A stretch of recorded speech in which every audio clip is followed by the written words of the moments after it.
Oh, need to move my character.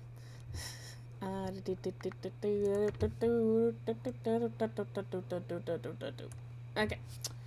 Well, this doesn't really have a main menu, so we're just gonna awkwardly pause here. But anyways, hello he's, she's, in-betweens, and numerous bees, and welcome to the Lost Library. I am Pwincess Tariat Tometeller, first of her name, keeper of lore, collector of tales, reader of fates, founder and leader of the Myceli Fey Court, and arbiter of the Lost Library. Today we are continuing Beacon Pines, in such. I do have the new Pokemon game. Actually, I got both versions because I couldn't decide, and they had a double pack version. You could buy, or you get both packs, both games. Whatever. So if I finish either this game today or Outer Worlds tomorrow early, I do have a backup game. But before we continue, if you look in the viewer rewards, there's actually it'll list a whole bunch of the thaumaturgies as being new because I switched them over to a different site to run them, so I can have a lot more, because there's actually a couple more sound bites which are under because they are a full sentence or whatever, they're under dissonant whispers instead of thaumaturgy, because you're making coherent sounds. Here's one of them. Okay, so I know what LGBTQ means, but what does LGBTQ plus mean? Is it the premium version of Oh, that's cut off. It cuts off early. What the heck? I'll have to figure that one out. Weird. Anyways, there's that one, and then for one of the most expensive reward channel point redeems I now have on the channel, for 10,000 points. Quick, somebody call her adorable. Hey, that's a good idea, adorable.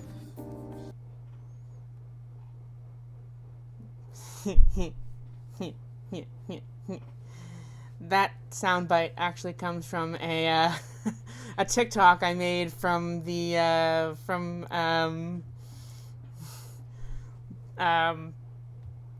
my Doki Doki Literature Club playthrough. That was my girlfriend Alope saying that I'm adorable, and I'm not. But anyways, to the library. If there's any information about the source thing, Kato would help us find it. Let's get some answers. And I think the reason why I was a scene back than where I ended is because I quickly popped back into the game after the stream the other day, just to kind of see the various hinge points, and apparently that caused it to change where the save point was. Okay, I can't look at any of these. There's nothing on the shelves that I can look at. Let me talk to this guy first.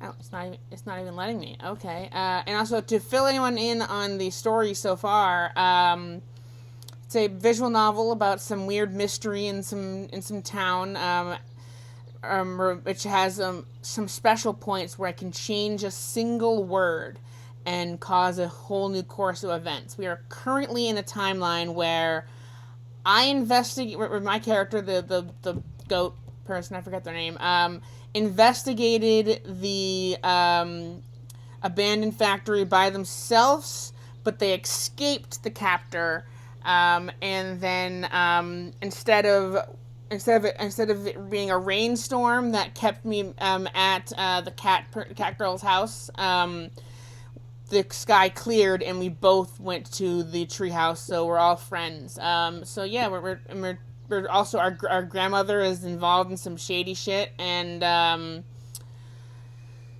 she has a secret like base beneath the house that we just explored and interrogated someone, and so now we're trying to find out more information.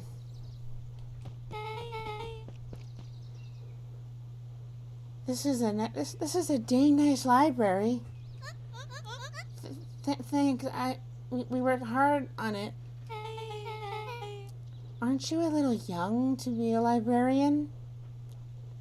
In the immortal words of Phineas Fletcher, yes. Yes, I am.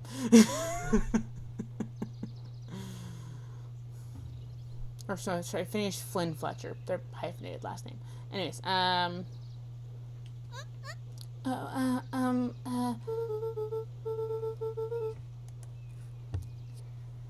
Kato hung out here so much, eventually they gave him a set of keys.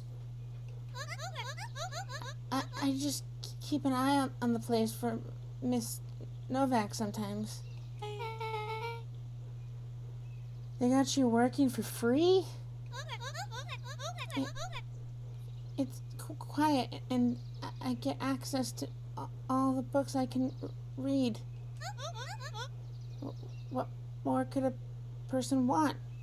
I mean, maybe some pay. Fair enough. What can I do for you? We need a favor. I already told you and wrote. I can't put you any higher on the wait list for the next Hank Atomic.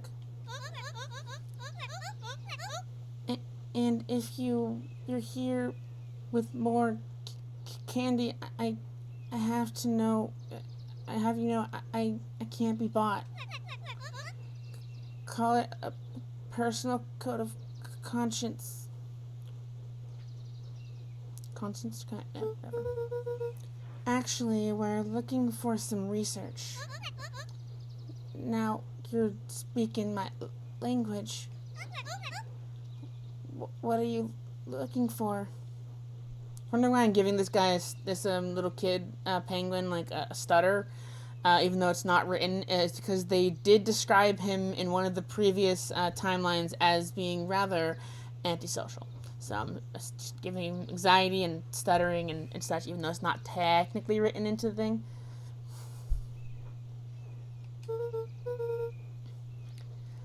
That's the thing, where we sort of don't know. What you got on the history of the town? This is county's record archives? There's a county record archives. What are those? Births, deaths, newspaper clippings, stuff like that. Pretty boring reading.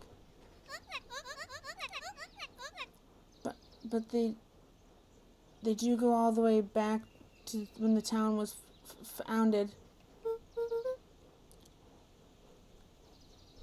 Great, we'll start there. Chapter 8.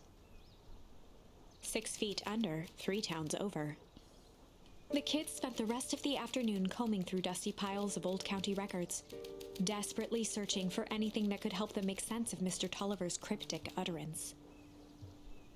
Luca tried to shake the thought of Gran's basement. Oh, the name of the goat person is Luca. Explosives, messages hidden in jam, dossiers on various town figures, and a corkboard threaded with photos. Gran was the only family he had left. He still couldn't bring himself to believe the worst.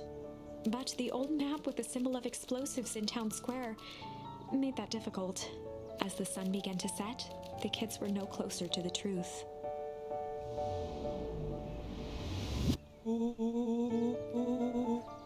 If I were to read any more records, my eyeballs would pop out. Are gonna pop. You have to keep digging. If I dig another word, I'm gonna end up one of these asinine death records. Rollo Carter lived a full, wonderful life till he read so much boring crud that his brain oozed out of his ears. Rollo shut his book with an assertive nod.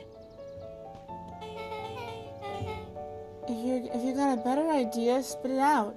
You sound like my sister.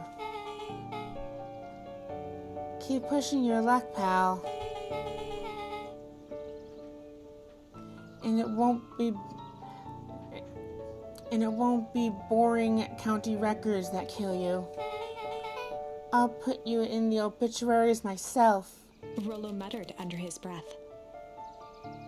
Damn. Blake is, I think her name is Blake, is hardcore. She just threatened to kill this kid. They're like in elementary school. They shouldn't be threatening to kill each other and possibly actually meaning it, but okay. Really? That's the best you've got? When I'm done with you, you'll be a footnote in history. Damn, that's a rare insult. Just like... Beck slammed her finger down on the open page before glancing down to read. J. Hartford here. I'd like to see you try. Hey. We're all a little tired here. Let's just take a minute and... Something tickled the back of Luca's mind. Wait, what was that name, Beck? In the obit? J. Hartford? From the Brookville Tribune, 8 years ago. That can't...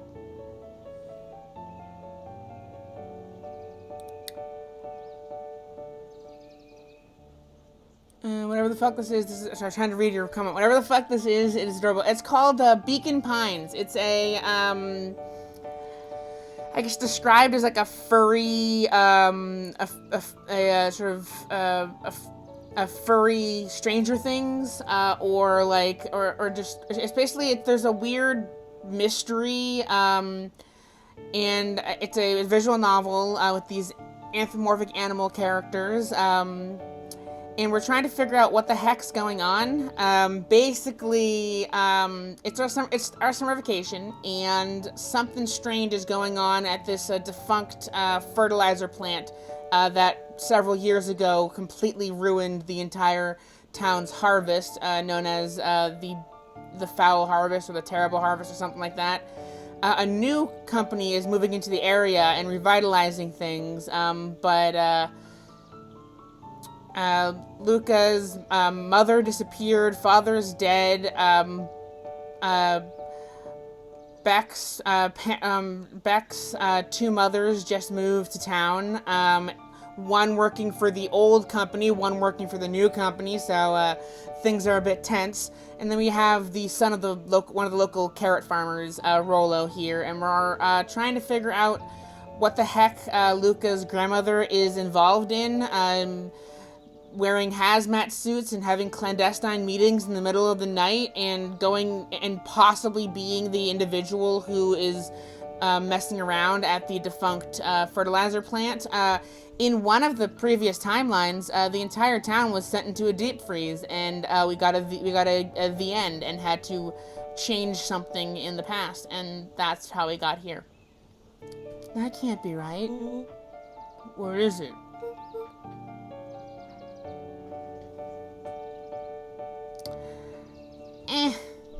That may have been. They may have just been a farmer of multiple crops, but there was a previous mentioning of carrots in. I'm not sure if it's this timeline or another timeline, because I've gotten a few game overs and had to change something.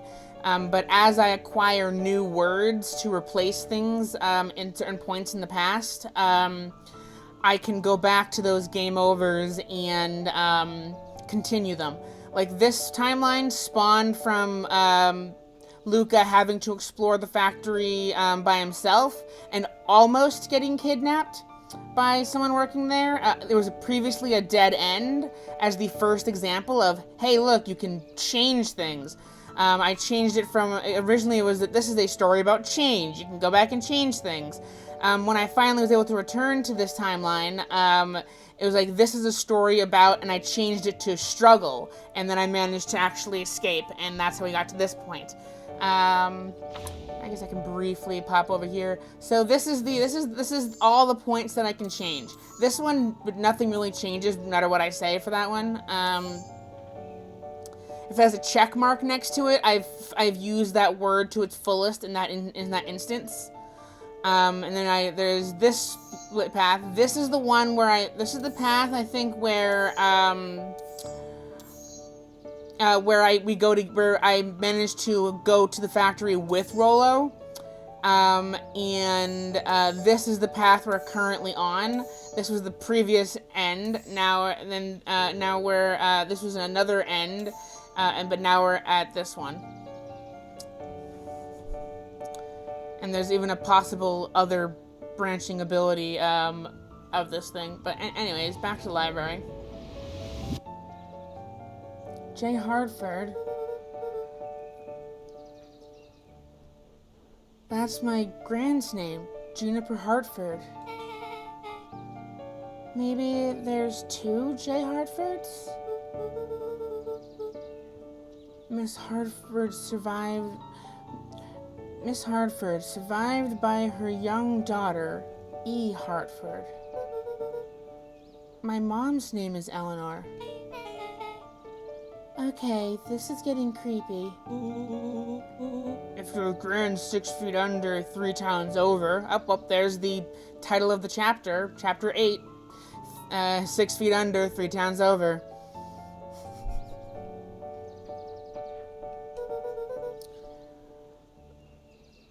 And who am I living with? The question hung in the air.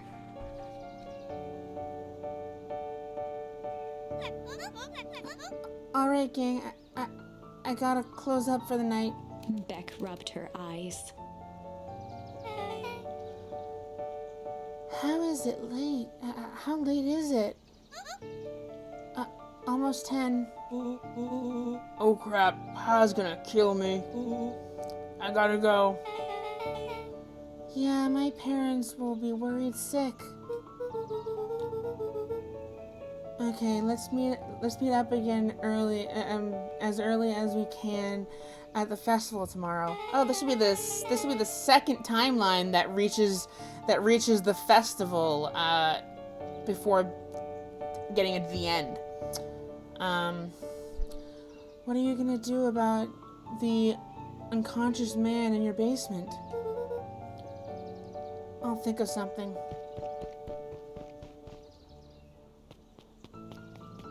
Luca's heart was pounding as he approached the house. If he was lucky, Gran, or whoever it was, hadn't gotten back yet. And of course, there was Mr. Tolliver tied up and unconscious in the basement. Dealing with him would be the first order of business. Luca shook out his arms to calm his nerves before entering.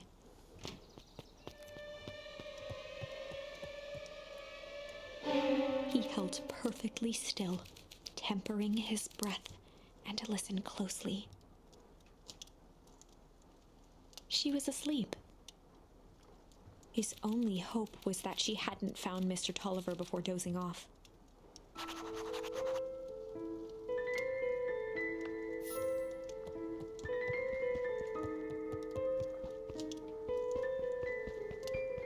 I'm not gonna tempt fate.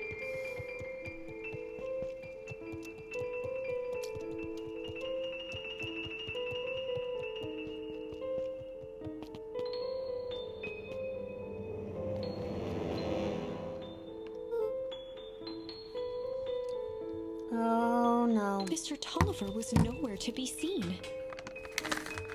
Eating gummies, by the way, in case you're wondering what the crinkling sound is, if you hear it.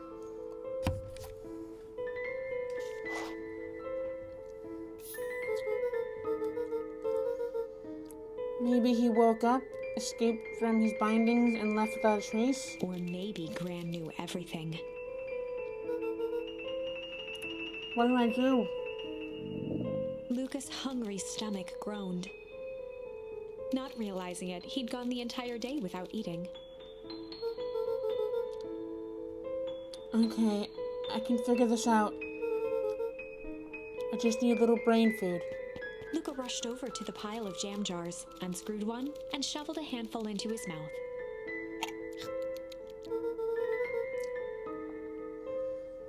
I'm afraid your jam delivery will be delayed. He flipped the lid to read the label.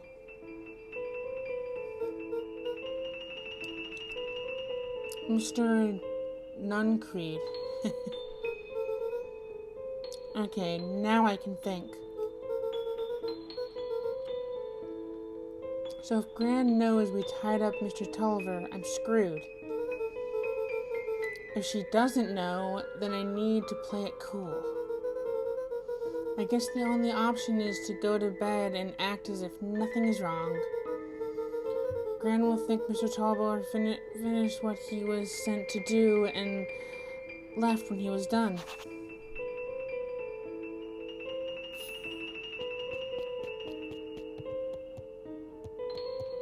Can I close the secret door? No? Okay.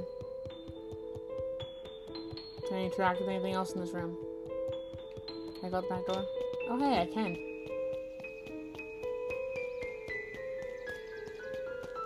Anything out here that I can interact with? No? Okay.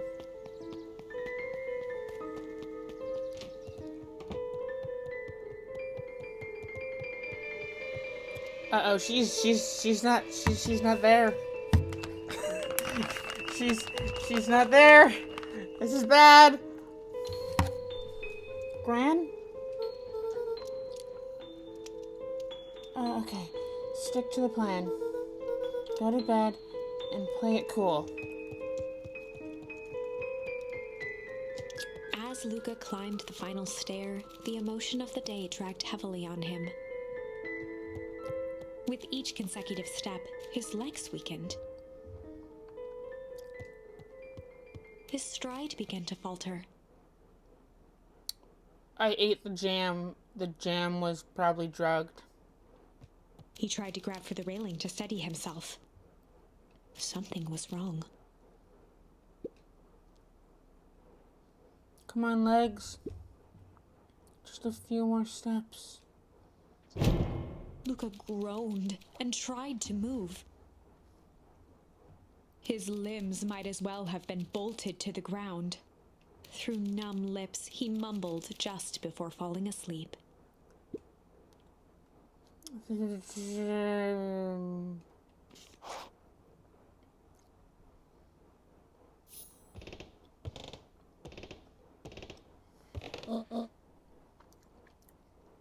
Sweet boy. What did you get yourself into?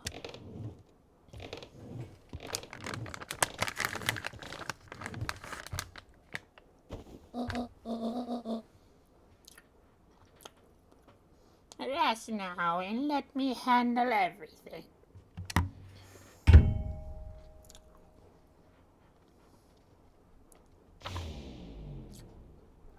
Chapter 9. A speech to end all speeches. Luca awoke to find himself face down in bed. He moaned into his pillow. Why would Gran drug him? Or rather, why was she trying to drug Mr. Nuncreed? Shaking the questions from his woozy head, Luca snapped back to the matter at hand. The festival.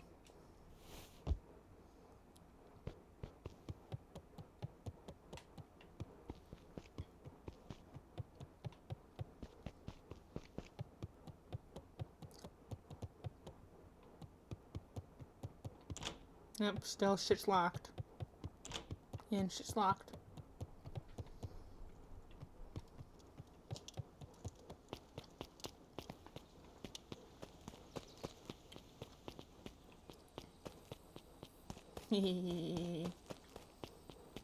Dandelions. Dandelions. I want to see if I get anything special for getting them all.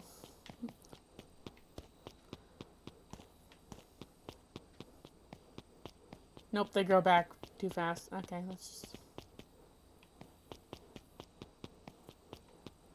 Okay. Father's grave, nothing up here. Okay. It'd been a hot minute since I went up there, so I wanted to see if there's anything new.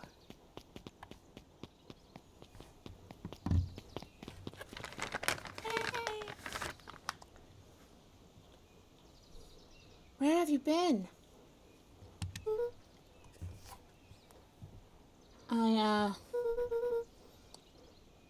Gran put something in the jam. Yeah, we know. Secret messages for secret conspirators.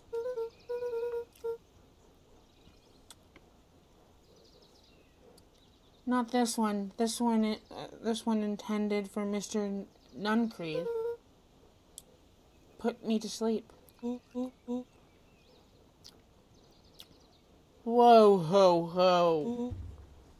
Sly devil.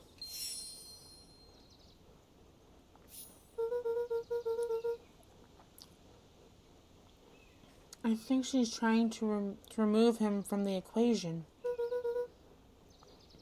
He might be in danger. Have you found anything?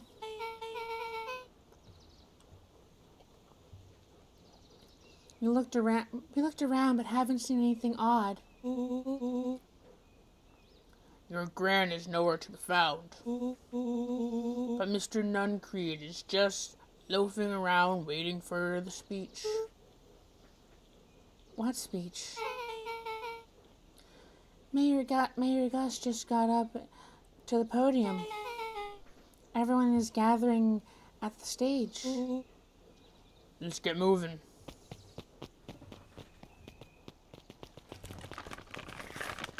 Augustus Valentine nervously wiped his brow. Is this thing on? Hello, Beacon Pines.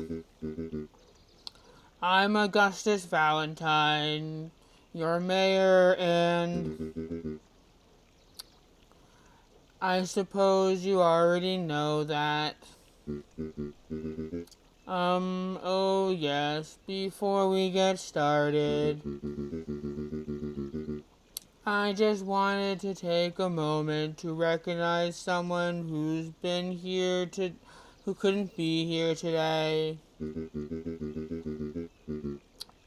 This town wouldn't be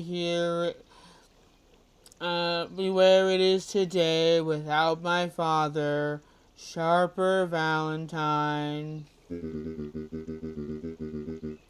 So I thought we could begin with a round of applause befitting such a great man.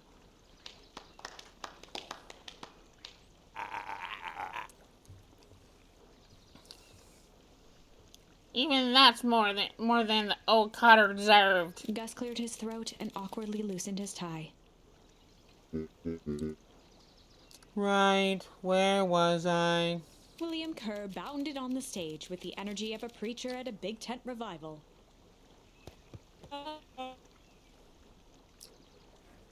Gus Valentine, everyone. He gave Gus a hearty slap on the back and motioned him off the stage. Well, let's hear it for our mayor. What a great turnout. Oh heck, I didn't prepare anything.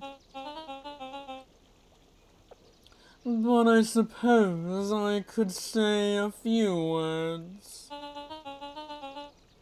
Would be ashamed to waste such a beautiful podium. Mr. Kerr pulled a thick stack of note cards out from his vest. Didn't prepare anything, my ass. Community, conviction, commitment.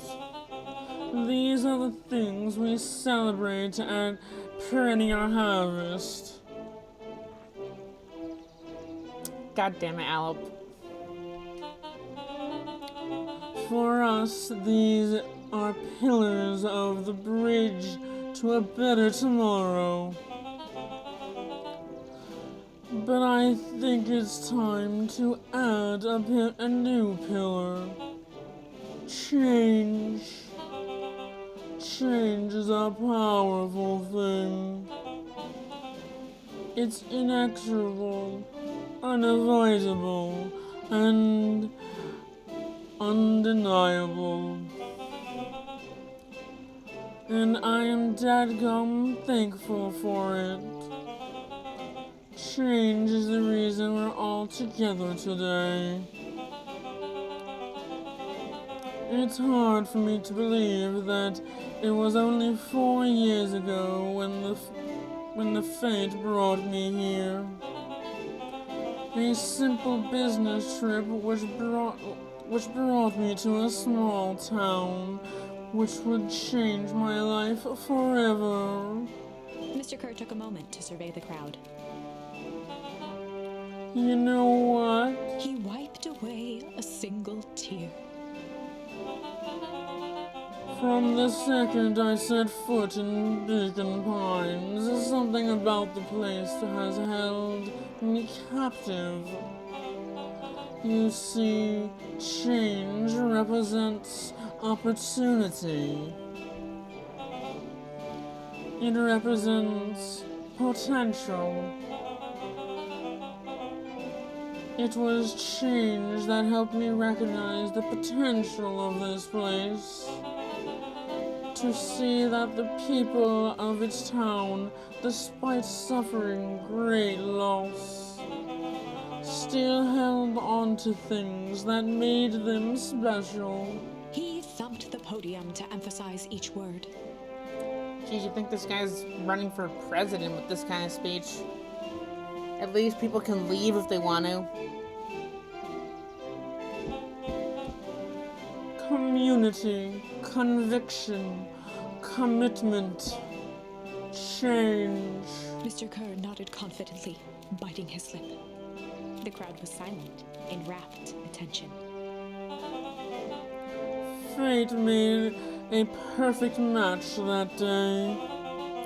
Nothing is more important to you all than community. And perennial harvest is a community first and foremost. Mr. Kerr methodically made eye contact with each section of the crowd. The only way you made it through the foul harvest was an unshakable conviction. A conviction that a better tomorrow was just over the horizon.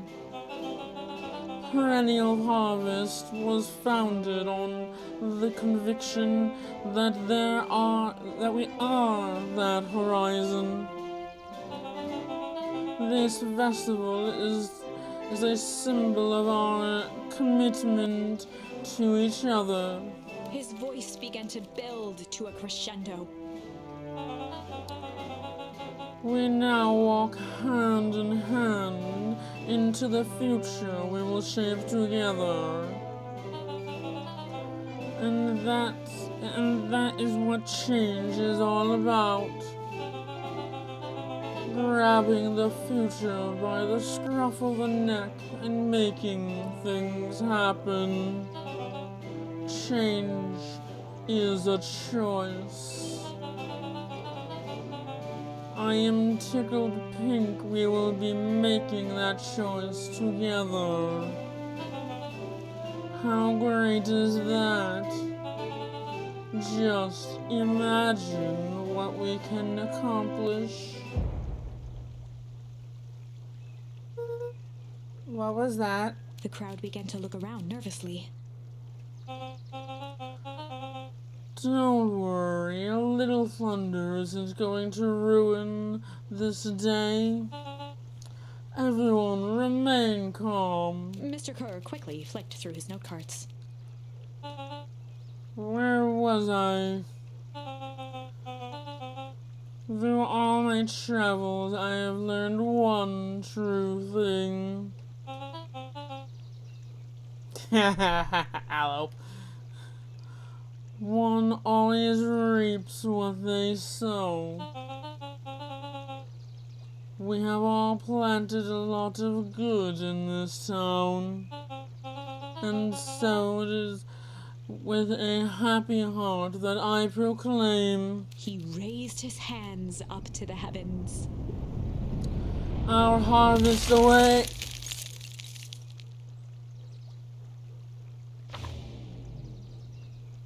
At that moment, a merciless wall of impossibly cold air ripped through the crowd, instantly freezing everyone and everything it touched. Well, fuck. For a man like William Kerr, this was a fitting way for things to end. On a stage, with an entire town frozen in rapt attention for the rest of time. The end. There's that ice again! Whenever I think we're getting close, it comes along and ruins everything! Maybe we should just quit? Maybe you should just close the book, walk away, and never think of me again! No, I don't mean that. We got a little closer this time. We just need to try again. Please.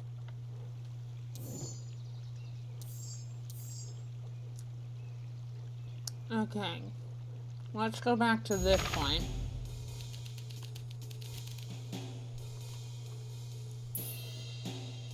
Okay, I already used hard cop. Sly is a recently acquired word. Let's try chill. They'd run the classic good cop, chill cop interrogation.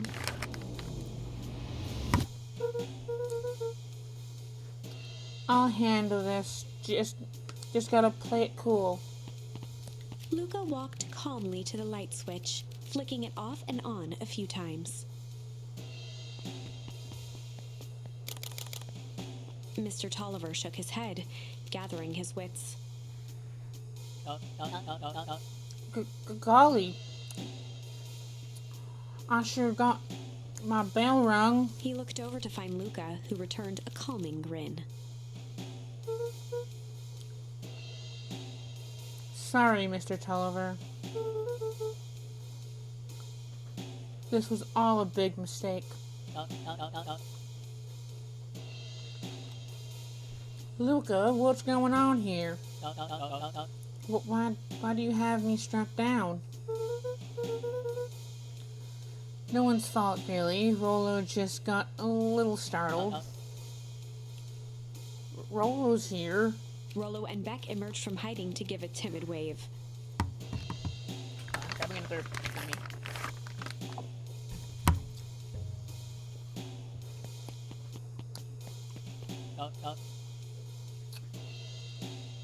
Well, alright.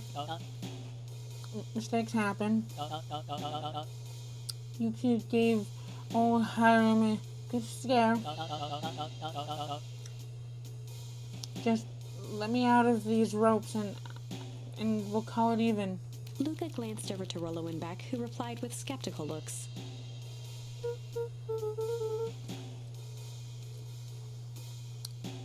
Mr. Tolliver, why are you in my grand's basement?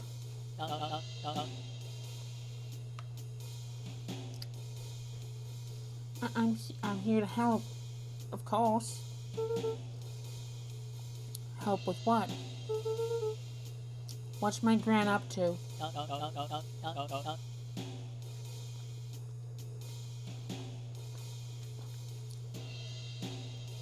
If y'all cut me loose, I can show you. How do I know I can trust you? Mr. Tolliver exhaled with disappointment. Luca, have I ever done wrong by you? No. And since your grand moved into town, haven't I been nothing but welcoming? Yeah? So why would I turn my back on your family now? It's just... all this stuff seems pretty weird. A board with names of people from town. An archive of my dad's old disturbing patient notes. Luca gestured to the corner. Barrels of explosives. I can explain everything. You just need to untie me. You kids deserve an explanation. Luca looked again to Rollo and Beck. This time they shrugged. Luca began to slowly loosen the bindings. Mr. Tolliver gently rubbed his wrists.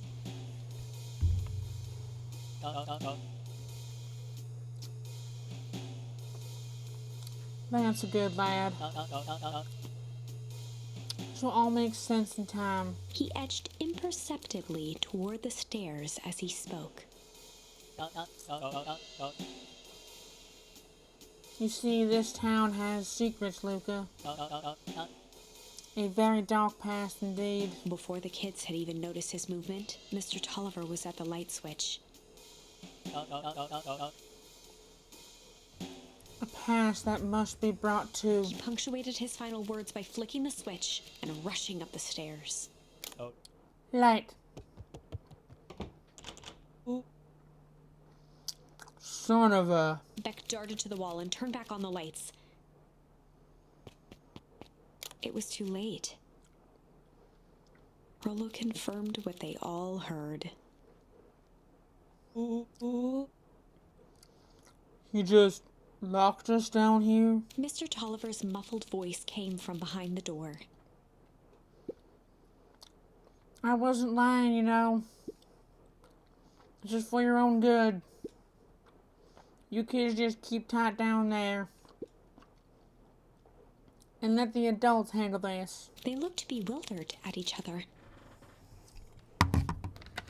Well, that was probably what I should have expected. I wonder what Sly Cop is gonna be.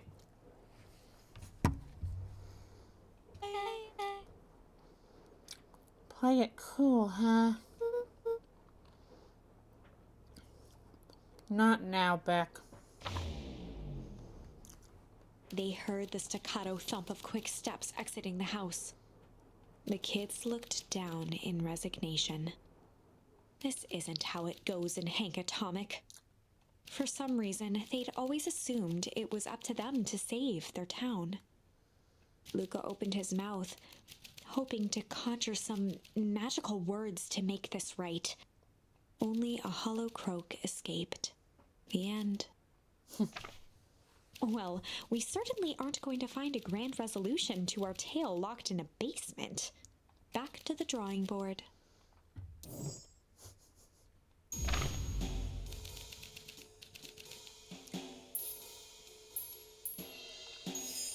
They'd run the classic good cop, sly cop interrogation. Luca and Rollo ducked behind a barrel, leaving Beck to her task. With a few crisp snaps, she roused Mr. Tolliver.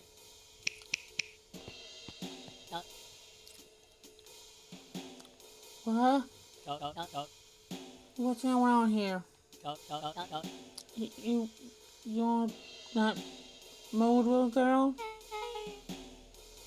Please, call me back.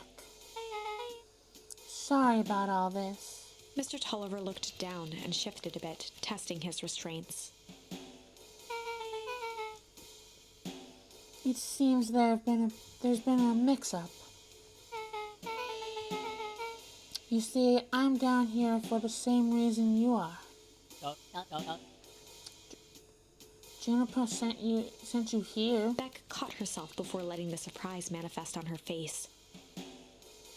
She'd already gotten him to reveal his relation to Gran. This was going to be easy.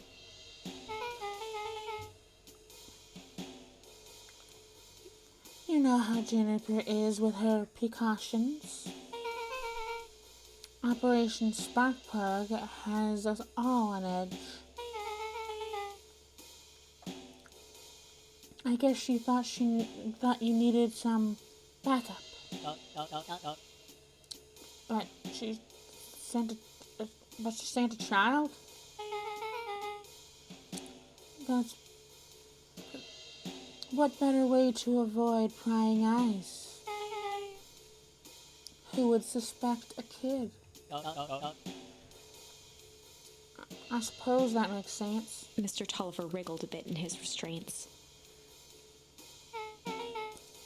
Oh, I'm so sorry. Beck quickly removed the ropes.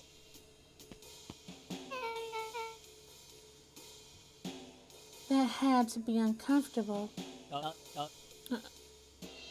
A little, yeah. But you understand. We never know who we can trust in this town. Mr. Tolliver rubbed the growing knot on his forehead. Very true. Very true. So, it turns out we're both here to... Beck twirled her hand, as if to prompt Mr. Tolliver to finish her thought.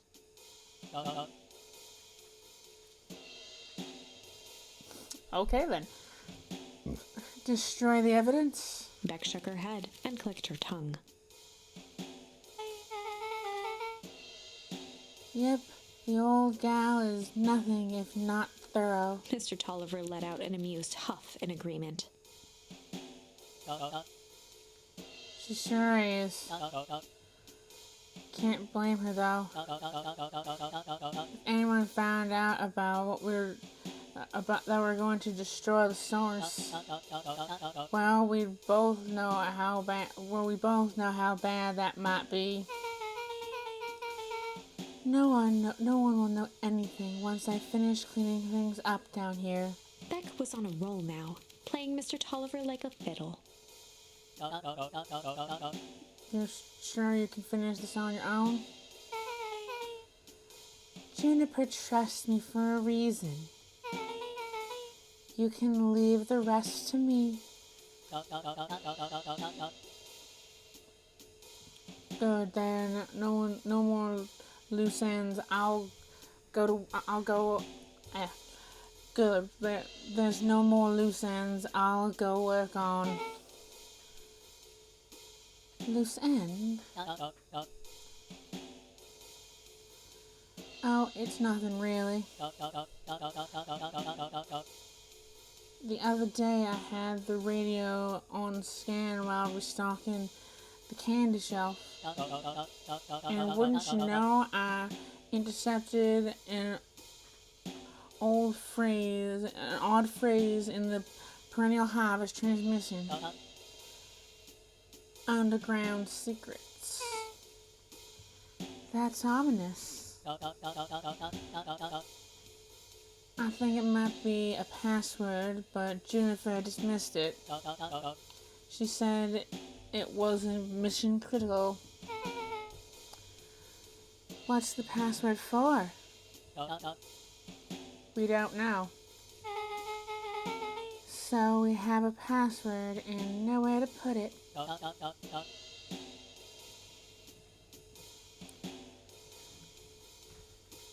It's gotta mean something, right? Good thinking. You should probably work that out. I've got this under control. That's a relief. Between you and me, this basement gives me the willies. Heading for the stairs, Mr. Tolliver hesitated and turned to Beck with a puzzled look. She grinned and gave him a peppy wave. With a shrug, he continued up the stairs, whistling a jaunty tune. Hey guys, catch that? Sure did. This whole time Mr. Tulliver's had a candy shelf. And all all he ever sells us is apples. Beck blinked slowly in disappointment.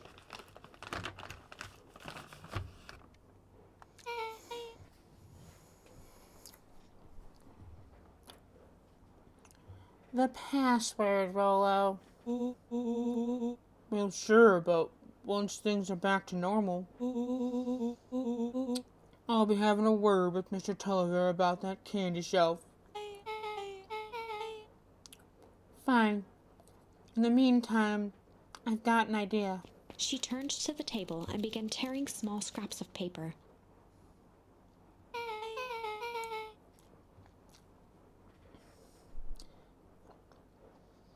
He said he heard the password on the radio.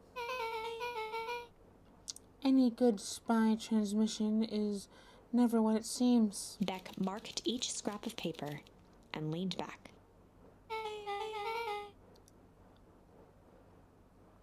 We just need to find the hidden meaning. Okay. What's another word for underground? Buried? Covered? Could it be cover up? Maybe it's one of those each letter is a number thing. So U would be 21. N would be 14. D would be... Oh. It's an anagram. Nuncreed's drugstore. How did you figure that out? Luca and Beck looked at Rolo with amazement. Okay, wow, Rolo isn't as stupid as he lets on, apparently. Rolo, that was incredible.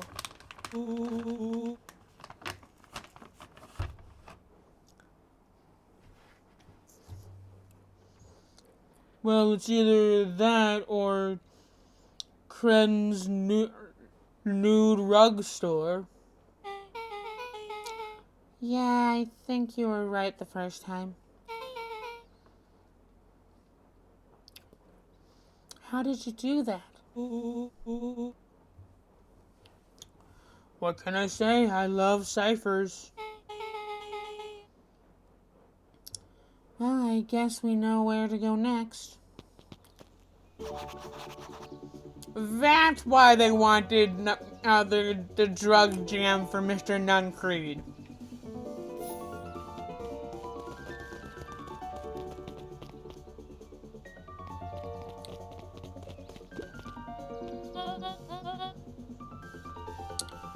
You scared me half to death. Sorry. You kids haven't seen Mr. Tulliver around, have you? Nope. He's got me waiting around like the last slice of pie. I swear that man would be late for his own funeral.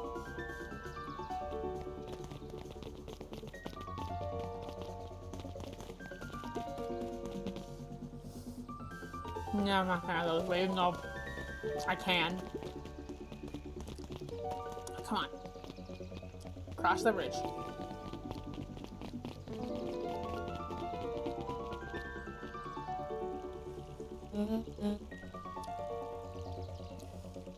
You're late, Augustus. You're late, Augustus. Sorry, sister. Was caught up with work. Work? You? I had a few more details to lock down for the festival. Oh? What do you have to report? What's that? What is this Insipid Town festival really about? I think Gus looked around nervously. Mr. Kerr really does just want to do something good for the town. He's actually a pretty nice guy. You should spend some time with him. I don't pull strings and I didn't pull strings, sorry. I didn't pull strings installing you as the mayor so that you could make friends. Your job is to help me figure out what Kerr and Perennial Harvest's true intentions are with this town. We have a responsibility. This is our father's town. Excuse me. This was our father's town. He's gone, Harris, and he isn't coming back. Father left us with nothing but problems. Mr. Kerr came here and offered to help us. We accepted that help. We didn't agree to them turning Father's warehouse into a toxic dumping ground.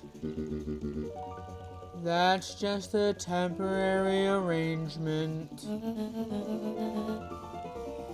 The glow can be seen from our damned backyard. They're dumping their nasty little secrets on us. And when this all inevitably goes wrong, who do you think will be blamed? Eris's cry hung in the air. We have no choice. We have a new choice to make now, sister. This town is going to change whether we like it or not. Are we going to choose to be part of that future or be forgotten in the past? It's a shame. Father named you Augustus, but you will always just be Gus. Good night, Harris. I'll see you at breakfast tomorrow.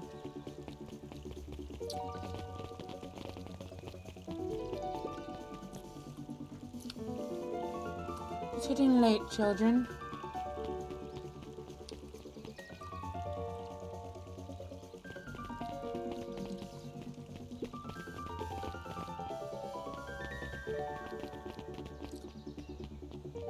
Okay, nothing over here.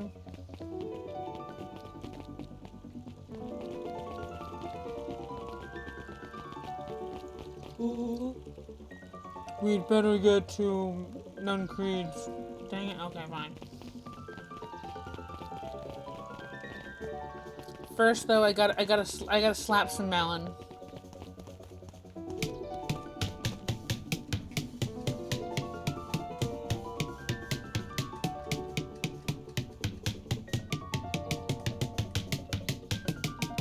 Okay, that's enough melon slapping.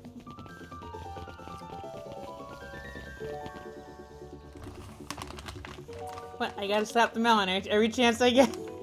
I like slapping melons.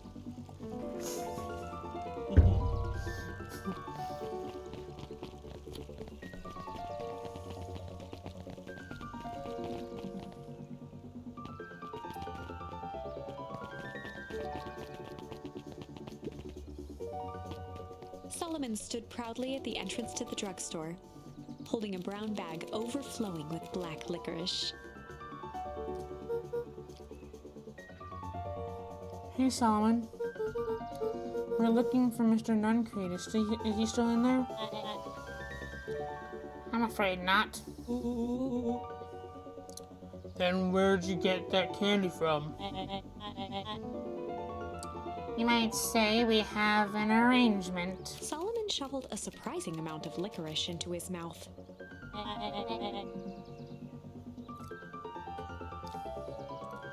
Sometimes it's the small pleasures in life.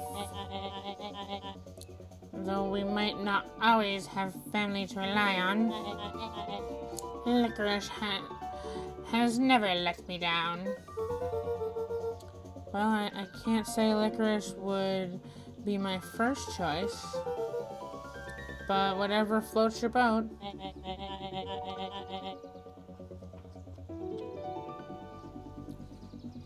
You can tell a lot about a person from their choice of confection. Oh, yeah, I guess. I like sour gobs. Yes, you certainly do. I've always wondered why Mr. Nuncreed kept licorice in stock. He must eat enough of it to make it worthwhile. There's always ways to earn loyalty. For some, it's as easy as cold hard cash.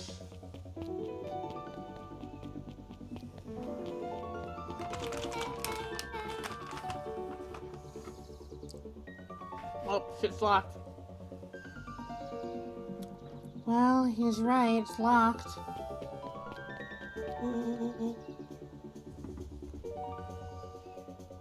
There's gotta be more clues.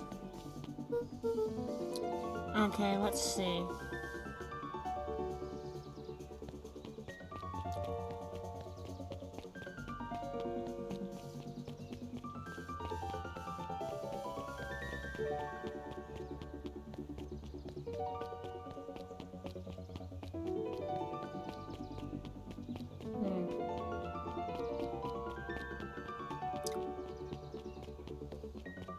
What do I do?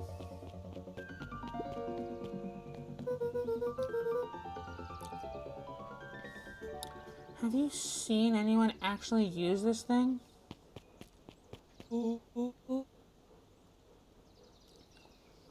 Besides Mr. Nuncreed, no. Beck cupped her hands on the glass to peek inside.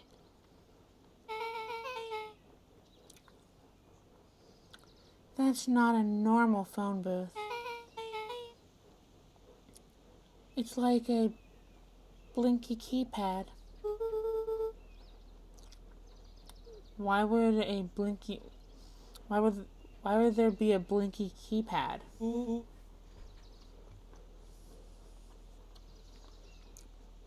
Cren's nude rug store? I mean, underground secrets? The password? Beck flung open the door and they all squeezed in.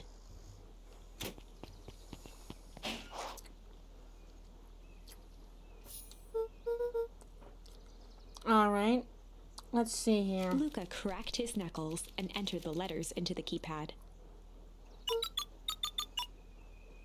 Underground secrets. Sounds like it did something. Great, now what? I guess we are. The inside of the phone booth dropped loose from its shell. Without even the space to panic, they closed their eyes, held their breath, and accepted their fate. Suddenly, the chaotic descent slowed to an effortless landing. It was unclear where they ended up, but at least it was solid ground. The air was stagnant and smelled vaguely of chlorine. I knew it. You knew there was a secret hub full of strange tubes under the phone booth?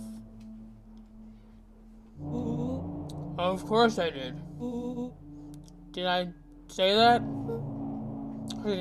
No. I definitely thought it.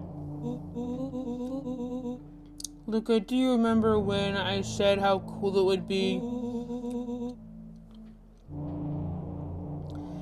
if a transdimensional conduit from Hank Atomic issue number 12 are real. Rolo, at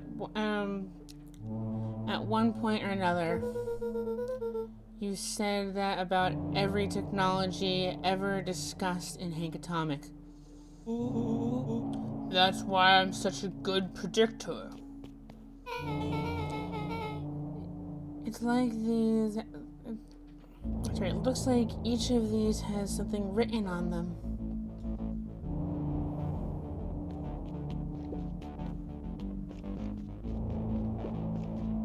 First, I want to look over at this. This suit has a broken mask. So we found our mysterious warehouse creeper. Well, at least found their hazmat suit. If it walks like Nuncreed and it talks like Nuncreed. Let's not jump to conclusions. Just saying.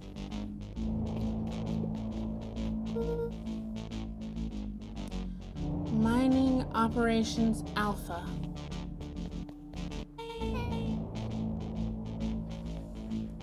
You guys have mines here? Not that I know of. This town is all farmers and fertilizer. And a series of tubes. It says that you can only trust a miner up to the point where they hit gold. I'm not sure how that wisdom applies to this exact situation. That's the thing about my pa. You don't always realize what he means until it's too late.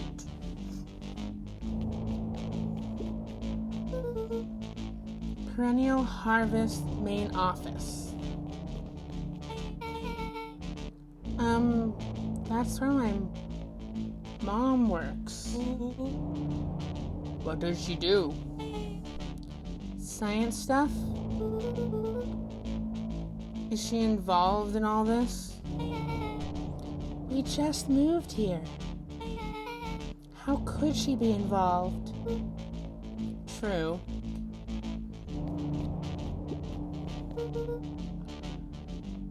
Valentine Fertilizer Warehouse. Isn't that where you almost got snatched? Yeah. Why would Perennial Harvest have a tube going to the old Valentine place? This is starting to feel like something big. Oh. That's a lot of buttons.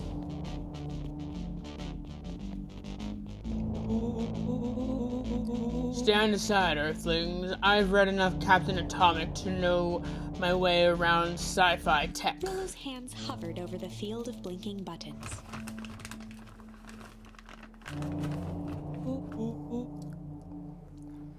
Really? Eeny, meeny, miny.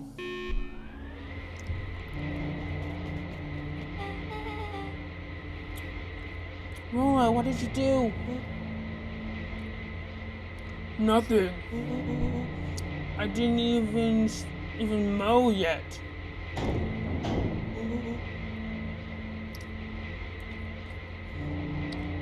What was that?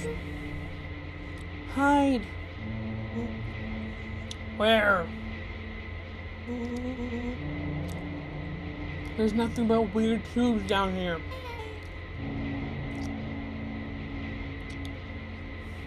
Just get back.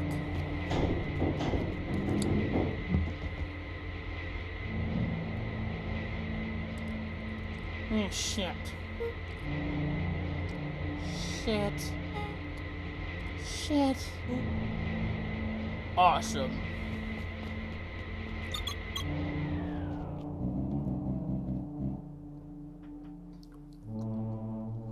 You all need to come with me now. We aren't going anywhere with you. Not until we get some answers. Mr. Underground Secrets?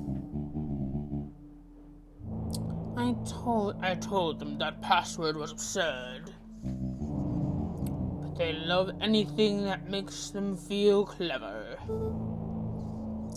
They who? That's no matter.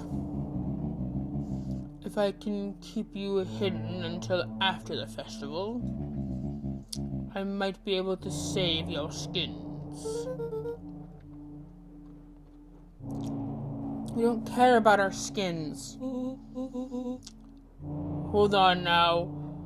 I like my skin. This all stops now, Nuncreed. Joseph waited for a moment in silence.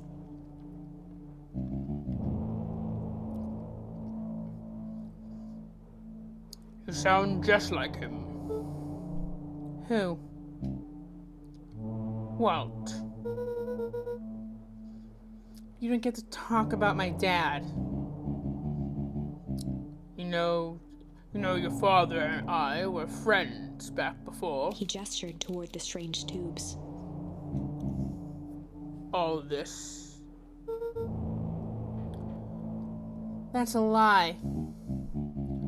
It's true. I used to bounce you on my knee.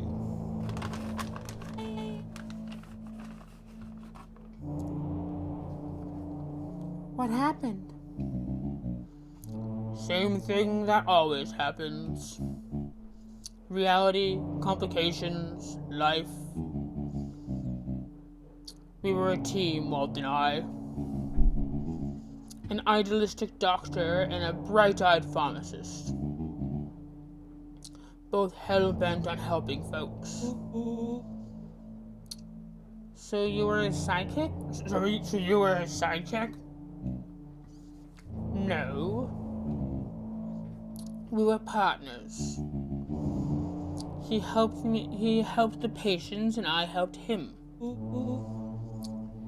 Yep, total sidekick. Nuncreed let out a growl of a sigh. Luca, I need you to know this.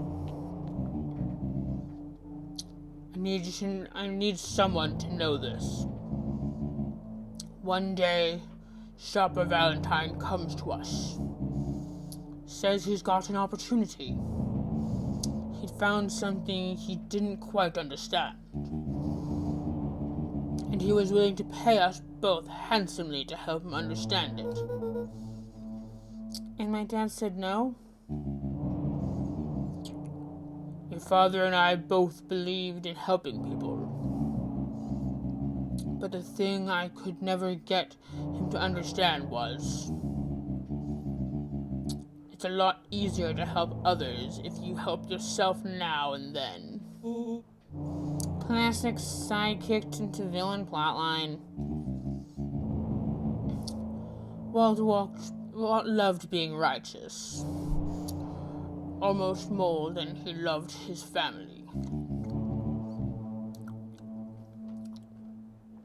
He was wrong about this, though.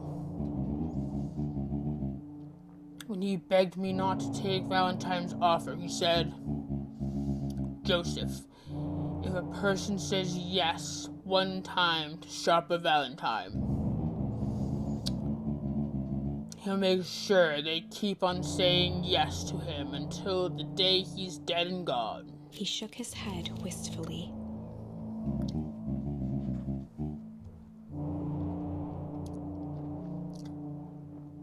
Sharper's long gone, but he's still got me saying yes.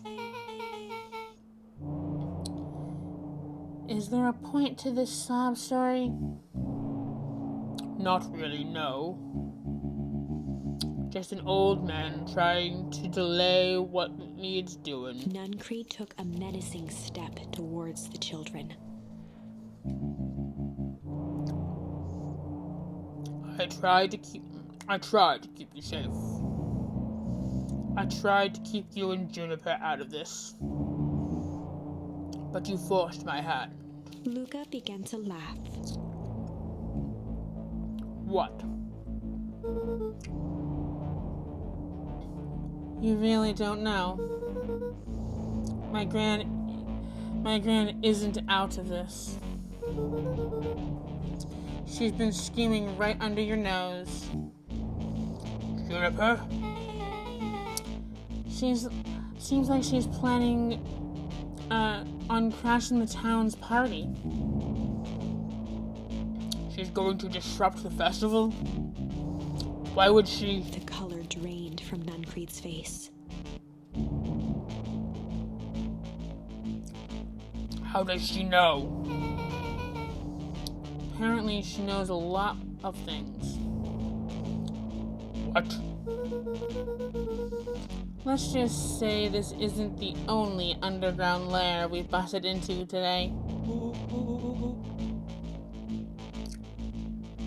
And honestly, hers was way cooler.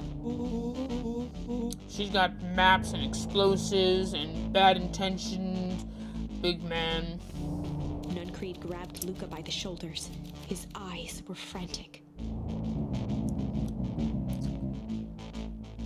You need to tell me what she's going to do right now. She doesn't understand that if she's what it is she's messing with. Tell me now. She's in danger, boy.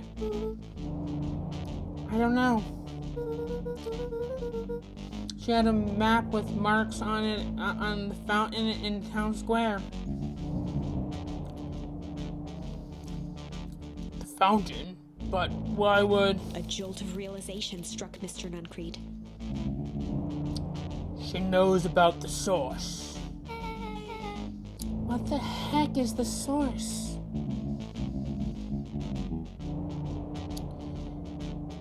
If she tries to destroy the source, it would catalyze and, dear God, she's going to freeze us all. At least now we know why that happens.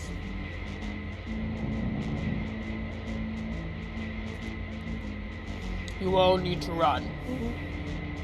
Run where? Away. As far away from this town as you can get. Head west and don't look back.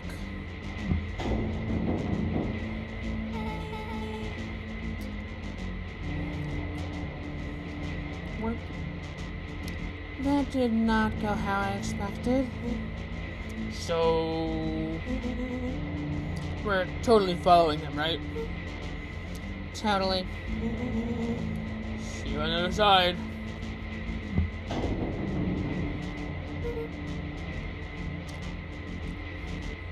You good? Yep.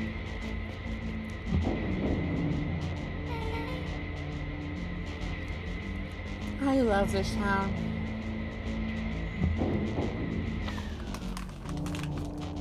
Chapter 8. The Cold, Hard Truth. Beck leapt up, allowing the suction to yank her into the dark. Dimness eclipsed around her like the shutter of a camera as she seemed to cover great distance in mere moments. Her only points of reference were glints of upcoming turns, which approached with frightening speed, only to carry her gracefully along. She heard the tinny, distant echoes of Rollo's glee. Once she stopped fighting against it, the ride was impossibly smooth.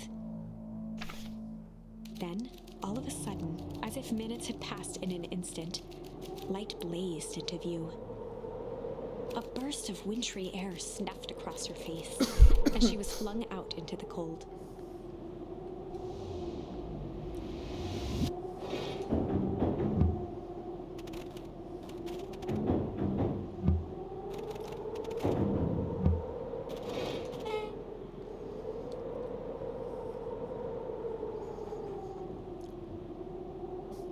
That was intense.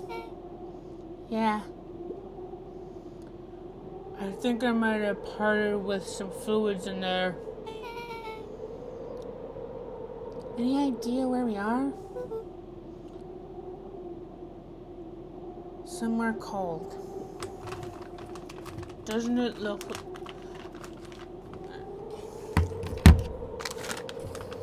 It doesn't look like any of us... It doesn't look like it got any of us.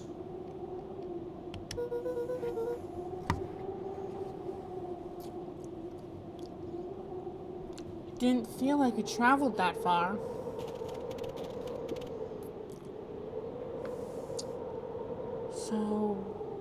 So where did it all go? This place sucks.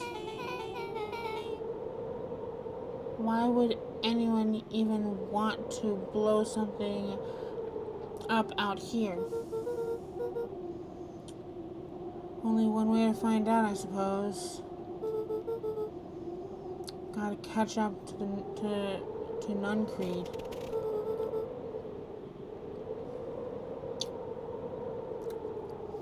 I think he went this way. But I'm going this way. This looks like the place where my father was buried. And this looks like my house should be right here.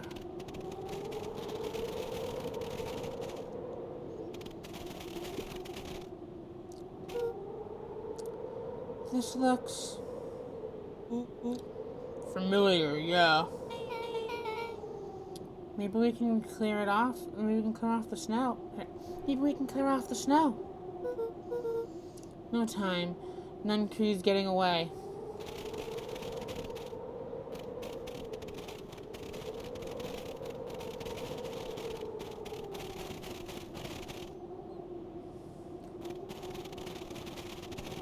Okay, this is weird. Okay, this is starting to feel really familiar.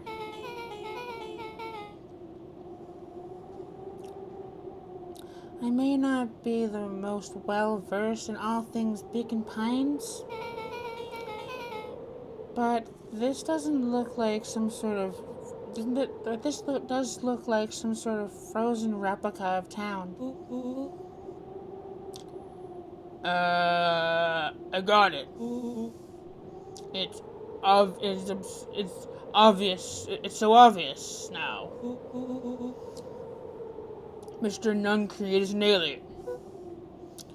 Rollo. Stick with me here. His species can only live in sub-zero temperatures. Oh boy, here we go. The source is their base camp dimension, so naturally they keep it cold.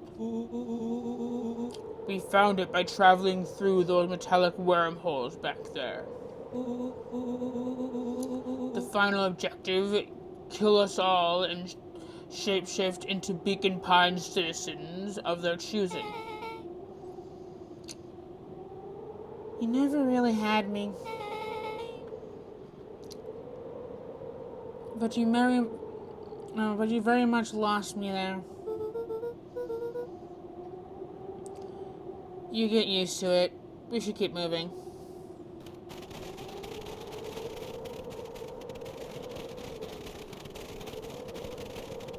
As they rounded the corner to the frozen town square, they spotted Mr. Nun Creed inching cautiously toward a pit at its center. He held his arms out gingerly, as if approaching a beast in the wild.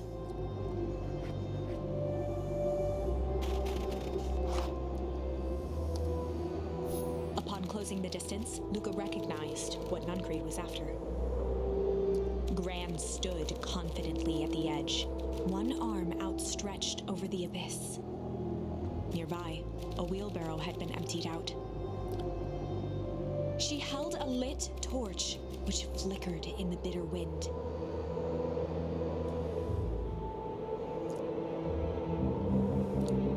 Juniper, I don't know what you think you're doing, but I assure you this is not going to solve anything.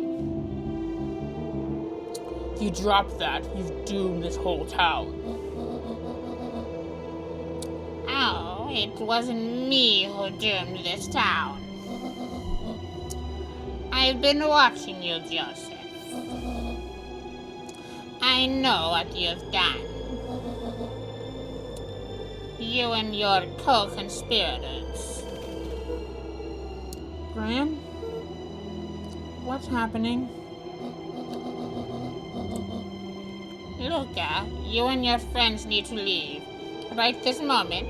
Mr. Nuncreed turned back toward the kids, desperation in his eyes. Listen to your grandma, Luca. This is between me and Juniper. Rollo and Beck held steadfast in awe. Luca approached closer. Mr. Nuncreed spun back toward Gran, his voice growing louder. You've got it all wrong, Juniper. Just hand over the torch. You don't understand what you're doing. How could I possibly trust you to do the right thing? Walt told me everything. He trusted you, and you betrayed that trust. Luca, did you know that this man's entire life is a lie? If it wasn't for him, your father might still be alive. Mr. Nuncreed winced with anguish. His voice hardened. That's not true. They both now yelled, not to each other, but at fate itself, making their peace with long-held burdens. The wind howled with encouragement.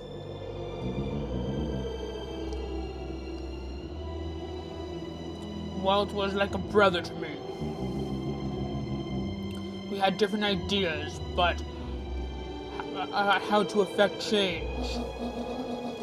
Very convenient that your way just happened to line your pockets. Now that's not fair. They menaced at each other, both catching their breath. The moment balanced on a knife's edge. Amid a blur of emotions and memories, Luca's mind flooded with questions. The wind calmed, as if to give him the stage. Okay, all we have is weep for this one. And in the stillness, he began to weep. It was all just too much. Falling to his knees, Luca whimpered softly. The tears crystallized as they hit the snow. Gran stared at Luca for a moment with warm sympathy, remembering why this was all necessary. This will all make sense soon, Luca. Then everything can go back to normal. I promise. She stiffened up and brandished the torch at Mr. Nuncreed. You can't hide behind those people any longer, Joseph. Once their precious source is destroyed, we'll see where their loyalties fall. Juniper, don't. Ignoring his final plea, Gran flung the torch into the deep darkness. She smiled and exhaled in relief. Mr. Nuncreed moaned in resignation. The torch echoed as it ricocheted down the hole, punctuated with a thunderous thud.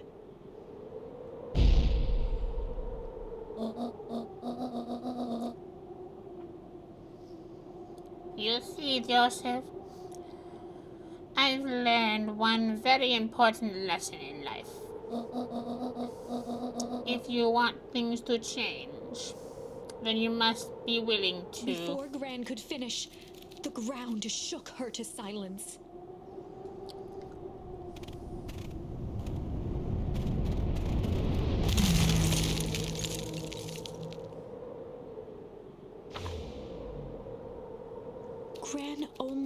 had time to spin around and run to Luca.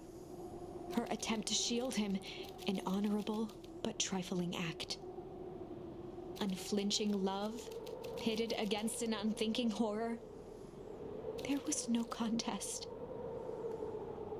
Her warm embrace froze in an instant. That is where they remain, fixed in place, forever. And so, our story ends on this melancholy scene. In a town brought low by its secrets, sits the frozen statues of a misguided band of meddlers. The end.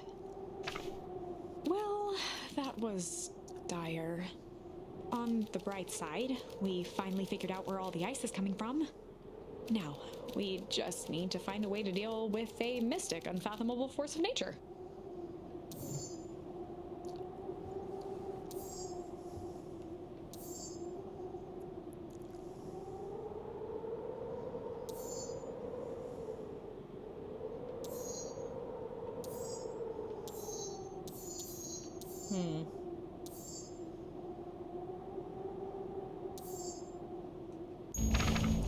Let's go to this timeline now. I tried fight, and that get me to the end, so we're going with flight. Luca drew himself up and decided to take the only option they had left. Flight. He squinted down the barrel of the mission control defense cannon, aiming it through an opening in the dense tree branches.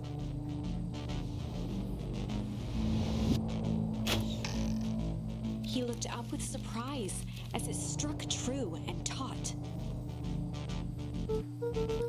Wow, I can't believe that worked. Hey, Mr. Kerr.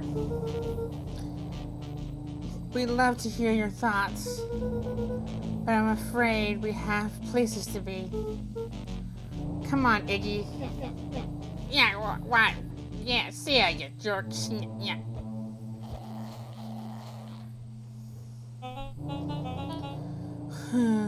Fine. We know where that leads them. This way, we'll take the tunnels.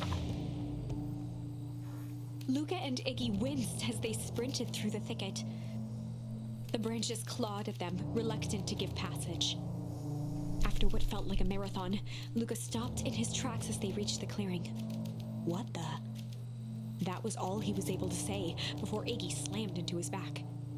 The boys tumbled down a steep decline and crashed with a wheezing thud on a surface as hard as ice. In fact, it was ice. Chapter 5. Signs. They stood silently, catching their breath. The sky was like sapphire. With each breath, a plume of steam escaped from Luca's lungs. Let's keep moving. Luca pulled Iggy to his feet as they gazed across a snowy terrain. Okay, it's the same snowy terrain that we were just in at the end of the other one, but okay.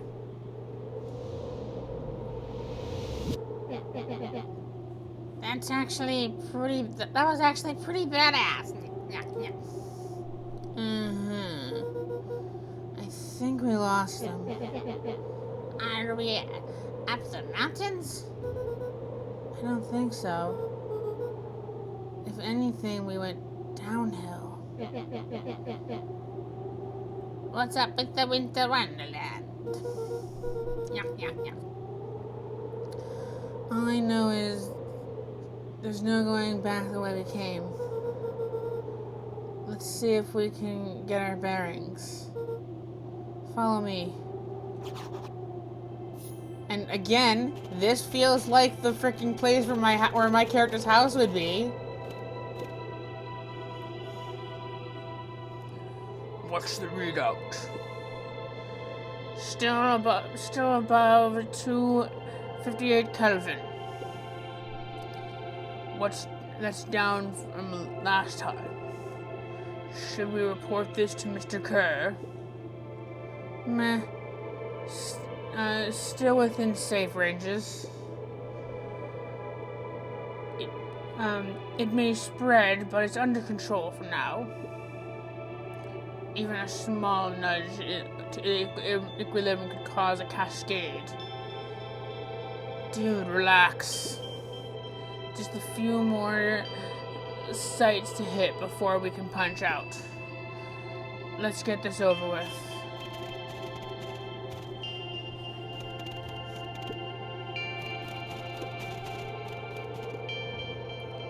What is that?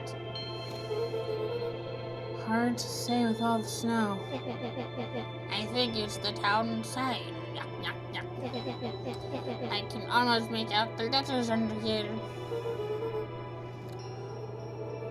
What town could this even be?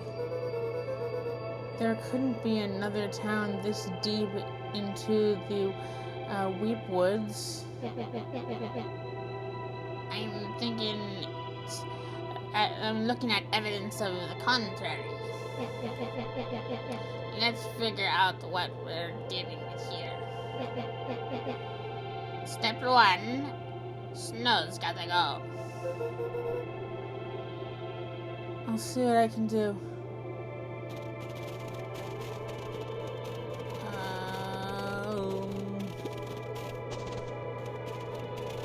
Snowball? The boys stared in disbelief at the sign that now clearly read, "Welcome to Beacon Pines." This doesn't make any sense. Yuck, yuck. We're in Beacon Pines? Say, how's that possible? We ran away from the town. How we get back here? Yuck, yuck, yuck. I guess we got turned around? Where did all this snow come from? Well, it's been colder than normal lately. There's a pretty big difference between sweater weather and this Arctic hellscape. Yuck, yuck, yuck. I'll say. I have no clue what accent I gave this kid. Especially now because he's like a weird, like, undead monster, apparently, in this timeline. The puddle we... the puddle we fought... The puddle we fought at before. It was cold, too. Maybe all of it leads to one source. You think it's related? What the hell is going on? We're gonna get you some answers. Let's keep moving.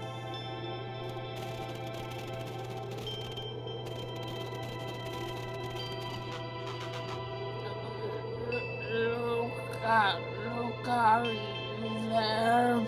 Luca had almost forgotten the walkie-talkie he was carrying.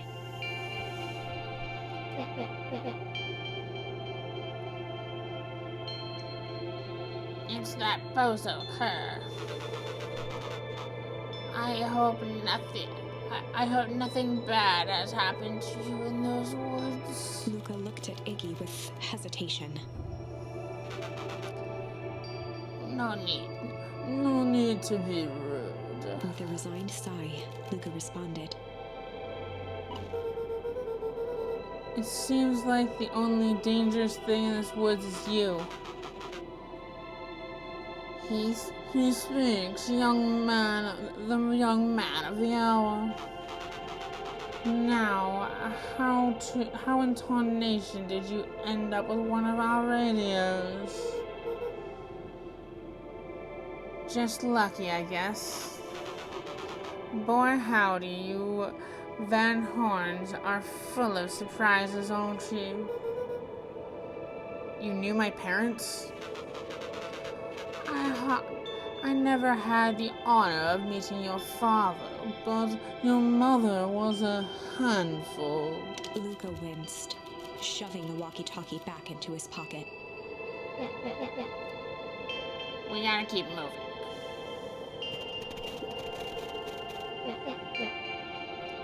It's all frozen. Yuck, yuck. Looking down at the frozen stream, Luca could faintly see a school of minnows encased in the ice. What happened here? Whatever happened here, it happened fast. The fish didn't even have time to run. Or, swim run.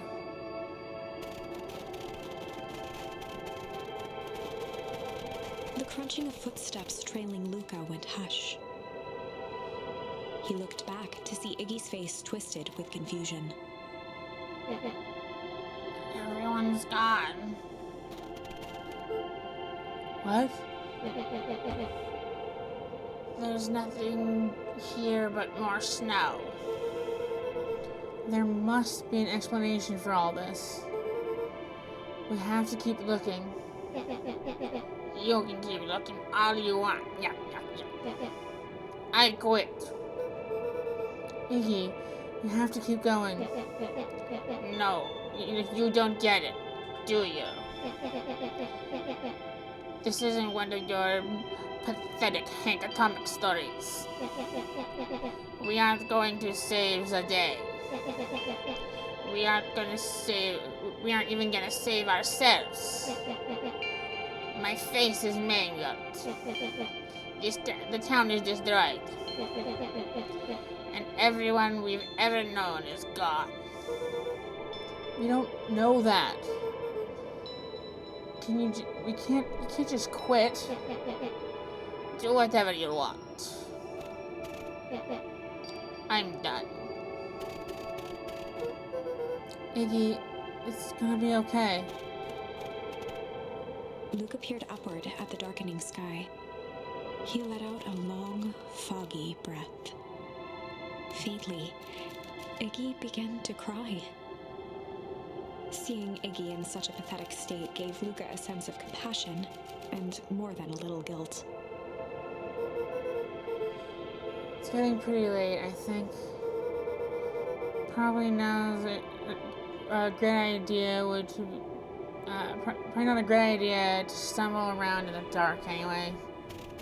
Luca allowed himself to collapse next to Iggy.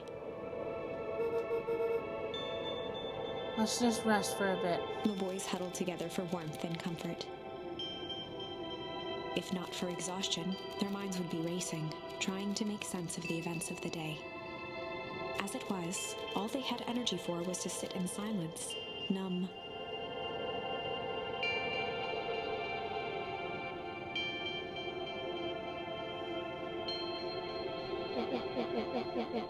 The way the snow covered everything over. It's kind of calming. Yeah. I haven't had time to say it, but thanks. Huh? For getting us away from those cubes. I sort of froze up back there. Iggy, I should be the one apologizing.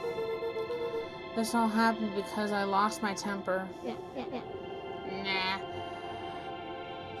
That's bull hockey. First of all, you didn't know what that dunk would do. You didn't, right? Of course not. And second, stop with the baloney about losing your temper. But I did lose my temper. Iggy motioned sarcastically to his half-deformed face. Obviously. But that's exactly what you should have done. Huh? I was being a horse's ass. You were supposed to be a horse's ass in response. That's how it works. Iggy, I'm having a hard time following. You wanted me to fight you? Of course. Geez, you goody-goody types take forever to understand this very basic point. Why would you go around saying cruel things trying to get into fights? Iggy shrugged. It's something to do. You're an asshole because you're bored? Sometimes I just feel empty. You wouldn't understand. You and Rolo always have a blast together. Laughing and calling that dinky little treehouse mission control. Iggy now wept openly. Perfect little Luca Van Horn. What with his perfect little life. My life is not perfect. Everybody in town likes you. Not everybody. Hell, that new girl hasn't even unpacked yet, and she already likes you. I mean, she already likes you. You have Tish. He wiped his nose with a sleeve. I love Tish. Tish is great. But she ain't exactly the world's greatest conversationalist, you know? Luca gave a warm chuckle. I get that impression. Iggy cleared his throat as he wiped his eyes. It must be raining out here. Definitely. Iggy arched into a wide yawn. We should probably try to get some sleep. Yeah. Let's lay low for now. Tomorrow we'll get to the bottom of this. Luca's eyelids began to slowly drift shut. Luca, Yeah? I always did want to see the inside of your dinky little treehouse. What do you think? Not bad. I give you a full tour when we get back. You know what? Huh? That's all Luca could whisper before succumbing to sleep. Iggy snuggled in some more. When it comes to the worst day of my entire life, this one wasn't half bad. The house smelled of warm bread. Luca was playing with toy blocks on the living room rug. He looked up to see his parents on the couch. His mother held his father's head in her lap. She idly stroked his hair while humming a song. A voice behind Another one Luca of these spoke. weird dreams. This is how you remember them, huh? Luca turned to see his own face. The doppelganger from his dreams, still clad in a yellow hazmat suit, still carrying a look of disdain behind empty eyes. Aww, look at this perfectly cozy scene. You know it wasn't really like this. The figure picked up a toy block and inspected it. It's amazing the facades that one can build given the right materials. Not that I blame us. These are a child's memories, all warm and fuzzy. You don't remember, do you?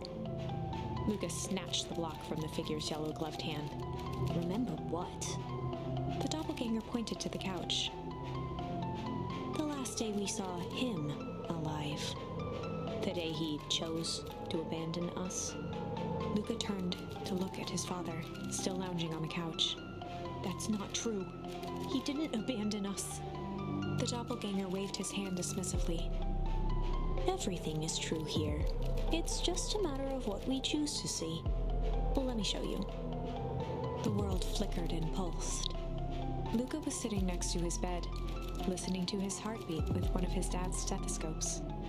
The doppelganger limped into the room. No, we both know that's not how this went. He grabbed Luca's hand and guided the stethoscope to the floor. Luca heard muffled shouting, brought close by the stethoscope. It was his parents, fighting. Do you remember what we did next? Luca gave a slow nod and crept down the hall to peek through the banister.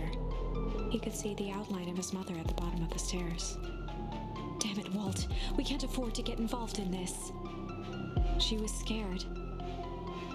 His father stepped forward. What the heck's going on? What am I supposed to do? Just watch? There's a sickness in this town, and we both know who's behind it. I swore an oath to help people. He's a doctor, so first, do no harm. If the Hippocratic Oath actually exists in this world. I won't turn my back on them. Luca's mother grabbed Walt. She was crying, pleading. I can't lose you. Walt calmly removed Eleanor's hand from his shoulder. What's right is right, and what's wrong is wrong. I could never live with myself if I let Sharper get away with this. Eleanor raised her voice. Spare me your bullshit platitudes. What about our son?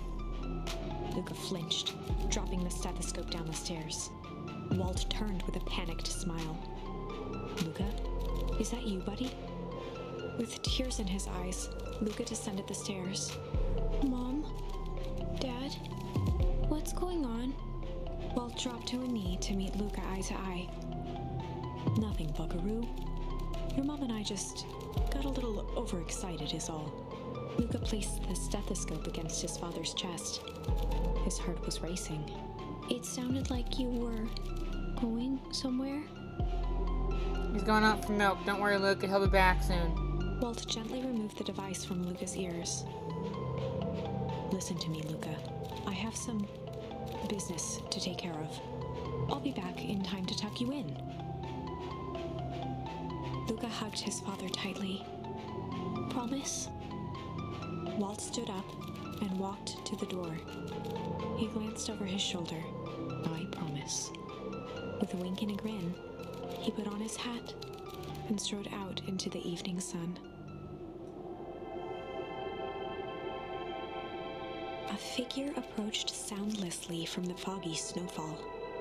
It stood above them, lingering in contemplation. Slowly raising one hand above Iggy, it snapped out 2 brisk raps on his head. From a deep slumber, Iggy sprang up defensively. Get your hands off me, say. Whether it was the calming presence or the recognition that he was not in danger, Iggy felt his clenched fists lower. What do you think you're doing? Luca looked up, gradually remembering his whereabouts. The figure exhaled a cloud of warm vapor. You two certainly have caused a lot of commotion. What's that supposed to mean? Take it easy, Izzy. We were sleeping, minding our own business. You're the one running around knocking into people's heads. I'm sorry if I hurt you, Iggy. You didn't hurt nobody. Anybody. Huh? Oh, I see. You think you're better than me, you? When it came to complete strangers, Iggy had trouble cobbling together an insult. You big-headed, scarf-necked furball.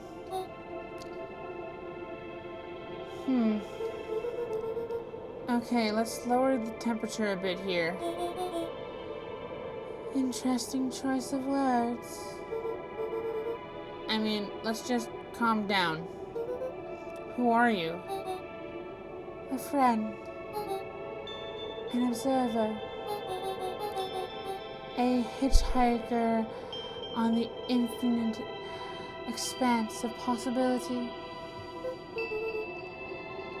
Great. How about a name?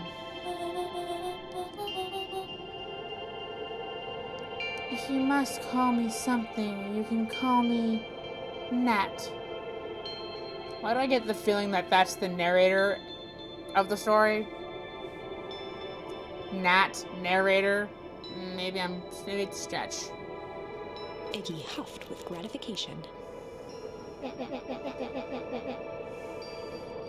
How about you make like a gnat and buzz off?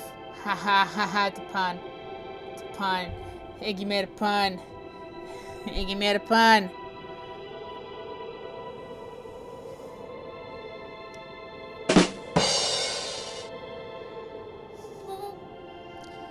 Very well.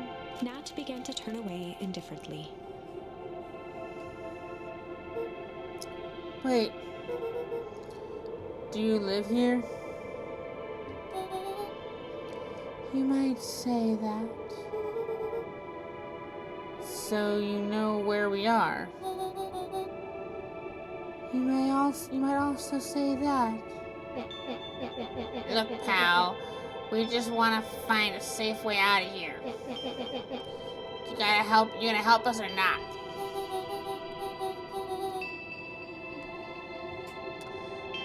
Before knowing how to leave, one must know where they are. Alright, that does it.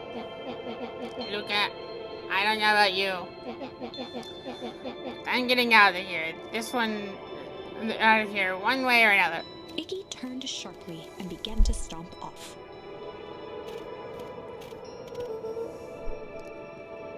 Enough with the riddles. Iggy, wait up. Realizing he'd worn their patience thin, Nat relented.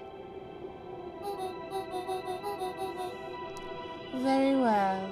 I suppose this isn't the time for metaphors. I'll show you how to get back home. Luca and Iggy turned around with hope in their eyes. Come here. Nat took a deep breath in. Close your eyes. Nat exhaled slowly, then snapped his fingers.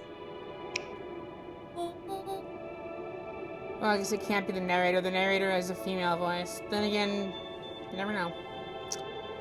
Not to misgender the narrator. Or Nat. For a brief moment, Luca and Iggy let themselves believe that some great magic was about to unfold, until they opened their eyes and found themselves in the exact same place, cold and disheartened. This is your home. This is Beacon Pines.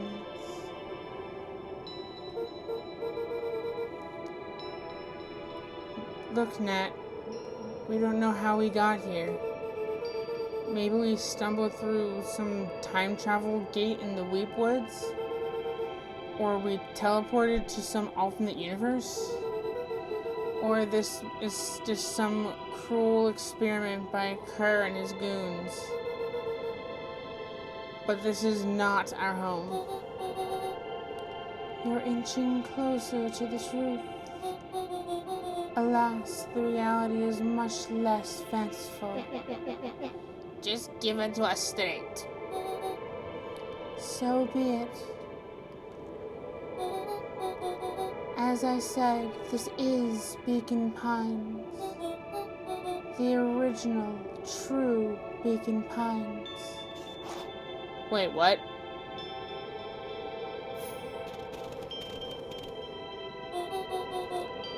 You both grew up here. But the town you've called your home for the past several years is a replica. A remarkable achievement of engineering, to be fair. But a replica, nonetheless. That's impossible. It's too much work. You'd need a whole town to replicate a whole town. Indeed. To pull off such a feat, you would require immense labor power. That which could be removed, would it move? That which could not would require a precise duplicate. We wouldn't have noticed? Someone would have noticed. You'd think so, unless the auditing was imperceptible. A mind-numbing attention to detail. As for the innumerable trivialities which the tapestry. Well, you can leave that to the miraculous thing we call a brain. It is the real aversion to discontinuity, a revulsion even. The brain has a wonderful way of smoothing out the rough edges, keeping us sane.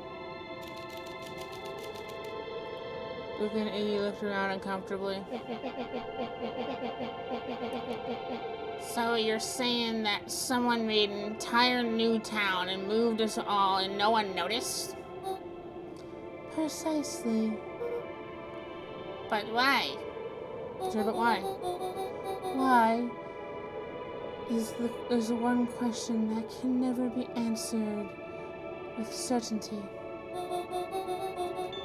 The best one can do is uncover.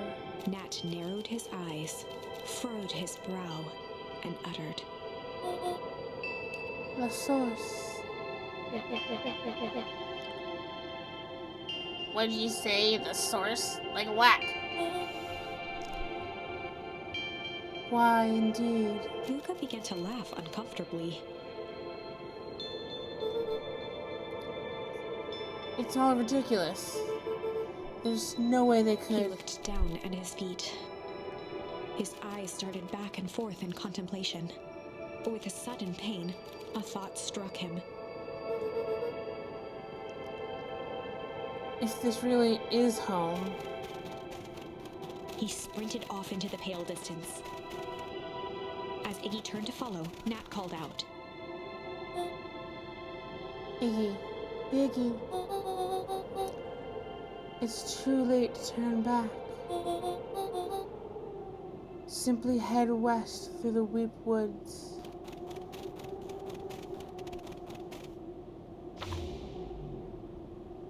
Chapter 6. The Source. Nat expressed his sympathy with a shrug and sauntered off as unassumingly as he'd arrived. He'd given Luca and Iggy what they needed, and nothing more. As Luca sprinted across the snow, the events of the past few days became clearer, pieces to a larger puzzle. Rollo said he was underground somewhere, captured. Mr. Kerr tried to cover it up with lies. The clipboards were hell-bent on capturing Iggy. It all seemed to point to perennial harvest. But right now, there was one thing that Luca needed to know.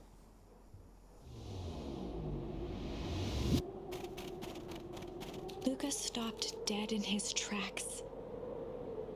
The tree was gone, uprooted and moved, leaving a raw gash in the earth. He dropped to his knees and dug wildly at the cold snow. His numb hands hit something hard, a headstone. A dry whisper escaped Luca's lips. You're here. All this time I thought I was visiting you. But you've been here alone in the snow. Dad, I'm so sorry. They ruined your favorite spot in the world. Our favorite spot in the world. Dad, what do I do? There was no reply, just snow-covered silence. Why did you give me a slip like that? What if I couldn't find you, you jerk? Iggy finally noticed the tears welling in Luca's eyes and the snow-covered grave. Oh, Iggy, they stole his tree, Iggy. yikes. Suddenly, they heard the crunch of approaching footsteps in the snow.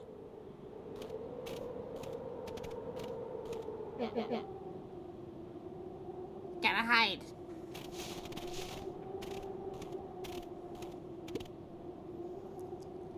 $259K. Fall off distance, still good.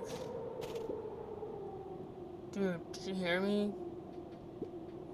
I said 259. Sorry. Ever think about what we did here? We saved a whole town of people. Doesn't feel like it sometimes. What about everything we left behind? That's the grave of someone with family. The people who love them will never know the truth. The truth is overrated. He bent down to scoop up a snowball and lobbed it playfully. Hey, don't be such a downer, dude. We took this job to change the world. Yeah? Come on. It's almost lunchtime. Weirdo.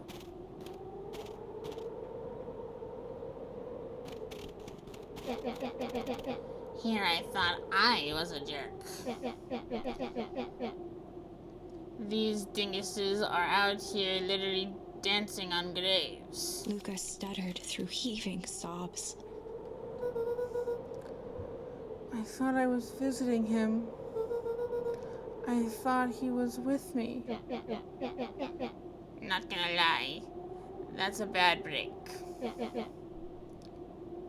Here's some advice. Iggy gave Luca a solid smack on the back of his head. Hey, Who's any of this helping? what? Sitting here in the snow crying like some pushover? Who you helping? Iggy, look what they did. They lied to everyone. Blah, blah, blah. Luca Van Horn, you're a lot of things, but you ain't the pushover. What did I tell you before? When some jerk comes at you, act like a horse's ass. I should stand up for myself? Hell yeah. Kurt and his merry little band of clipboards pulled off this switcheroo for a reason, right? Nat mentioned something about a source. Luca wiped his eyes with a sleeve. Whatever's at the source must be awfully valuable to Perennial Harvest. Sure would be a shame if something unfortunate were to happen to the precious sauce, wouldn't it? What do you have in mind? If it's small enough to steal, we snatch it. If it's too big to snatch, we smash it. And what if it's too big to smash? Iggy flashed a mischievous smile and cracked his knuckles. I'm always up for a challenge. Yuck, yuck, yuck, yuck. I'm gonna make this right, Dad. I promise. Let's do this.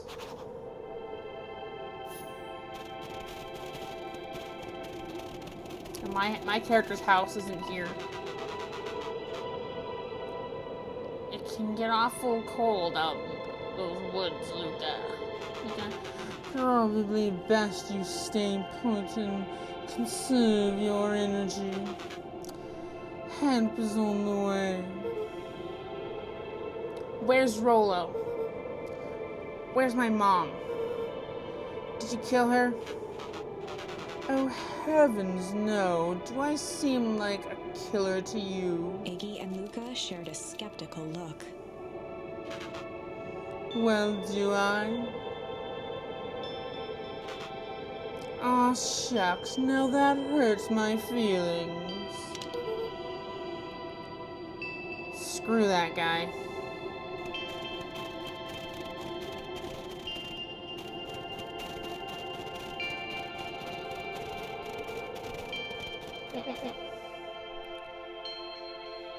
Wait a minute. If this is the original town, then that means... Iggy darted behind a large pine and began digging furiously. He emerged holding a shoebox with a crude skull painted on its lid. What's that? Long story. A few years back, I came into possession of some premium grade fireworks.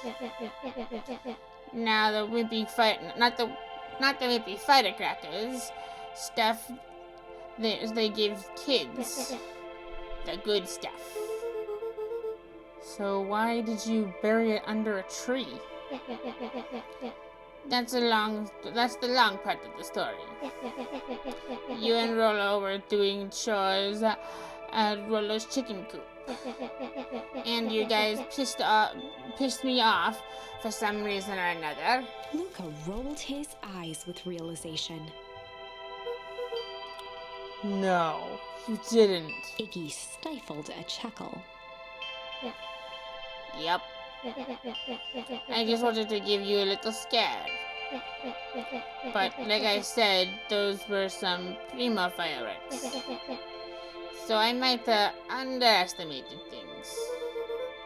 You blew up the chicken coop.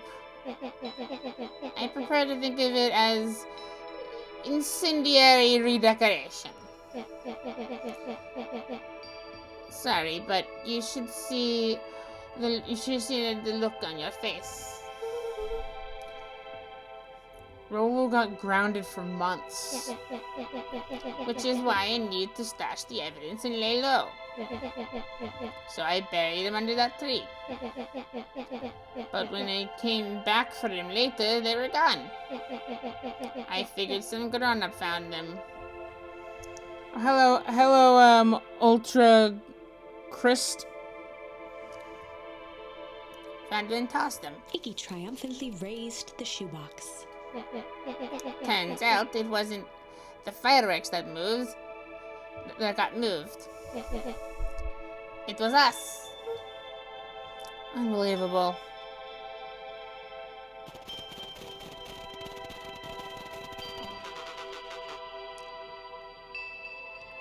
Do you like this?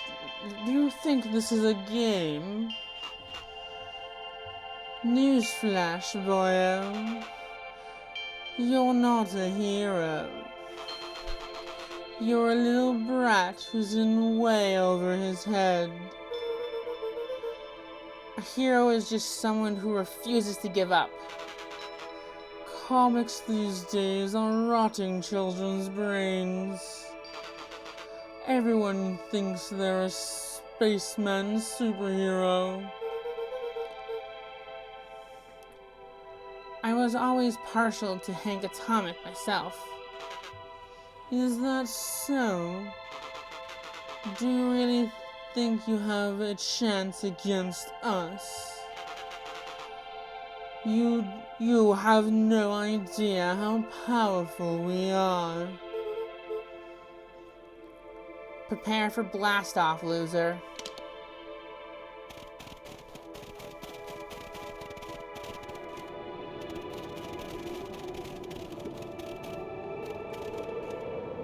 Luca and Iggy inched up to the edge of the hole with bewilderment in their eyes. Arctic air breathed out of the cavern in heaving gusts.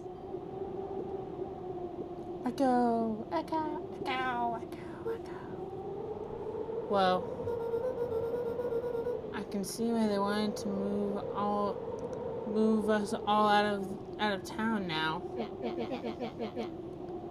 But why would they dig a giant hole? I think this is it. This is the source. It's a dang hole. Nyuk, nyuk, nyuk, nyuk. How do we smash a hole?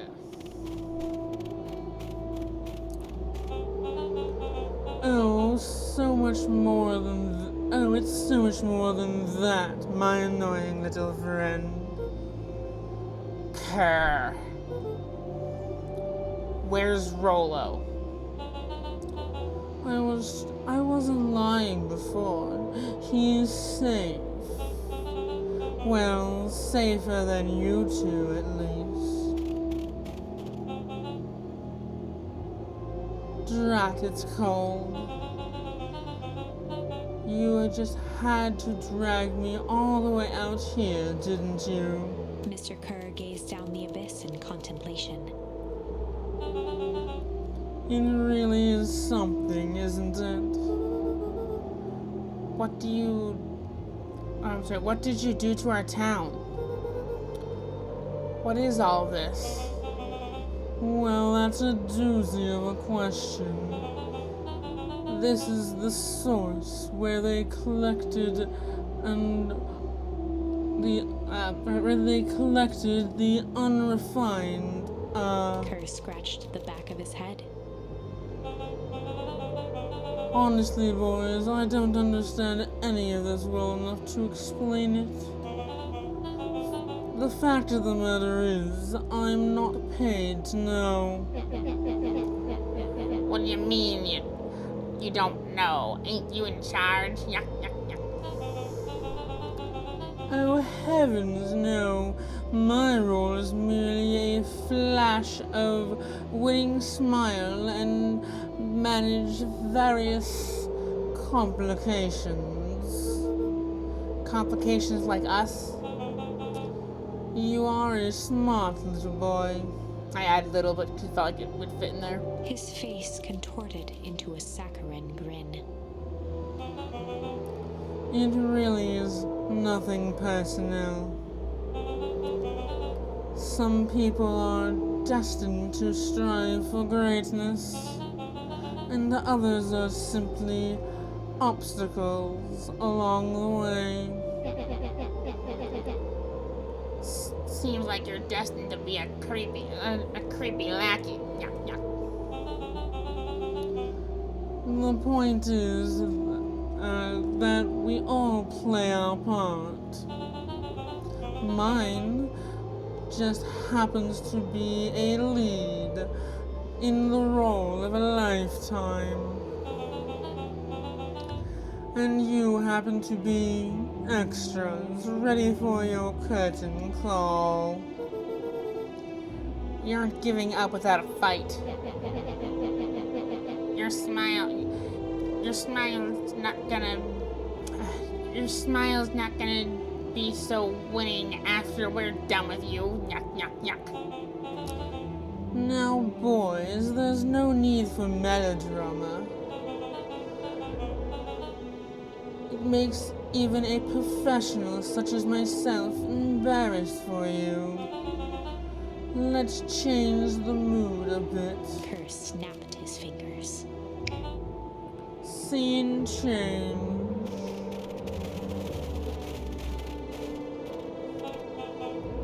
There, that's better. Deal with them. Iggy turned to Luca with a sly glance. Why are you smirking? Because I have a box full of fireworks and you don't. Iggy waved the box into the air, threatening to drop it down the hole.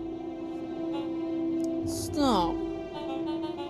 Let's not do something regrettable. Joke's on you, regret is one of my specialities. Out of curiosity, what would happen if I threw these into your precious hole? Nothing. Nothing at all. You're a terrible liar. I'll have you know, I'm an exceptional liar.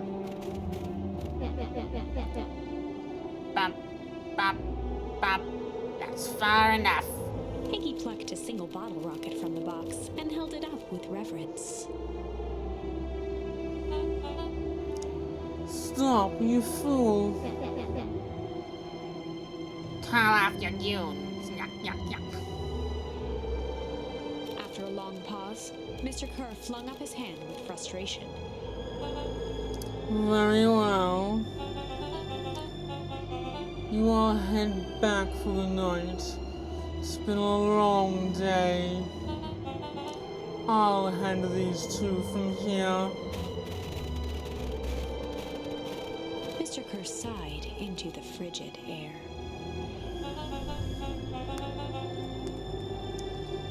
It's just us now, Iggy. You can put that down. What? Like this? With a nonchalant flick, Iggy tossed the firework into the hole.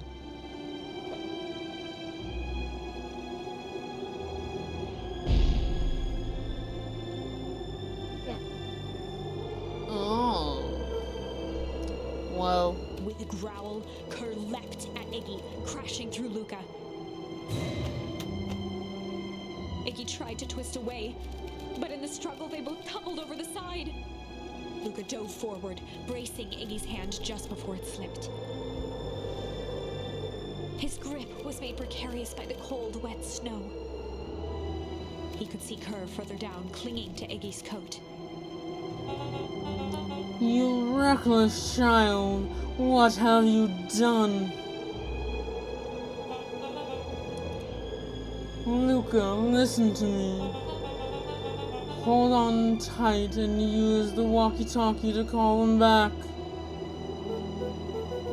How, what channel do I use? It doesn't make a damn difference. They're always listening. If you do that, the clipboards will just haul us up and snag us both. The only way to get out of here is if Kerr is out of the picture.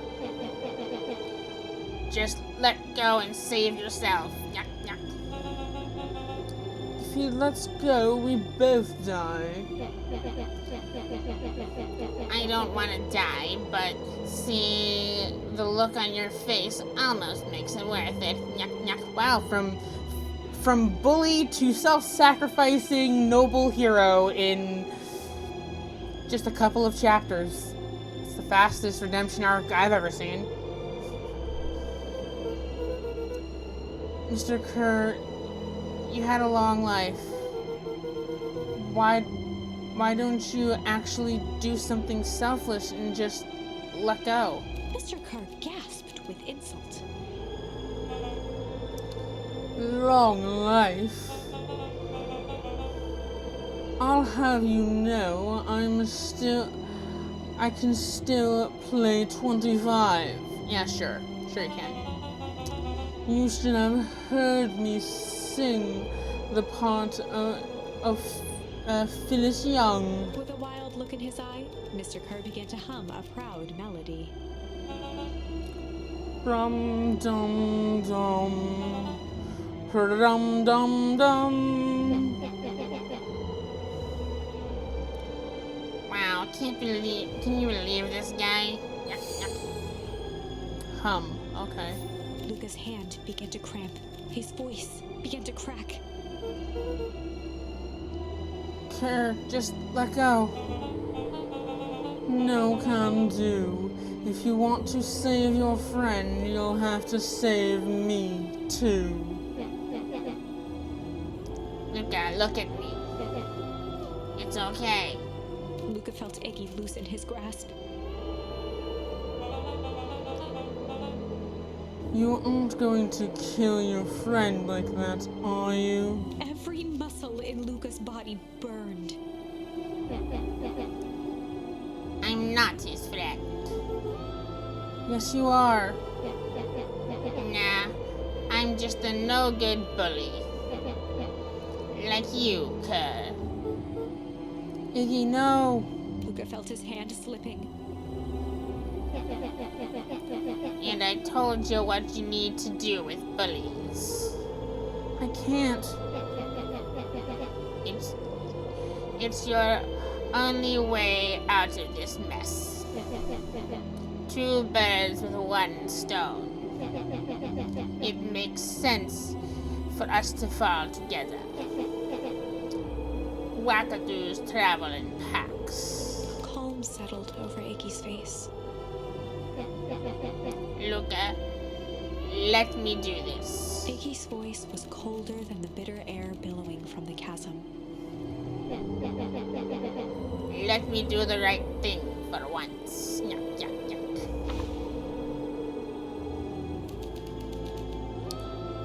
Luca had no choice but to refuse, accept, refuse, accept, refuse, accept, refuse, accept, refuse, accept, refuse, accept, refuse, I don't know, I don't know, you know what, I'm gonna let him do the noble sacrifice, and we can always come back and choose the other option. Luca had no choice but to accept Iggy's request. With a quiet blink, Luca watched a teardrop sail down into the howling void. As his fingers slowly gave up, he met eyes with Iggy.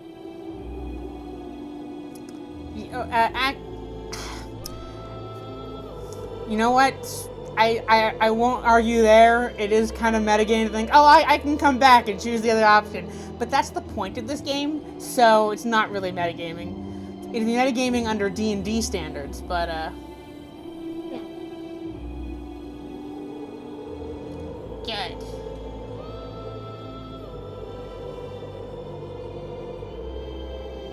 The two silhouettes were swallowed by darkness.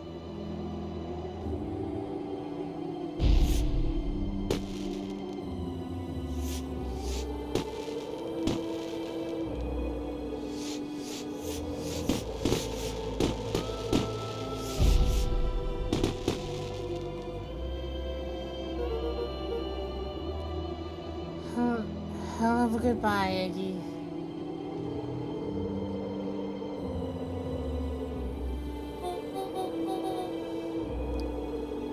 Luca, you should really step back. What? Quickly.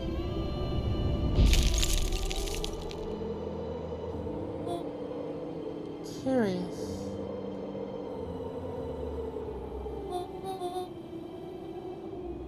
Ah, but of course. Those fireworks Iggy must have just the right amount of energy. We should get out of here before perennial harvest arrives. Not until you tell me what just happened. Your friend's sacrifice just saved this town. For a little while, anyway. How? Tempus liquidamine is a peculiar substance. It can change the relationship between matter and time itself. But doing so requires unfathomable energy. In a closed system, that energy can only come from the surroundings. A useful side product of this property being, by adding precisely the correct amount of energy to it, one can create a cryogenic cascade. So the dunk makes things cold and the firework made the hole freeze over? That's one way of putting it, yes.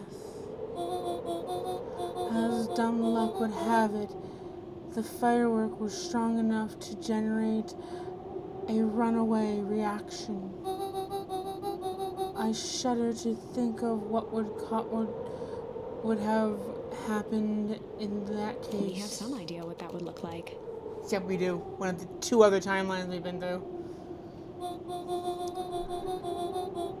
It will take them a good while to safely break through and access the source again. If you know all this stuff, why haven't you been helping?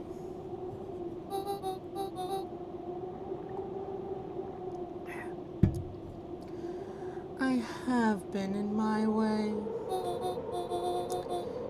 Each one of us has a role to play. Iggy's role, it turns out, was to buy us precious time. Mine was to observe and wait. Wait for what? You. Me? Why? What's my role? A fierce twinkle flashed in Nat's eyes. Luca Van Horn. You are going to save the world. With a chuckle, Nat turned and walked west.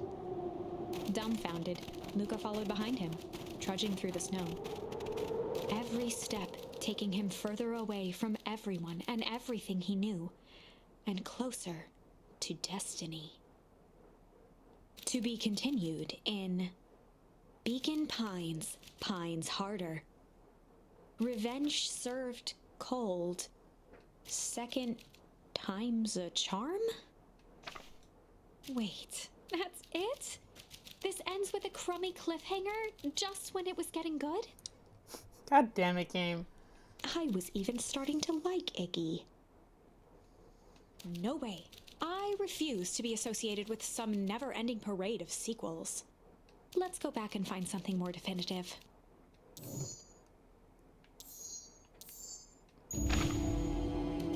Okay, I guess we'll see what happens if I refuse. Luca had no choice but to refuse Iggy's request. He tightened his grip and reached for the walkie-talkie in his pocket. A wild delight crept onto Mr. Kerr's face. That's a good lad.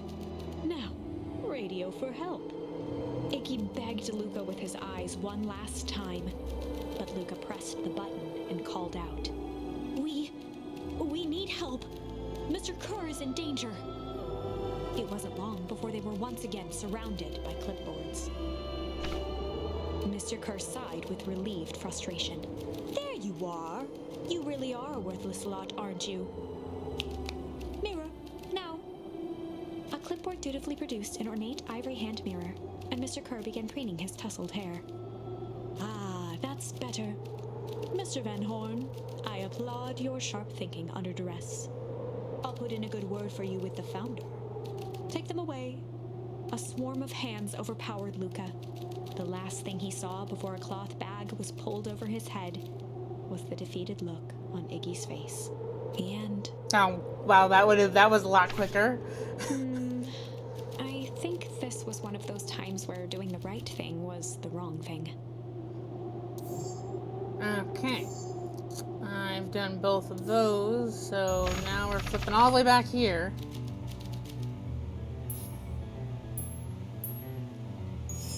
Tickle! Well, time to bust out the tickles.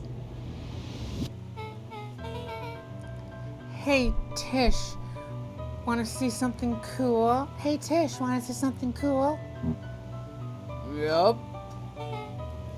Check it out. Beck lunged forward and began to tickle under Tish's arms.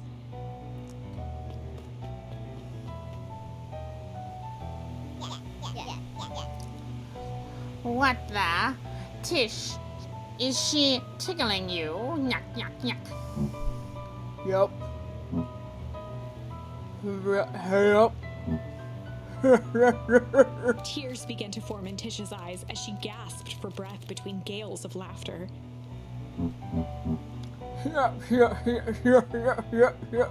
Beck redoubled her efforts until Tish finally had had enough. What just happened? Yuck, yuck. She seems nice. Sorry for the interruption. I think you were just threatening us. Iggy's eyes darted around, a realization dawning on his face that he was now outnumbered. I just remembered. I have somewhere to be. Yuck, yuck, yuck. Mm-hmm. See you around, new kid. Iggy kicked at the puddle before making his escape. Oh no. Some got on Beck. What a little creep. Beck, I think you got a little ooze in your hair. Beck shook the ooze out of her hair as best as she could.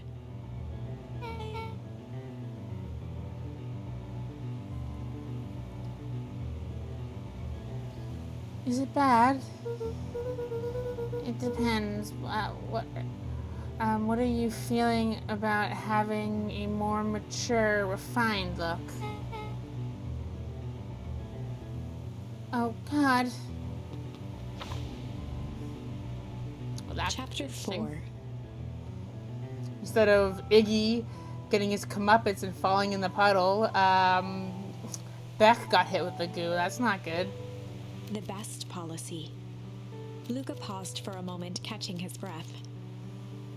He'd only just met Beck, and somehow he already managed to drag her into this mess. Hopefully he could make it up to her. But finding Rollo was his primary concern.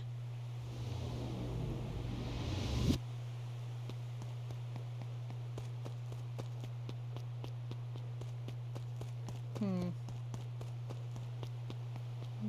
I go this? Oh. Property of Valentine Fertilizer Company. Looks old.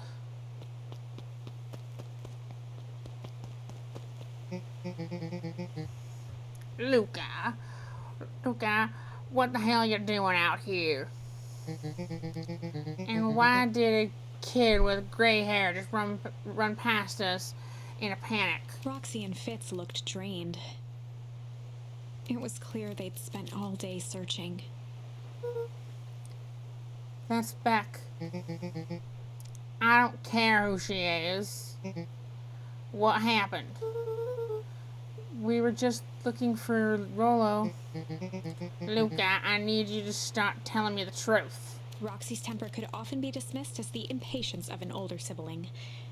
But this was the most intense Luca had ever seen her. Her eyes were wild and unfocused, looking straight through Luca. We're running out of time. In a torrent of rambled words and tears, Luca broke down.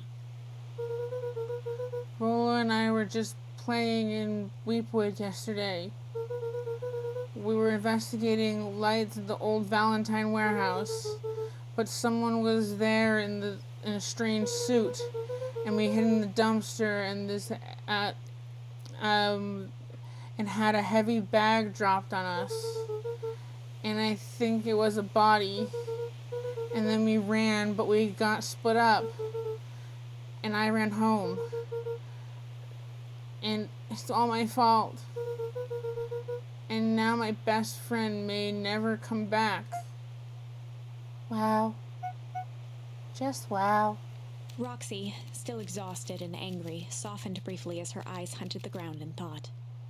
With a determined sigh, she looked up at Luca. It's not your fault, Luca.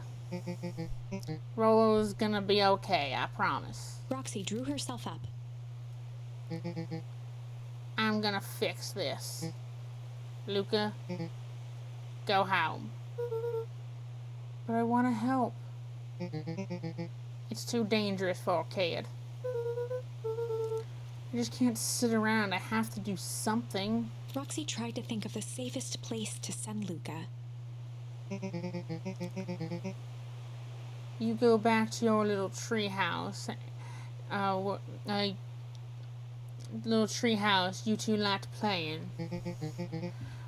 Wait there in case Rollo shows up. Sound like a plan? Luca wiped his cheeks and gave a quick nod. You did the right thing telling me the truth. Now scoot. You really believe that his story? What other option do we have? Things have been strange around here, leading up to the festival. My dad has been acting weird lately. Well, weirder than normal. Looking into the puddle, Roxy rubbed her arms to warm up.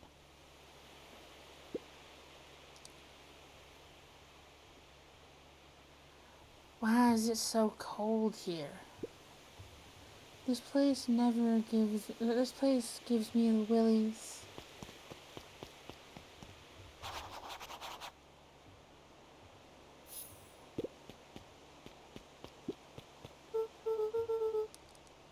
Dang, they boarded it up right up the way in.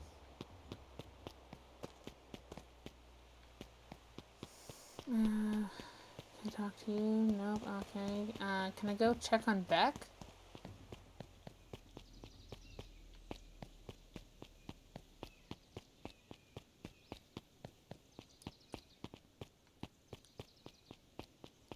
Can I go check on Beck?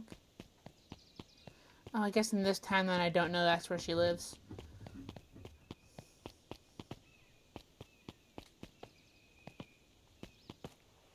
Wee. Mr. Nuncreed jumped with a start.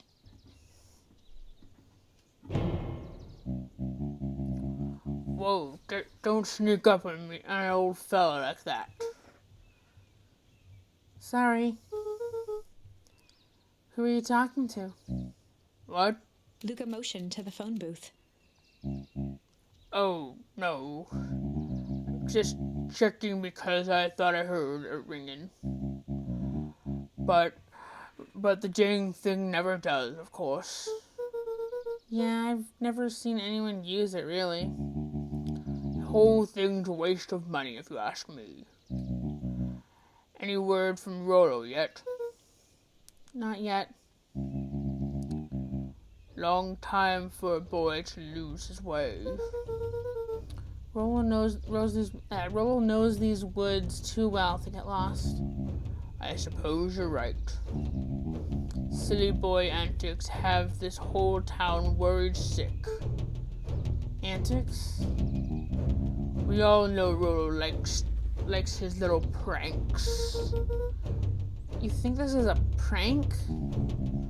What other possible explanation could there be? He's not playing a prank and he didn't get lost. Someone took him, I know it. How would you know that? Unless... Luca, is there something else you know? Mr. Nuncreed gently placed one of his substantial hands on Luca's shoulder. Dang it, boy. If there's something you know, something that could help your friend, you need to tell the folks. Luca peered up at Mr. Nuncreed. Kind eyes warmed a stern face. There was a deeper emotion hiding beneath it all. It was subtle, but Luca could sense something eating away at him. Oh, okay. Shame is all I have. There was a shame lurking behind those eyes. A deep sadness. If Mr. Nuncreed was that worried about Rolo, maybe he could help. Yesterday, Rolo and I were messing around at the old Valentine warehouse. Mr. Nuncreed raised an eyebrow. Both of you? You were with Rolo when he went missing? Not exactly. I was hiding in the dumpster. The dumpster? What were you doing in there? At first we were there just looking around, when someone in a strange yellow suit came and dumped something on us. We both got scared and ran. That was the last I saw of him. You got scared by some garbage. Well, that's why you don't go skulking in someone's dumpster. But it wasn't garbage. I think it was a body. I'm sure it was just some trash. No, there was a name tag. It said Deep Engineering. Mr. Nuncreed's shoulders slumped. I wish you wouldn't have said that. A deep sigh bellowed from his chest. Why did you have to? I tried, Luca. God knows I tried to keep you safe. Luca attempted to take a step back, but Nuncreed's hand clamped down on his shoulder. Oops, too quickly. But you Van Horns just can't help yourselves, can you? We were all so close. so close to this being done with this. Well, I mean, we already knew he was probably a bad guy from another timeline, but still. With a firm shove, Nuncreed manhandled Luca into the phone booth. What are you doing? It's out of my hands now. The door latched shut with a mechanical hiss. Shit.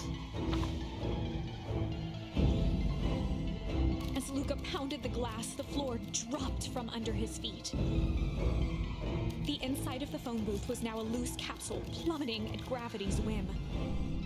Luca winced and pressed his hands to the walls. As he braced for impact, the capsule hurried to a surprisingly smooth stop. He felt a cold rush of air and opened his eyes with hesitance. Two large figures in hazmat suits occluded his view. Luca heard the deep, resigned voice of Mr. Nuncreed over an intercom. He knows too much. The end. Wait. No. Oh, hey, J-Bomb, welcome to the chat. This isn't the end. I know there's still much more. Somehow this went wrong. Okay, let's try something else. I don't have any other options on that branch. I don't have any options on that branch, or that branch, or that branch, or that branch, or that branch, or that branch, or that branch. Wait. No, oh, okay, I do have one more thing on that branch now. Okay.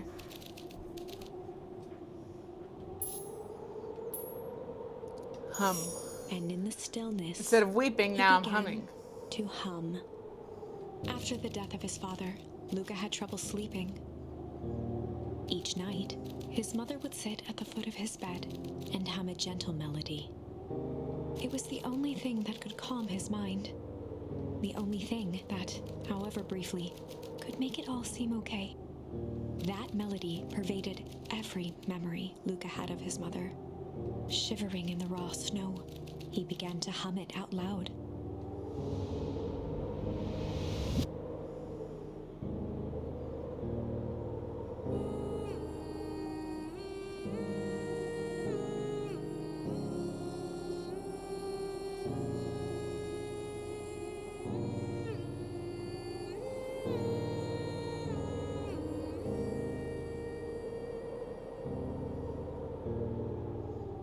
Gran lowered the torch, listening closely.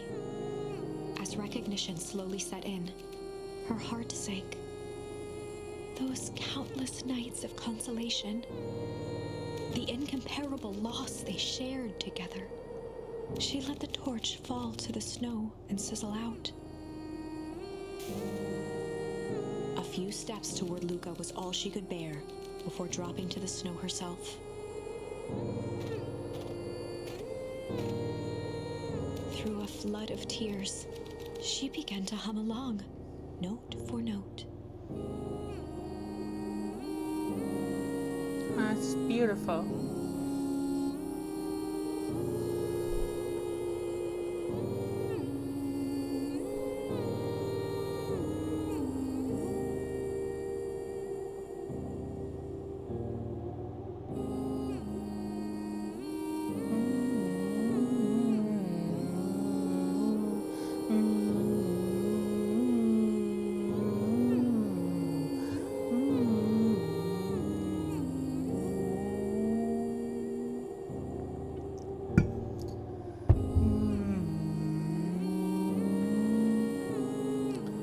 I missed your second comment, J-Bomb. Yeah, things have been going quite well. We got a couple more endings.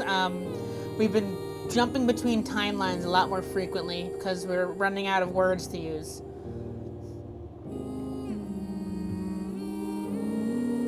Luca lifted his head in astonishment. The last time he heard that melody was the last night he saw his mother. How do you know?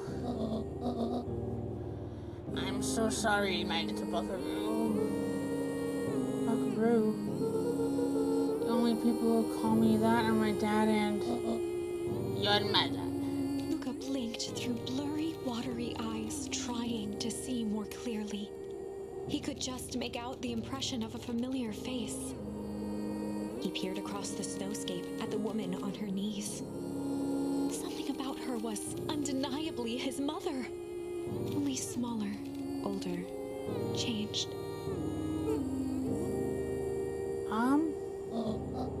That's right, Buckaroo. Mom? Luca sprinted as fast as he could toward his mother. They held each other close, and the cold retreated from their bodies. Eleanor? I thought you were... Gone? You should have known I would never abandon my son. Eleanor looked down at Luca, tightening her embrace in an appeal for forgiveness. How? You're a smart man, Joseph. I thought you would have perceived it, pieced it, no, I can't read, would have pieced it together by now. You were exposed. Mom, I don't understand any of this. What happened to you? Where did you go? Why did you leave me? I never left you. I was always right there, right here, Luca. Why did you lie to me? It tore me up, Luca, but I did it to keep you safe. I thought that getting answers would help us both move on. But the more I discovered, the more I realized the danger we were in. Until perennial harvest was stopped, it was better if everyone thought I was gone. You could have trusted me. These are bad people, Luca. They won't stop until they get what they want. And they don't care who gets hurt in the process. Then, what do we do? We have to stop them. Joseph slumped into the cold, wet snow. It can't be stopped. This is too big. I tried beating them at their own game. I'm done fighting fire with fire. For the first time in a long time, her voice felt like her own again. No more lies. I see now there's a better way to stop perennial harvest. The cold, hard truth. Luca gazed down at Nuncrete with pity. He looked small. Joseph stared into the snow as if searching it for answers. Come on, everyone. We've got the party to crash.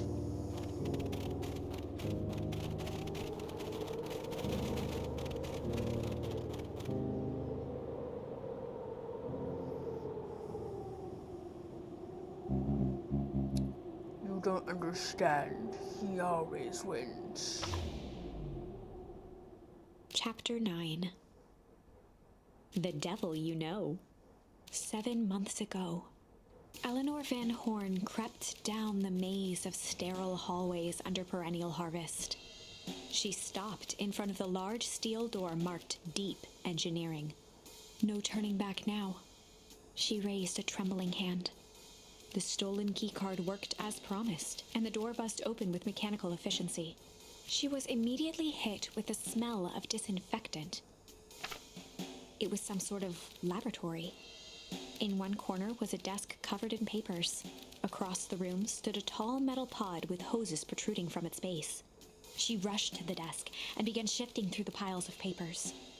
They were experiment reports on something called Tempus liquamen. There were dozens of them, every one stamped failed.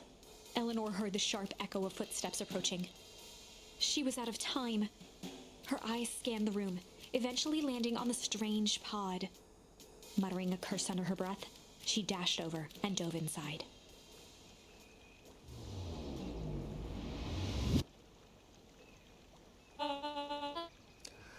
And that is what change is all about.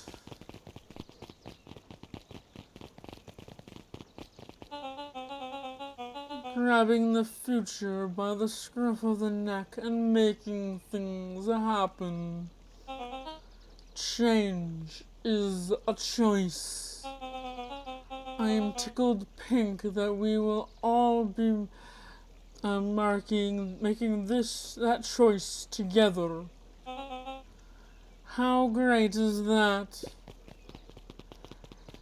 This man is a liar. Excuse me. I will not. This town has a dangerous secret, and perennial harvests only exist to keep it hidden. Nonsense. They picked up the whole damn town and moved it right under our noses. You aren't making any sense, dear. Mr. Kerr addressed the crowd with a sarcastic tone. Imagine such a thing. It's absurd. It's just plain impossible. They promised they could fix the foul harvest. They told us that they would clean up. They would clean this place up. We just had to leave town for a few days. But that's when they had us evacuated. But while they had us evacuated,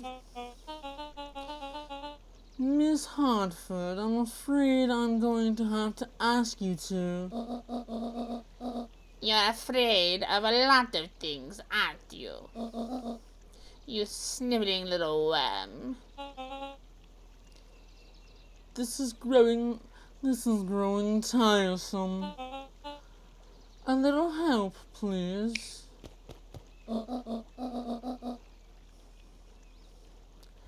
Don't you see this festival is a sham? An excuse to have a whole town gathered in one place. They're planning something awful. I don't know what, but these people are wicked. Don't listen to her. She has absolutely no proof. I am the proof. I'm Eleanor Van Horn. Whispers filtered through the crowd.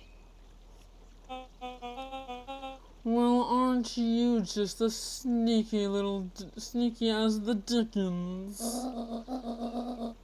We all knew Valentine's fertilizer was too good to be true. And now this whole town is paying the price. Ladies and gentlemen, I am sorry about this disruption. My associates will take this obviously disturbed woman somewhere comfortable, so that she can get the help she needs.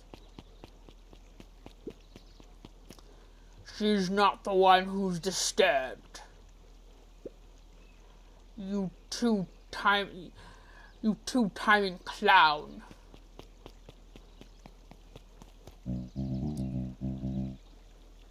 You all know there's something wrong with this town. It was just easier to look the other way. The truth is,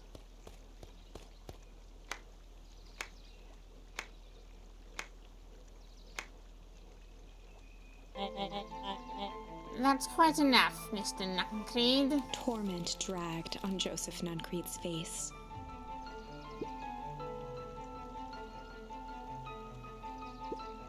Yes, sir. Take them. Take them away. No. No, I want them to see this.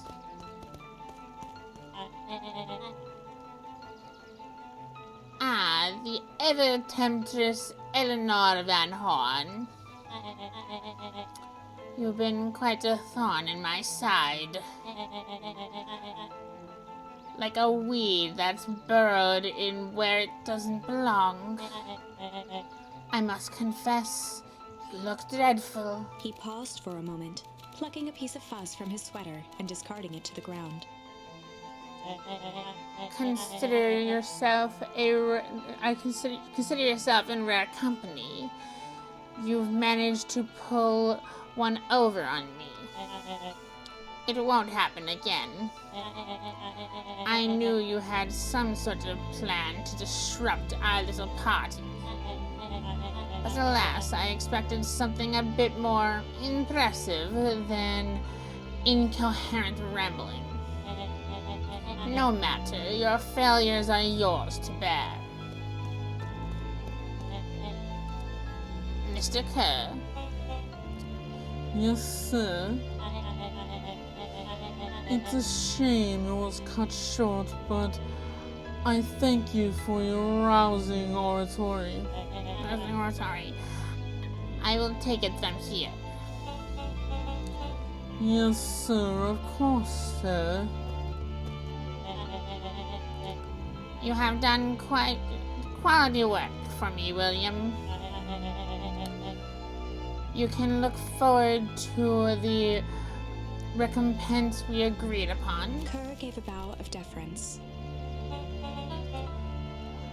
Founder, you are most gracious. Gasps rippled through the crowd. Thankfully, I can dispense with the formalities from here on out. Solomon pulled a glass vial from his pocket.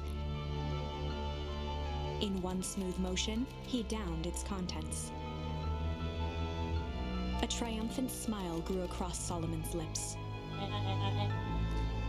You can call me Shapper Valentine.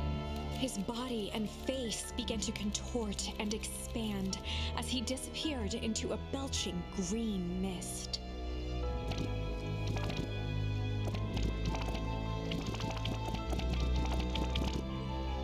A hushed horror gripped the crowd.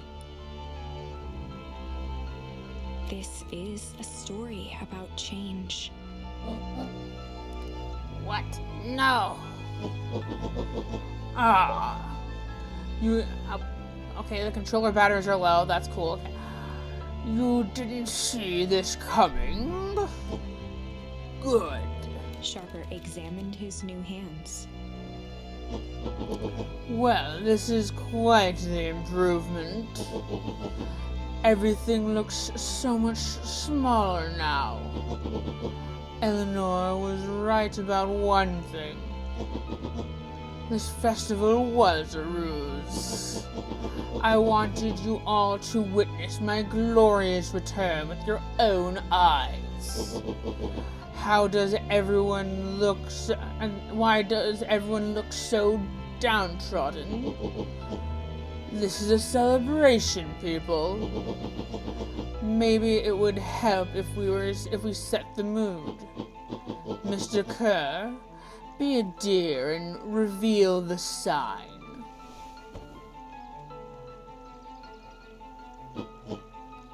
Ha! Wonderful. Sharper choked out a crude squawk of a laugh.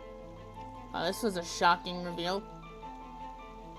Frustrated grumbles sprinkled through the crowd. Sharper, you mysterious bastard. Ooh, malice. Cool. I'm glad you're back so I can tell it to your face. You destroyed this town. We ain't gonna let you get away with it again. Sorry, this is not the time for audience participation. Some assistance, Mr. Kerr. William Kerr gave a subtle nod to the clipboards.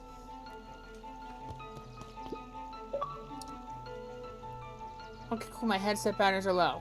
Cool. Noted. You coward.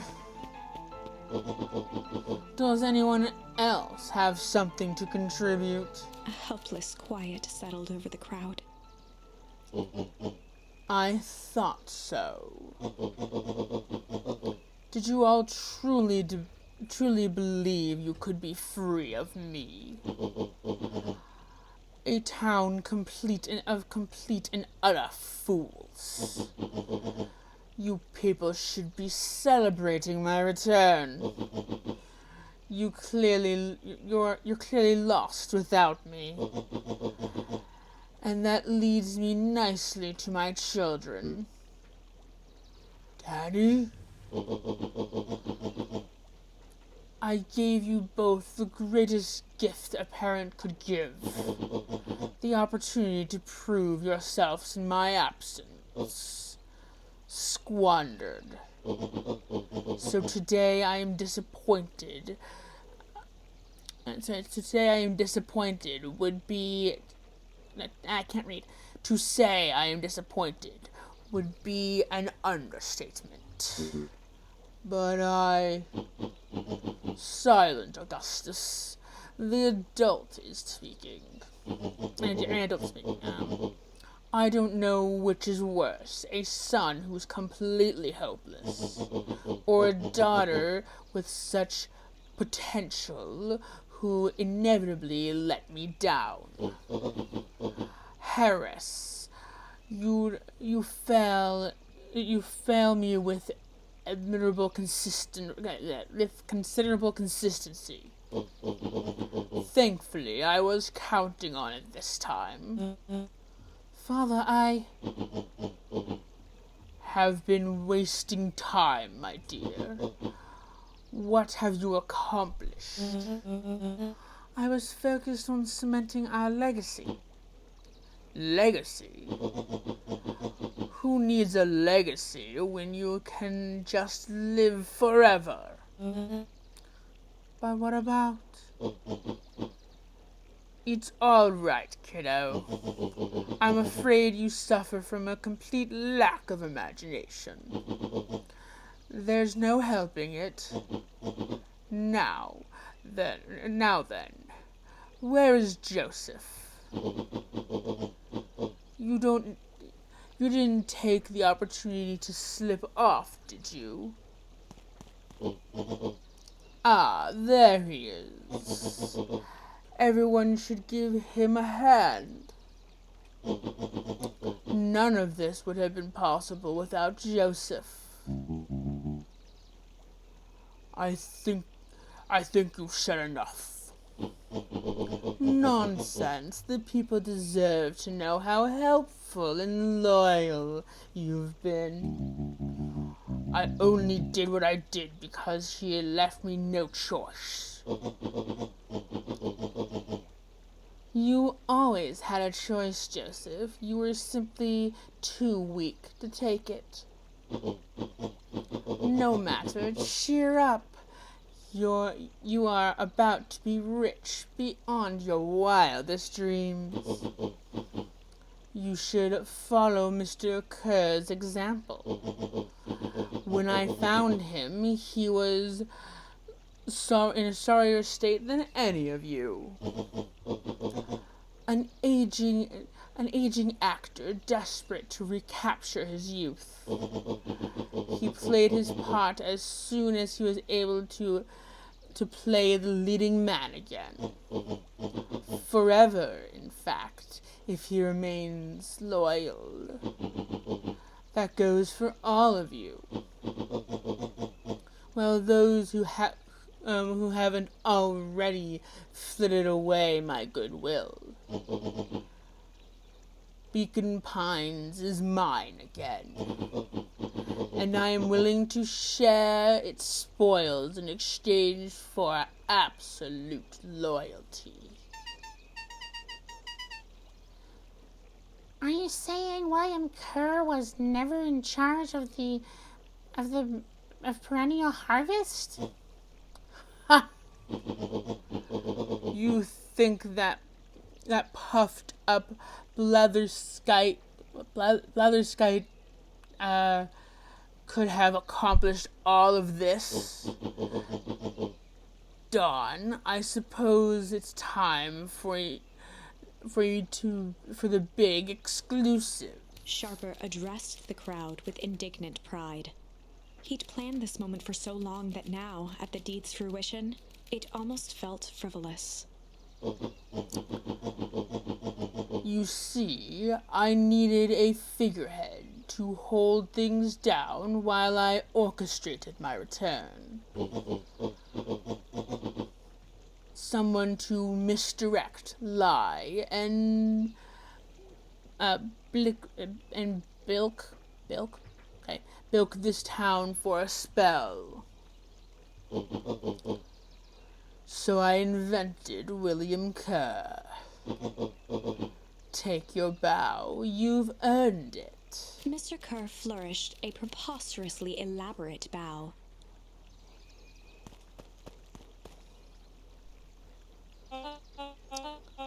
Patrick C.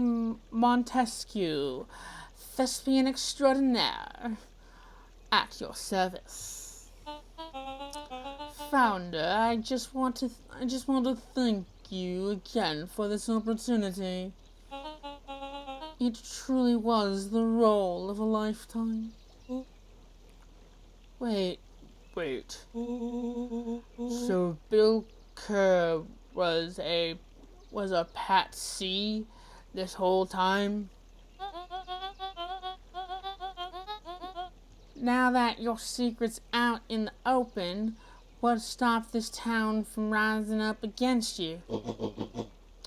Oh, that's the delicious part. Fear. Thanks to our clipboards, I know what each and every person in this town fears the most. Yeah, I caught that. It's a pun. I just didn't feel like making a with it. I know it's a pun. His actual name is also a pun. The fake name is also a fun. Is also okay. At least the last name of his stage name was also a pun, because calling someone a cur is like a bad person. You cur, you fiend. So it was already a pun.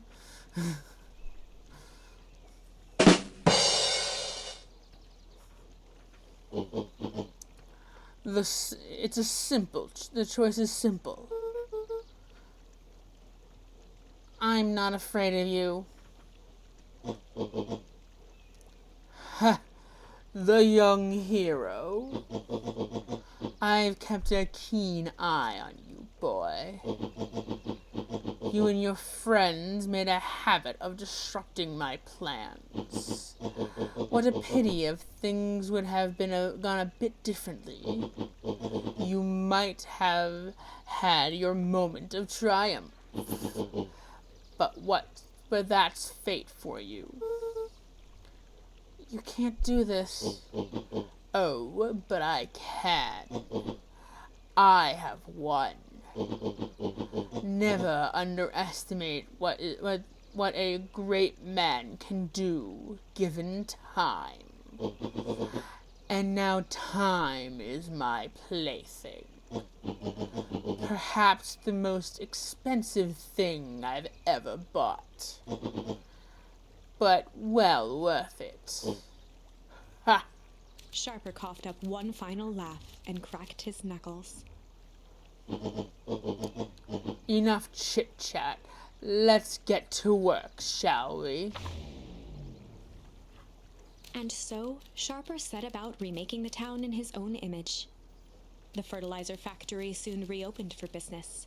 Sales rose steadily as more and more farmers across the countryside began to swear by its miraculous properties. Beacon Pines became famous, a secretive town that, for the right price, shared its gifts with all. Gifts that became more and more necessary in a world where winters grew longer and longer. The end.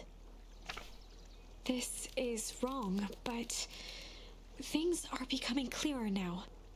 You can feel it, right? Maybe. We can't let Sharper win. He might just be the key to this whole thing. Let's see. Okay, so that one I used all the ones that that was the one behind me. Is that used? Was that played out to its fullest? Give me a second. Let me move myself so I can see. Yeah, chill was used to its fullest there. Okay. Those two have check marks. Those two have check marks. Those two have check marks. Those three have check marks. Those two have check marks. Wait. Yeah, those have check marks. Those two have check marks. Those two have check marks. This one.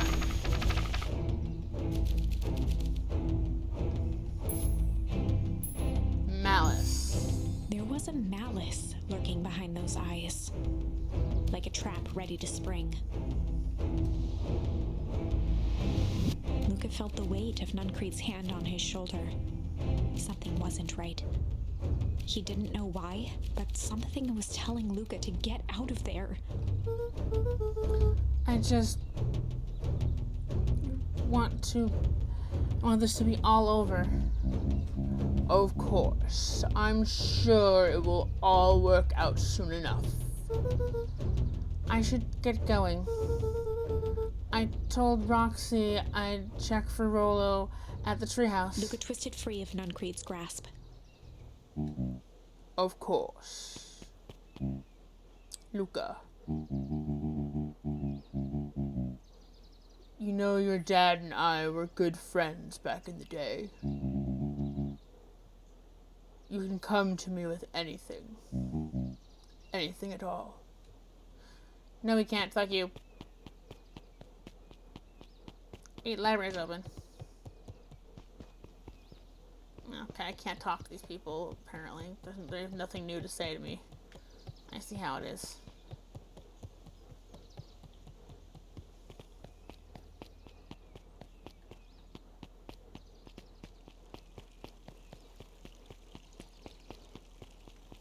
There's the frickin' person who becomes... let's see what you have to say. He looked down and muttered in a gruff voice. Mama always told me my problems would look smaller once I grew up. But my problems always seem to go right along with me. Heavens, I sense big trouble ahead. Why is your book so prophetic, lady? You have anything new to say? No? Okay. How about you, Sharper? I mean, totally not Sharper.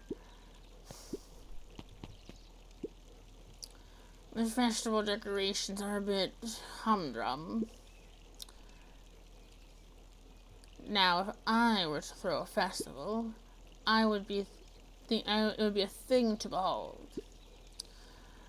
I agree. This is all more than a little sad. It's worse than sad. It's boring. What if we did a little something to spruce things up? I'm listening. You know what? Festival sign wanting to be unveiled.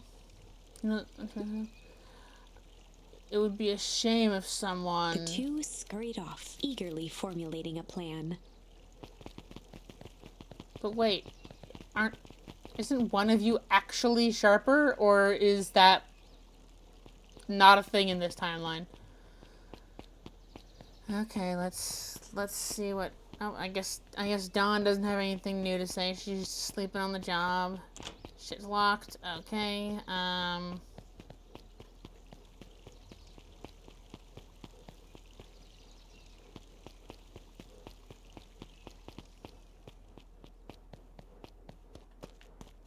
Nope, you know, I need to slap some melons.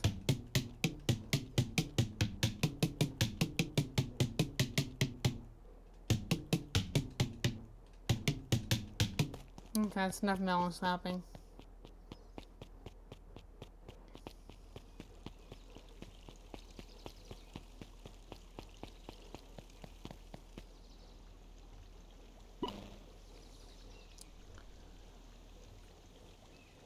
Identify yourself, please.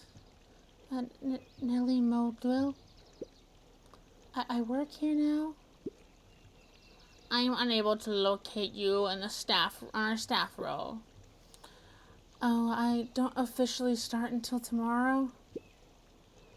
Mr. Kerr said I could come in early tonight to get a few things done. Hold, please. Clearance authorized. Thank you. Our harvest awaits.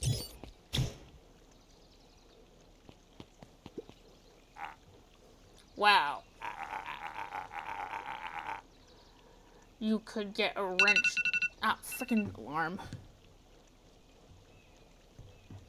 Anyways, you could get a wrench to the noggin sneaking up on a guy like that. Don't scare a man while he's junkin', Sonny. Evening, Jeff. It's kind of late to be junkin'. I might as well ask the same thing of you. Find anything good? Bah, ever since Perennial Harvest moved in, even the junk is trash. You can lean a lot. You can learn. I can't read. You can learn a lot about a person by looking at what they throw away. With a bunch of it's all shredded paper and coffee cups. Well, I'd better get going. I didn't see nothing if you didn't see nothing. See what? Exactly. Okay, I can't talk to the clipboard. Can't talk to that guy. Can't talk to that guy. I need to go this way. Hey, Jetson. Have you seen Rolo come by this way by any chance? Afraid not. An exclusive as elusive as the fish pond is the fish in this pond. Okay. Okay, cool. Can I go this way? Nope. Okay. Guess we're going to the treehouse. Rolo? He aired a long holler into the woods. Rolo!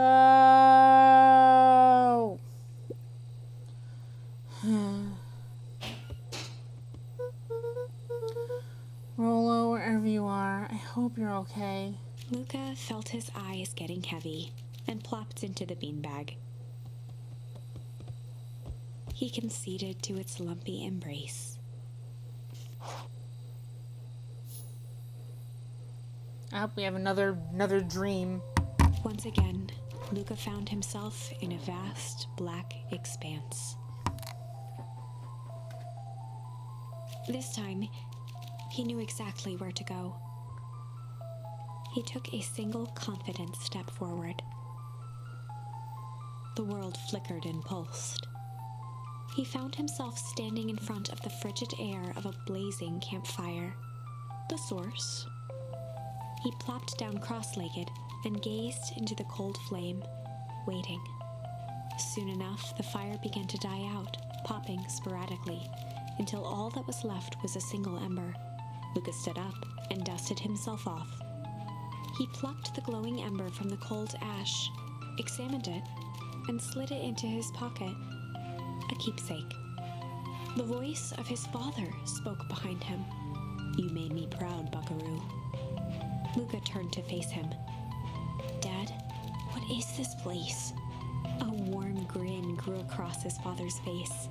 "A place where everything that has been and everything that could be all wait together." Luca found himself staring at his father's face, trying as hard as he could to memorize every single detail. Wait? For what? Another voice spoke out as Luca's doppelganger stepped forward. "That's up to you." Without knowing why, Luca began to weep. Is any of this real? Are you real? Luca's father bent down to smudge away a tear. Of course. I'm as real as the part of you that misses me. Luca turned to look at the older version of himself. And you? The doppelganger choked back tears. I'm as real as the part of you that's angry he's gone. Does that make sense? Through his tears, Luca laughed. This is getting I think intense. so. His father pulled him in for an We're embrace. probably in the final timeline. Time to go, buckaroo. Luca was startled from his dream by a banging on the floor.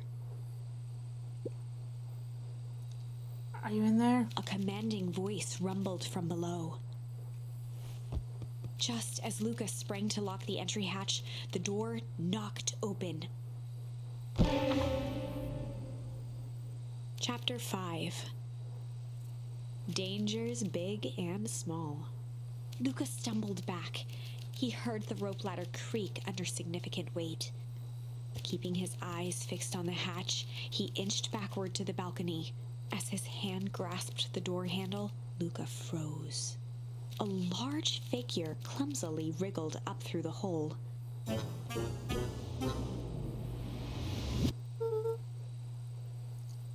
Stop right there. Or I'll... Sheesh, I know it's dark and all, but I figure you'd recognize me. Who are you? The large figure cocked its head inquisitively.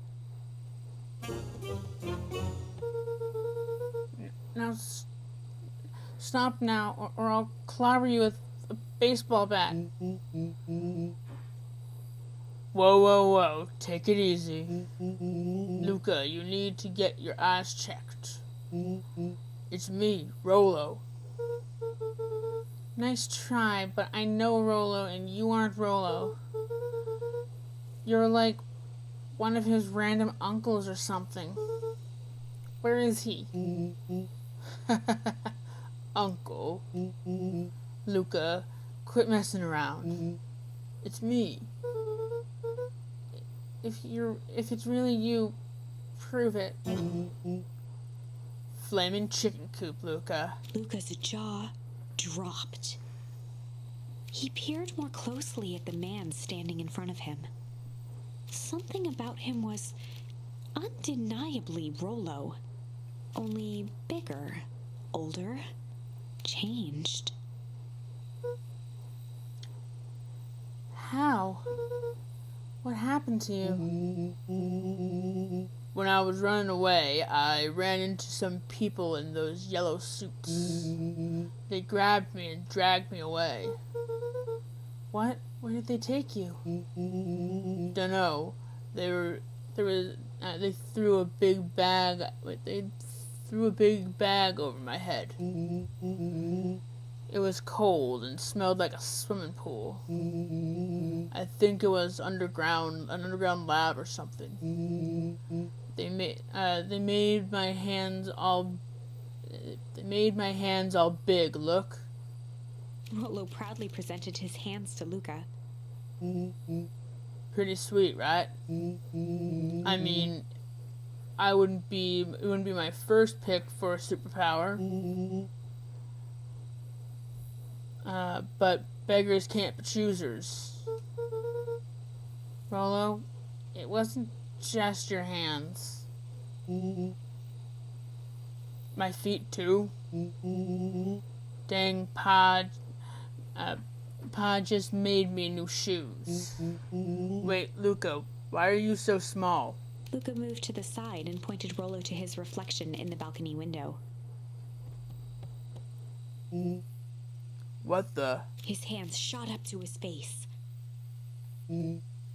Holy Toledo. Rolo, what did they do to you? They made me drink some sort of green crud. Ew. Actually, it wasn't too bad. It kind of tasted like licorice. I passed out and woke up like this. And And then I sorta smashed open my cage and escaped. Whoa, you smashed open a cage? Kinda. At least I think I did. It's all a bit of a blur. They had you in a cage. Who are these people? I don't know who did this to you, but we're gonna fix it. Fix it? This is awesome. Well, I'm just glad you're safe now. Luca, you didn't need to worry about me. Sure, I got snatched, but look at it this way. I got snatched. I know where the snatched people go. We may finally have a lead on what happened to your mother. Maybe you're right, but this seems dangerous. Danger? Ha! Rollo shadowboxed a few jabs. I'll take them all on. Hey fellas, what's up? With a yelp, Rollo dove behind Luca. Take cover. Did I come at a bad time? Who the heck are you? This is Beck. Sorry, something truly bizarre just happened and I need help. I don't know where else to go. So, you were just hanging out here with your large adult friend? No, this is my buddy Rollo. Yeah, I would have the same reaction back. This is your missing friend? One and the same. He seems a little old. I'll have you know this is a recent development. What the heck does that mean? Oh, sorry, you're the one who just showed up out of nowhere. So we'll be asking the questions. That's fair. How did you find us? Your silly little treehouse? I think you mean our silly little mission control. I hate to break it to you, but your secret path isn't so secret. And I could hear your racket from a mile away. See, Luca, this is why we need to improve security around here. Not now, Rollo. I mean, you did improve security in another timeline, but anyways. Beck, you said something bizarre happened? Yeah, but... She shot a nervous glance at Rollo. Anything you can say around me, you can say around Rollo.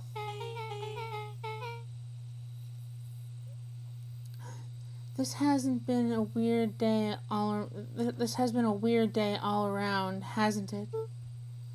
Yep. Beck's eyes narrowed.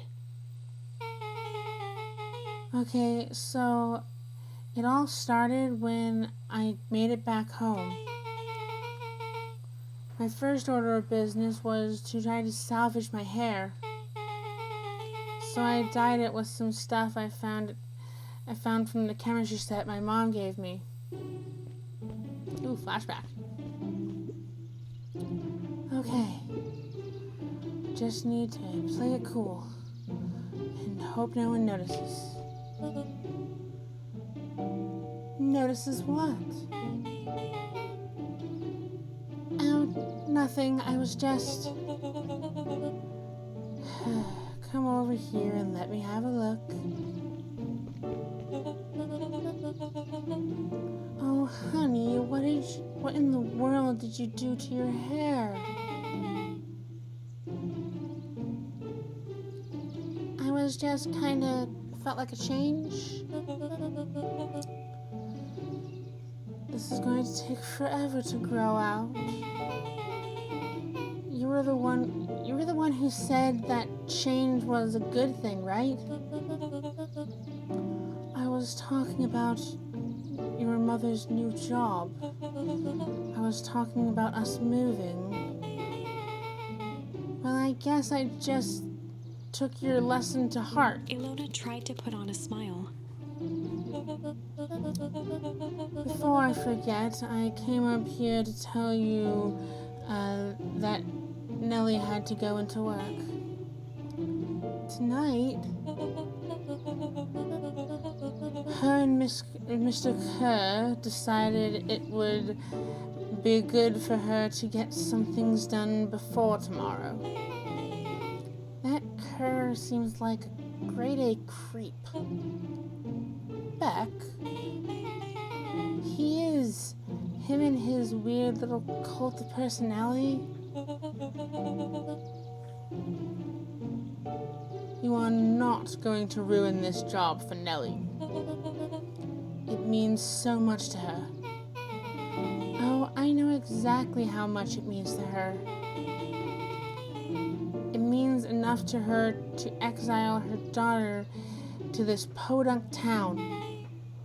This place sucks. The people here are weird. You just don't know them yet. It's always cold.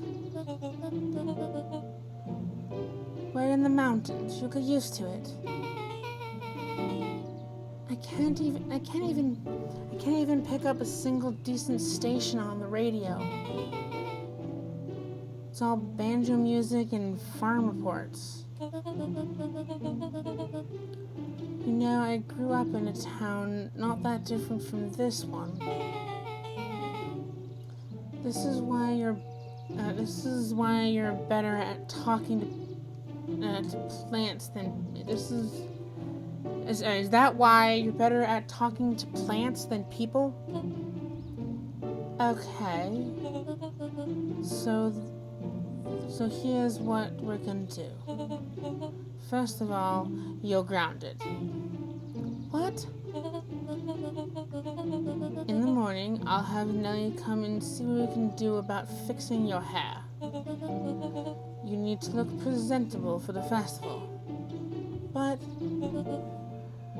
not another peep. She sighed, and after a moment, looked down at Beck sympathetically. I know it's hot. I know moving is hard, honey. But this doesn't mean you have to make yourself miserable all the time. Other people seem to have that covered for me. Oh, and if you've decided to rebel by dyeing your hair more... She flashed a sly grin and tousled Beck's hair. I'll just shave it off for you. Think of how rebellious you look then. Very funny. Thank you. Good night, sweetie. Good night, Mom. Wait. First of all, this town does not suck. Second, you need help because you got grounded? No. I'm sorry you got in trouble. It was my fault your hair got screwed up in the first place. Don't worry about it. I actually kind of like this look. Great. Can we get back to the story now? The next part is the important bit. I have this radio I upgraded with my mom, and I was too angry to sleep. So I tried to dial something worth listening to.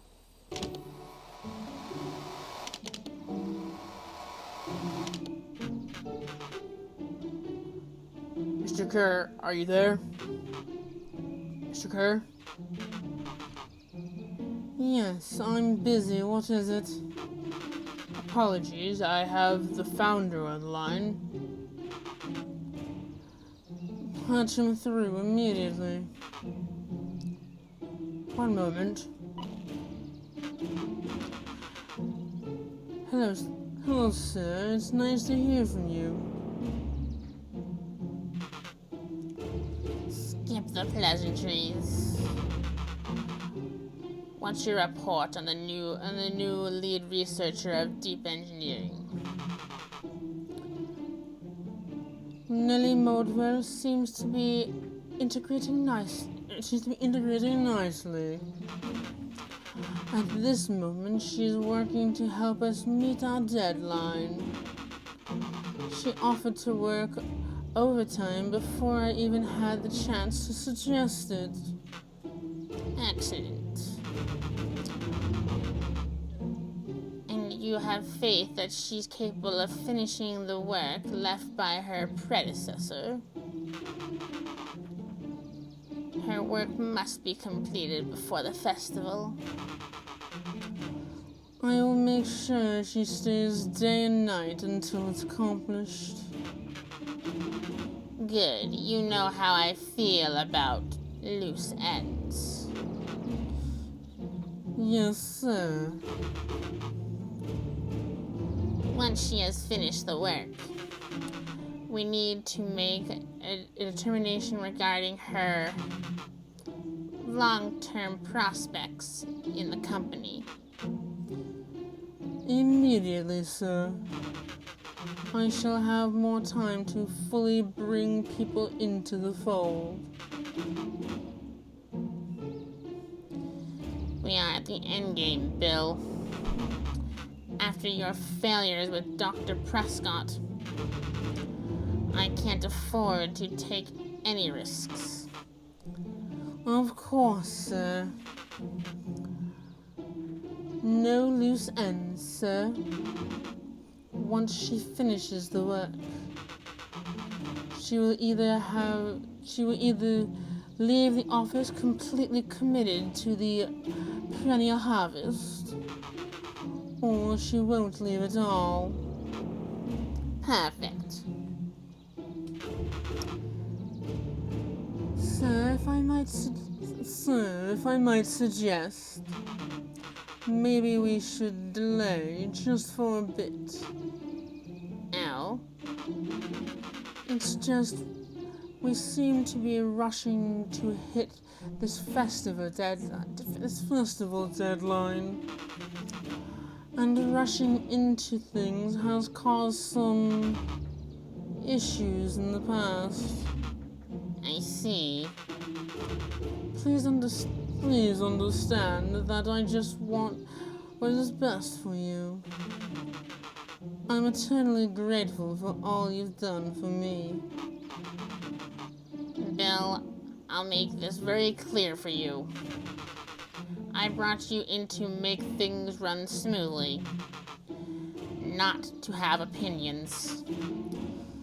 Of course, sir. Chin up, Bill. You're only a few days away from everything you've ever dreamed of. Yes, sir. Thank you, sir. Wow. Yeah. Just so we're clear, when they said loose ends, they were talking about murder, right? Like, actually killing someone. Capital murder. Luca gave Rollo a quick elbow to the ribs. Who's the founder? I was hoping you guys would know. Nah, as far as we know, Kerr is the top banana at Perennial Harvest. He sounded scared of this founder guy. So we have an even topper banana on the field. What the hell is my mom caught up in? Has she talked about the job much? Not really. She said she was going to come and continue the work of someone she respected. Luca, do you think that body at the warehouse was the person Beck's mom came to replace? That would make sense. Beck, it seems like Nellie's predecessor got, loose-ended. I'm getting that impression. Okay, we need to get your mom out of there before the festival happens. That's 2 days away. Won't she just come home after work? The creep said on the radio that they were going to hold her there until then. So if she's not coming out, we gotta go in and get her. Beck flicked a large sheet of paper out of her pocket and slammed it on the floor. Maybe this will help. You have blueprints? Well, it's really just a welcome map. My mom's HP from my mom's HP. Sorry, at PH, not HP. From my mom's PH orientation day. But it shows the layout. Sure looks like blueprints to me. Look, there's the reception area. There's a big room marked Founder's Office. It even has an exit. It even has the exits marked. Guys. We have a deadline. We have an objective. We have the blueprints. You realize what this is, right? Rollo started to wiggle with excitement. I think we're heisting. This is officially a heist. Chapter 6. The Heist. They spent the night's end huddled around that small map, formulating a plan to infiltrate the headquarters of Perennial Harvest. It would be no small feat. A modern facility equipped with all manner of technology, not to mention the swarm of clipboards that would most certainly be scattered throughout. By the time the sun began to peek through the car window used as a makeshift balcony door, all were in agreement. This could just work. The final day before the festival would be used to prepare. They'd need to pool every resource at their disposal, pull every favor with a thread. Even enlist some unsavory characters around town with important tasks only they were suited for. Luckily, there was enough ill will and mistrust toward Perennial Harvest that alliances could be found at a bargain. Luca, Beck, and Rollo rubbed their eyes as they exited the treehouse. They hadn't slept at all that night. There was no time. The festival was to begin in 1 day, and they each had their assignments. Alright, quick recap. Rollo, you're gonna talk to Roxy. Cordially. Without her and Fritz, this whole thing could go bust. Me, Cordial is my middle name. And how do you plan to explain your new... He waved vaguely at Rollo's sizable figure. circumstances? Bah, she'll be so happy I'm alive, she won't even notice. Beck snorted an involuntary giggle. And Beck, you're sure Ilona would just shoot this whole thing down when she hears it? I won't just shoot this whole thing down. She'll listen. When she understands the danger Nellie is in, the danger we're all in, the plan will make sense. Okay. That leaves me with Jeff and Iggy.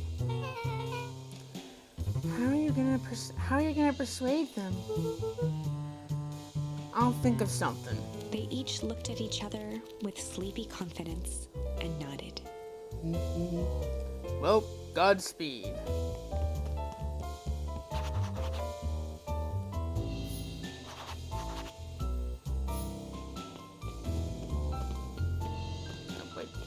I want to talk to this guy just because I probably can't. Oh, okay. There's nothing new to say. Cool, cool.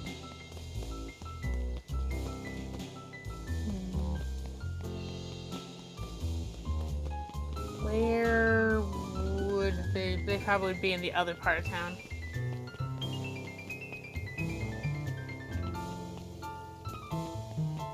Where's your book say today, lady?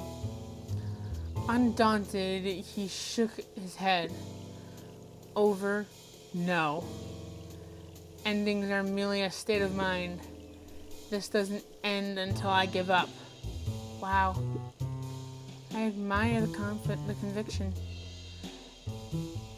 But can he really pull through? Again with your weirdly prophetic book, lady. Can I talk? I can. Yawn. Do you ever wonder why an agricultural company employs an army of survey takers? The clipboards, they say it's just trying to make us happy. Do they want to make us happy?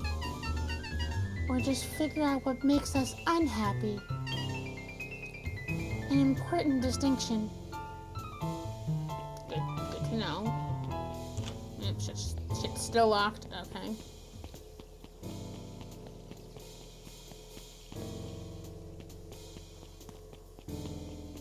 Gonna go slap some melon.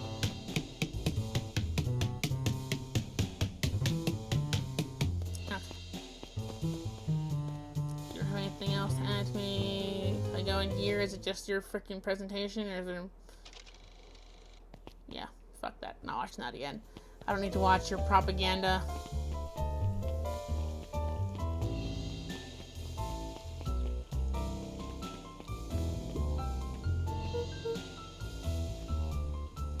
Hey, Jeff. What can I do you for? Well, I know how much you hate perennial harvest. Hate's a strong word. Oh, I'm sorry, I mean... I didn't say it was wrong. It was the wrong word. Gotcha. So we're going to break into their headquarters, and I thought you might be able to help. Jeff wheezed out a long snicker. You see, I knew your kids were alright. Great. So you'll help? The joy in Jeff's face drained instantly. Not a chance. But Give me a good reason I should risk my hide aiding and abetting you rascals. Looking into the sullen eyes of his would-be accomplice, Luca blurted out the first word that came to mind. ooh, hi, junk shit fight. Wow, this is the most options I have had. This guy would probably go for junk, but I want to try all the other options first. Shit. Yeah, it's all shit. I still ain't helping. And that's some shit. Ain't that some shit? Luca wasn't ready to give up so easily. He shouted out again.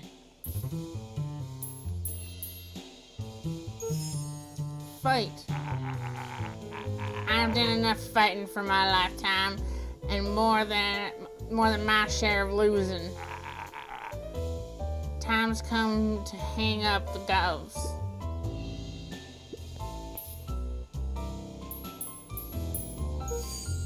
Hide. Jeff's brow perked up. What'd you say? I thought junk would be the thing that gets him. Sensing some traction, Luca carried on with vigor. let a bunch of kids do what needs to be done? Were you not afraid? Jeff's scowl faded with a sigh. Say what you will about old Jeff, but they all do. But y'all ain't never heard him say I hid from nothing. One good stomp of the foot was all Jeff needed to drive his point home. What was you kids needed? Some sort of disguise. I've got just the thing. And while we're at it, the crate that crate should come in handy. This ain't gonna be for free, you know. I'm thinking 5 bags of sourdough should cover it. Put it on my tab. Luca offered out his open hand to seal the deal. With a firm and dusty grip, Jeff reciprocated. Down. Swing by first thing in the morning. Part of me wants to see what he would have reacted to junk, but we got him recruited, so I think we're good. School library. Nope, can't talk to these folks, apparently. Dang it. Okay, well. Can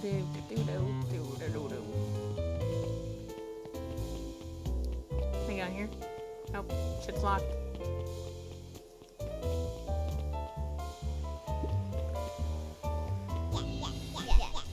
Hey, Tish. Look who it is, huh, say? Luca, you're here trying to tickle us to death again? Yuck, yuck. Look, just hear me out. Iggy raised an eyebrow suspiciously. We're listening. Iggy, I know we've both been giant bags of shit to each other. Iggy gave a reluctant shrug. You're not wrong. Yuck, yuck. But lately, life's been kinda strange. Strange, you know? Iggy considered the point. Things have been weird around here, I'll say.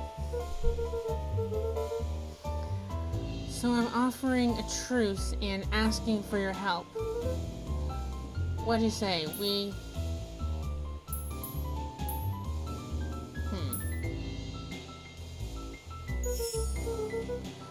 break our hostilities, at least for now.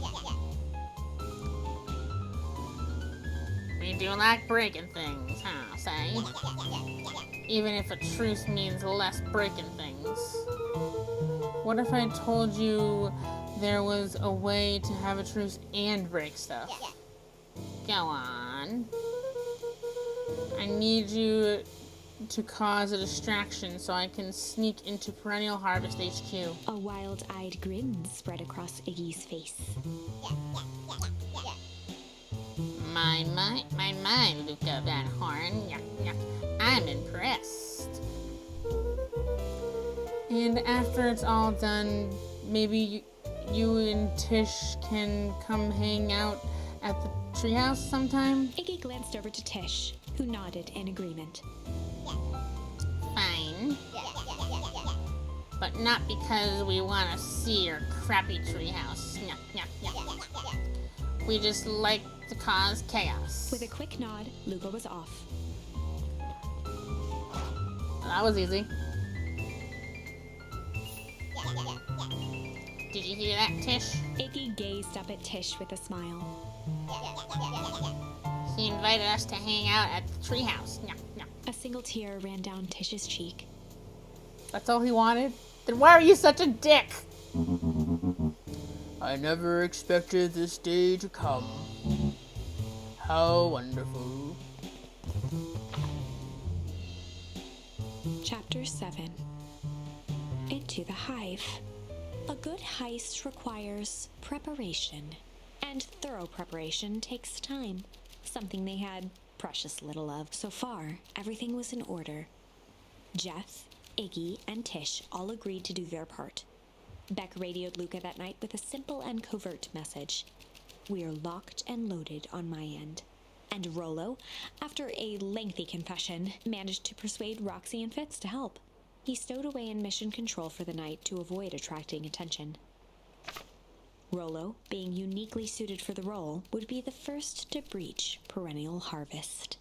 The outfit provided by Jeff wasn't perfect, but a convincing disguise is 10% wardrobe, 90% confidence. Oh, he's dressing up as a clipboard, Rollo isn't took he? a few vigorous breaths and shook out his arms. Oh, I guess he's not. I thought he was gonna be dressed up as like one of the clipboards. Just stay calm, Rollo. You can do this.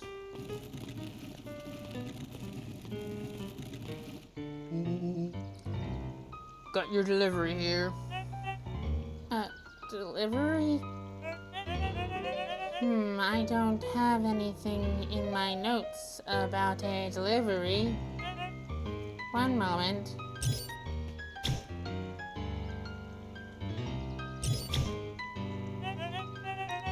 I'm sorry, but there's no delivery scheduled for this morning.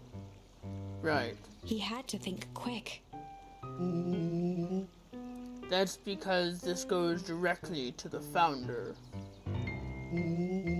He asked that it be kept secret. Rollo sighed, adjusting his tool belt. You know how the founder can be. I suppose we can leave this one off the record.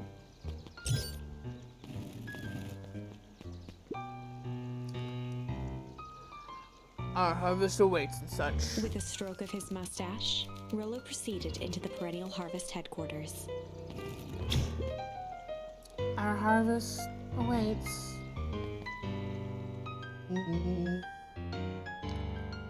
Package here for the founder. Oh, I didn't hear anything about... Yeah, this is a need to know kind of thing.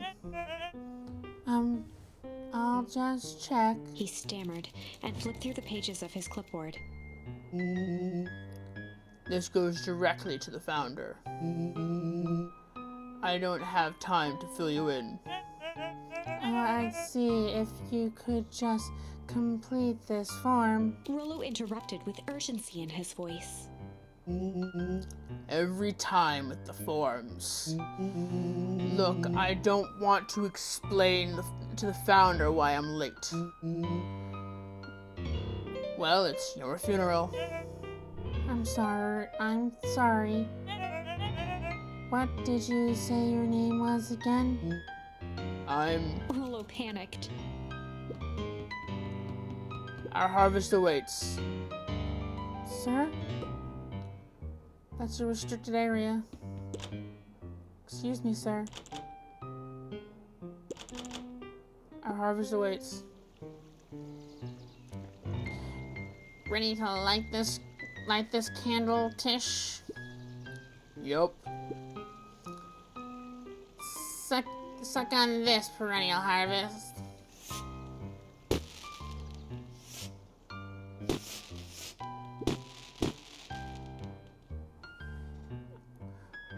What was that? The distraction was enough for Rollo to regain his confidence. Just open the damn door. I've got a job to do. The clipboard fumbled around in a frenzy. I should check on that noise. Oh, come on. Just buzz me in already. Okay.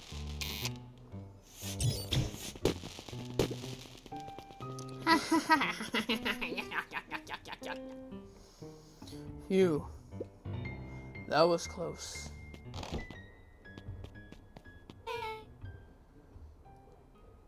Our harvest awaits?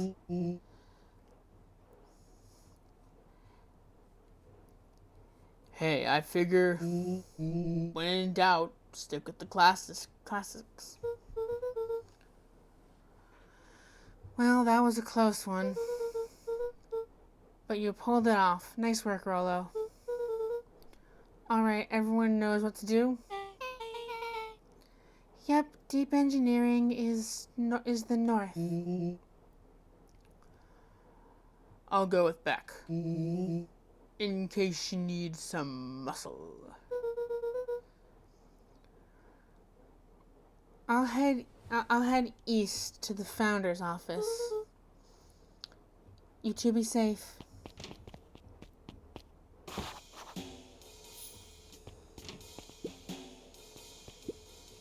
That's odd. There's not even any cups for the water.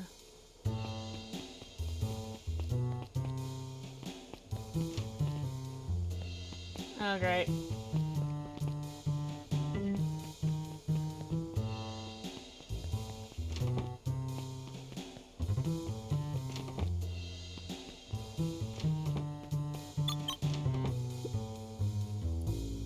Solomon?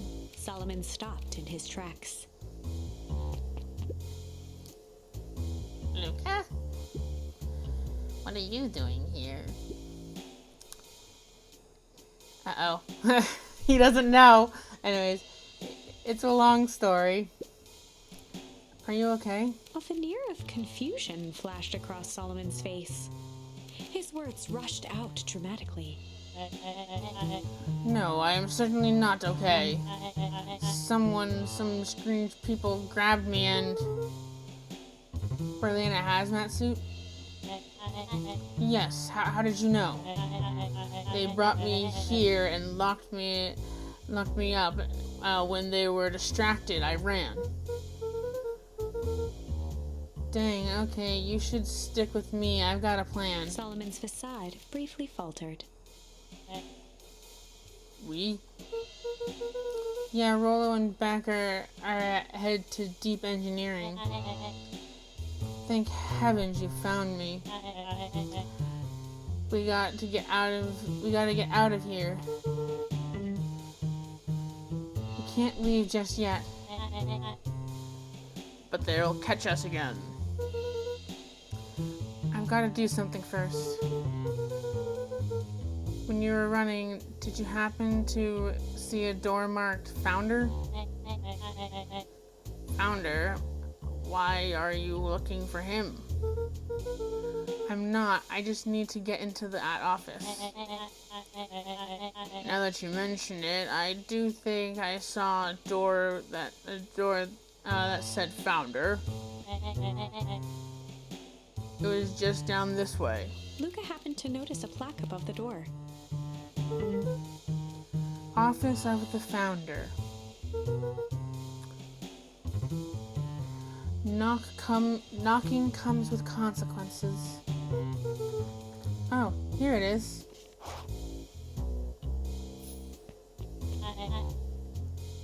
So it is.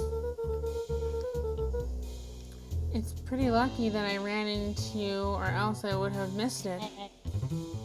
Truly unfortunate. Luca tried the handle. Locked. Solomon leaned forward to examine the mechanism.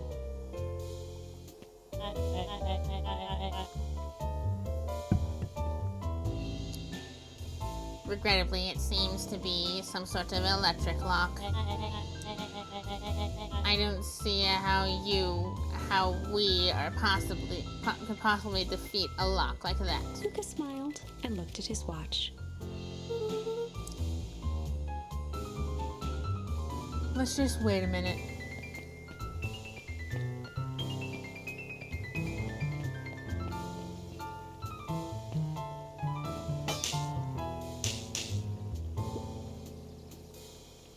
I don't know what sort of funny business you're up to, but I like it. She mimed a quick hat tip and ambled off with a whistle. Howdy. Good afternoon. The light on the keypad changed from red to green. How did you do that? It's good to have friends. Quick, let's get inside before someone spots us.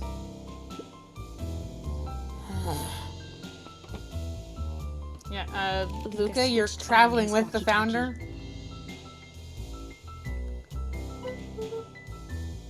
Rolo, I'm in. As expected, there's a control panel. Great timing. We're stuck at a locked door marked 24601. Need you to get us through. What if someone catches us where we should get out of here? I'm not leaving my friend, Solomon. On the computer screen, a green cursor blinked in a password field. Surely you don't have a way to get around the password. Luca pecked out his best guess. Underground secrets. The screen blinked to life. Columns of green numbers glowed on a black background. How did you just guess that?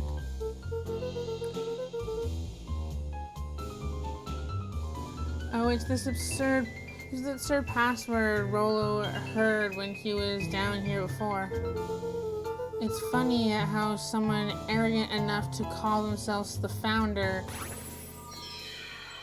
Oh, Prideless Wrath, welcome to, thank you for getting a library card to the Lost Library. It's funny how someone arrogant enough to call themselves the founder uses such a basic password. Or they're thinking several moves ahead, not expecting anyone to guess something so simple. These villain types end up outsmarting themselves. Solomon's jaw clenched into a half smile. Your power of deduction are impressive as your luck. Luca quickly scanned the columns for number 24601. Rolo, I think this should do it.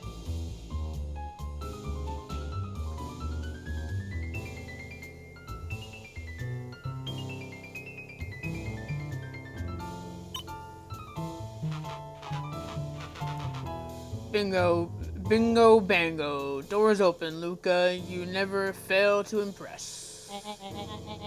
That's the slippery allowed even doing down here. We have a friend whose mom is in trouble. We're here to get her out. I see. Okay, Luca, I think we're close. The next door is marked 13806. Once again, Luca scrutinized the numbers on the screen.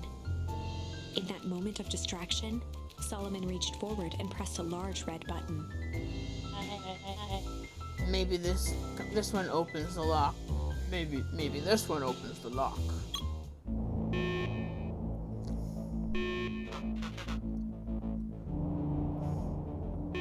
Crap, we've got company. Luca, must go faster. One sec. I can't think with all this noise. He quickly skimmed the screen with his finger. Here it is. 13806. Go, go, go! Curse these fumbling hands. My apologies, Luca. Don't beat yourself up. I know you were just trying to help.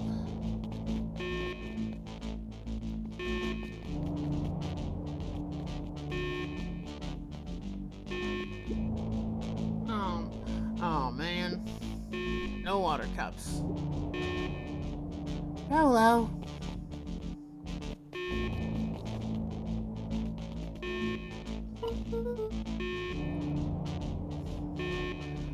Rolo, are you okay?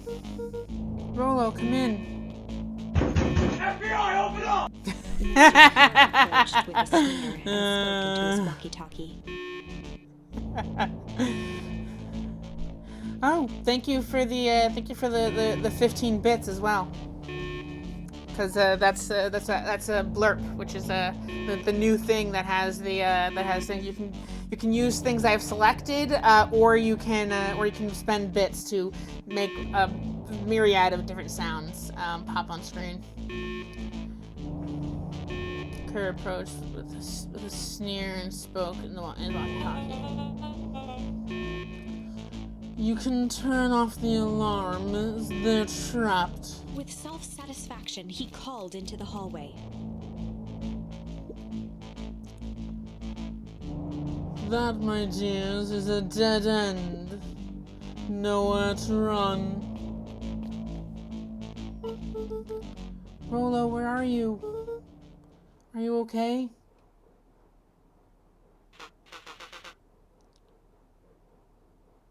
Yeah, I think we lost him. Making our way back to Nellie's office.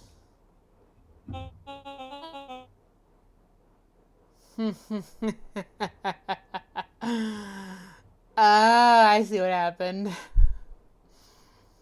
Okay, you two rebel rousers are coming with us. Nope. Make a break for it. Did you just kick him in the balls?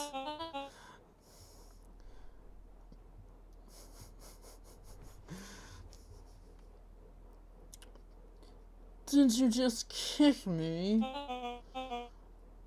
Don't just stand there after them.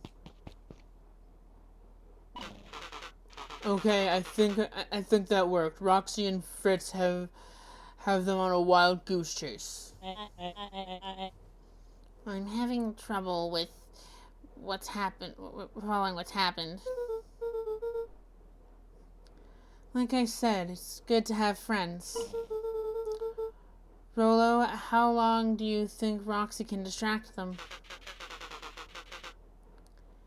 How long can Roxy keep someone so pissed off that they can't see straight? Let's see. We've got time. Entering Nellie's office now. Mom. Oh, honey. What did you do to your hair? I think you'd be happy I finally used that young chemist lab kit.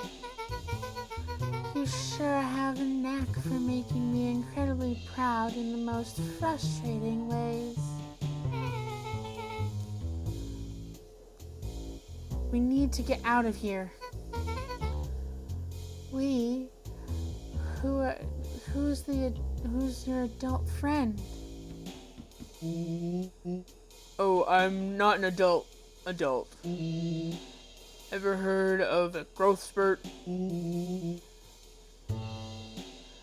I had more of a growth spew. No, that's not possible. Nellie leaned over to examine his teeth.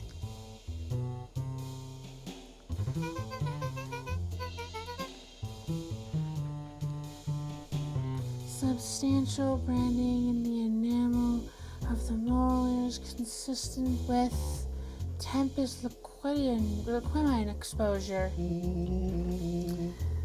I admit. Oh, thank you for the Prideless Wraith kind of invested in the Lost Library with 35 bits. Oh, thank you for the bits. Prideless Wrath, very kind of you. It is a little sus, but that Rolo was a child the same age as Luca and Beck, but was exposed to something that gave him like a growth spurt of sorts. It's what you call the gunk they forced me to drink. You drank it? Oh no. They told me it was only being tested on plants. Go back, sweetie. I promise I didn't know. Mom, what the hell is going on in this place? I was brought here to work on the discovery of a lifetime. A novel chemical compound was discovered under Beacon Pines in a wellspring they called the Source. They named it Tempest Liquinamine. It pulls energy from its surroundings in order to fundamentally alter matter's relationship to time. It was the secret of Valentine's fertilizer.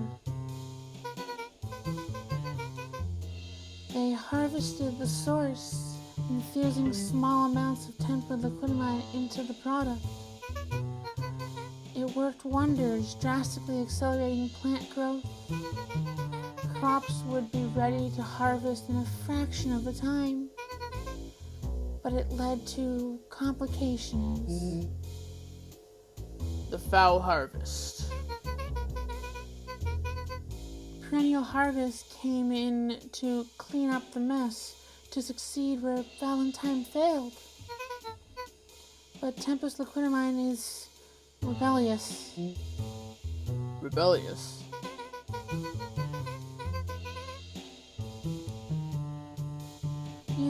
You think of it as the manifestation of change itself. It's volatile by its very nature.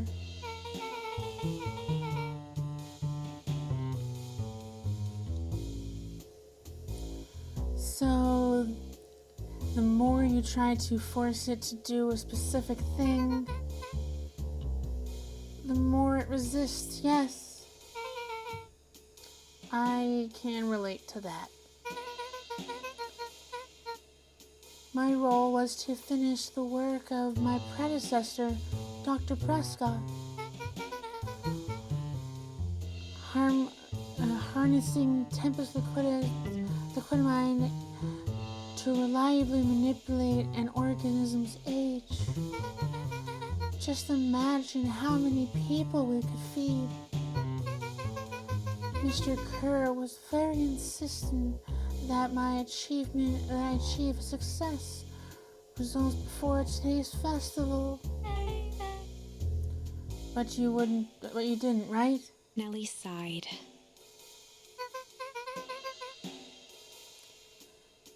You know how much I love a good puzzle. I poured myself into the problem. It wasn't long until I discovered oddities in Dr. Prescott's notes. Oddities? They contained obvious errors, mistakes that someone of his reputation would never make. So I fixed them and now I get to replace my entire wardrobe. I really am truly sorry. Meh, these clothes were all hand-me-downs anyways. It sounds like Dr. Prescott figured it out, got cold feet, and intentionally sabotaged his own work.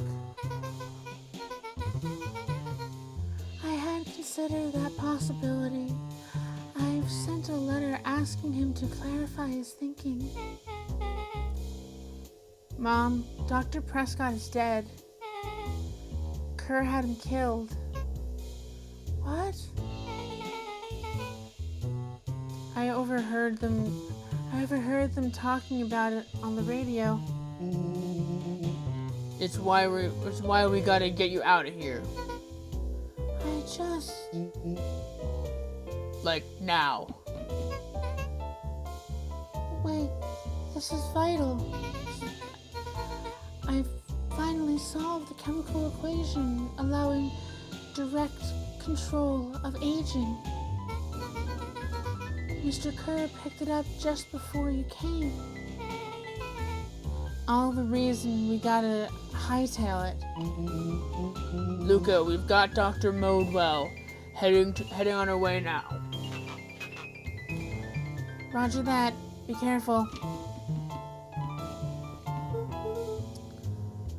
Alright, everything's on track. And what's your plan for escape? We'll go over everything when they get here. In the meantime, maybe we can dig up some more info. Luca tugged on each of the cabinets.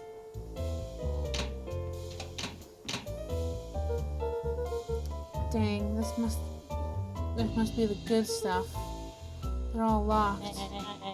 Perhaps he's not as careless as you suspect.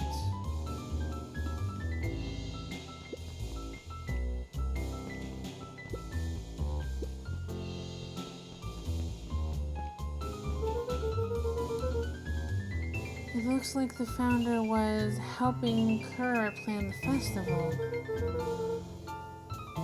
Why would such a secretive leader be obsessed with a party?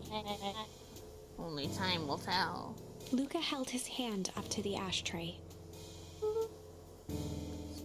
Still warm. He must have been here recently. Yeah, he's standing in the fucking room.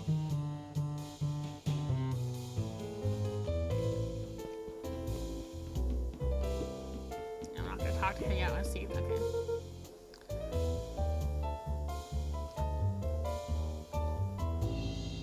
Oh my god, Alope. No, these are little kids. Get your mind out of the fucking gutter.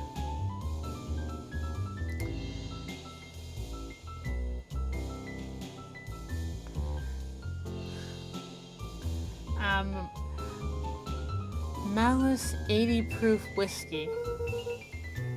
A hard drink for a hard man.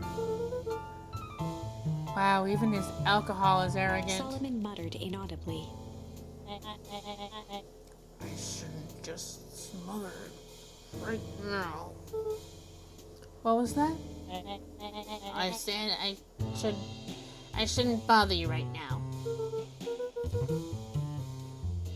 Don't be silly, you're not a bother at all.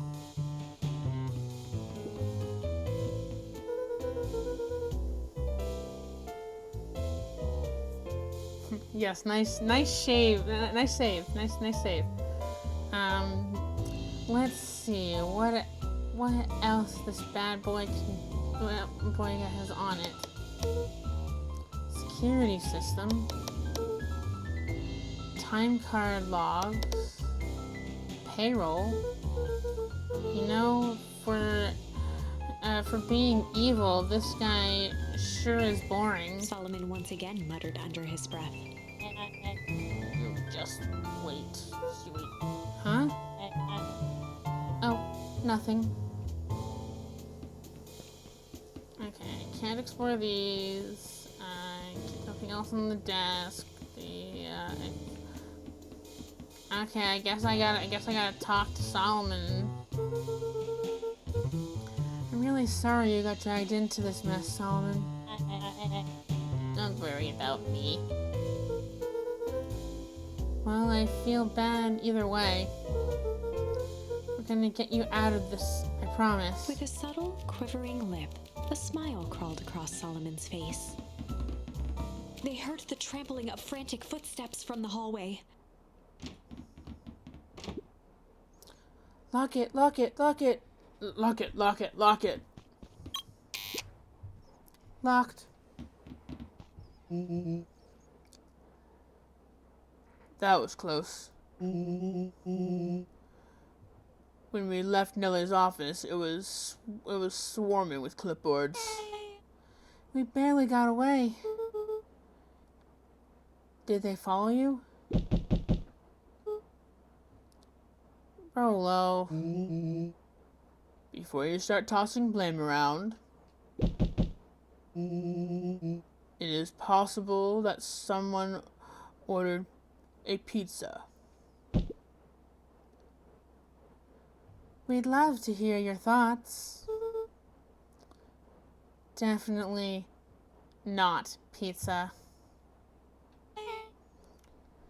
What now? Don't look at me. I'm officially retiring from the heisting business. We're sorry for the inconvenience. We just have a few quick questions. Just let me think. Can someone watch the door? Oh, no, don't let Solomon do it. Of course.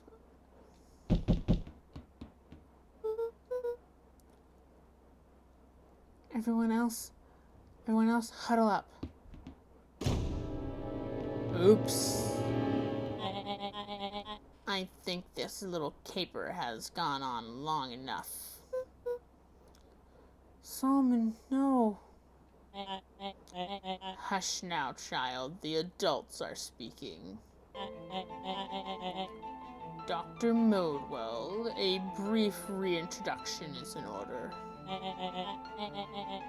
We've never met in person, but we have corresponded. You see, it was I who hired you. Solomon, the pathetic orphan child, the powerful and enigmatic founder, Sharper, the fallen progenitor who created this town. Perennial Harvest, Valentine Fertilizer are connected by a simple thread. Yours truly. But that's... Her eyes searched the floor in thought. Solomon watched eagerly, waiting for the flicker of epiphany. With a sickened look, she peered into his soul. Yes. Yes, now you've got it. Tempest Moonlight, you discovered how to reverse the process. Solomon clapped with genuine delight.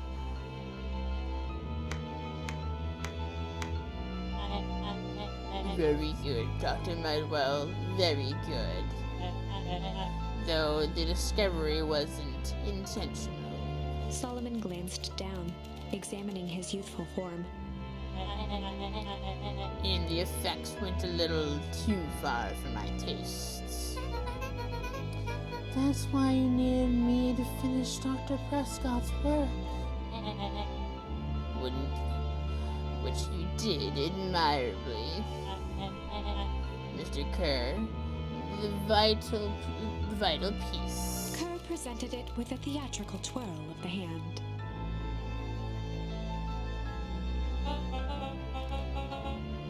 May I present you with the 8th wonder of the... Before he could finish, Rollo snatched the vial from Kerr's palm.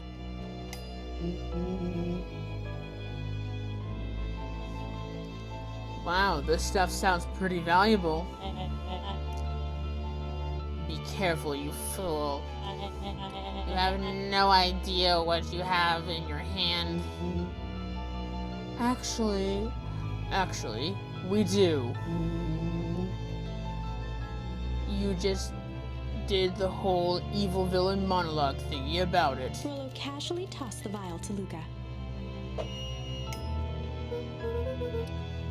Gosh, maybe I'll have a taste. Luca jiggled the vial mockingly. Seize him. Luca, over here. Luca, over here. Move another inch and I smash it. She held it tightly behind her back. Solomon sighed, speaking in crisp, measured syllables. You have no plan. I'll smash it, I swear. Fine. Risk killing us all.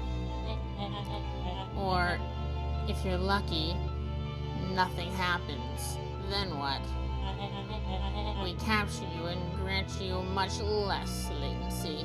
He pursed his lips with feigned sincerity. If I give you my word, if you hand it over now, none of you will be harmed. A Deep uncertainty washed over Beck. You're a smart girl, Beck. But there's no shame in being outwitted by someone smarter than you. We both know there's only one way this ends. She looked to Nellie shakily.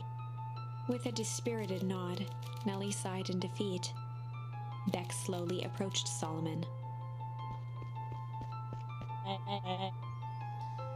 Think that's a good girl. Beck, don't do it. We can't trust that jerk. I'm sorry. He's right. With apprehension, Beck conceded. Solomon pocketed the vial and brushed off his shoulder with a sharp flick. Mr. Kerr, you have allowed yourself to be humiliated by a group of children. Report to my office tomorrow for a performance review. The blood drained from Kerr's face. Of course, sir. But first, you have a speech to make. Trot out in there and give me the introduction I deserve. And don't forget to smile. Yes, sir.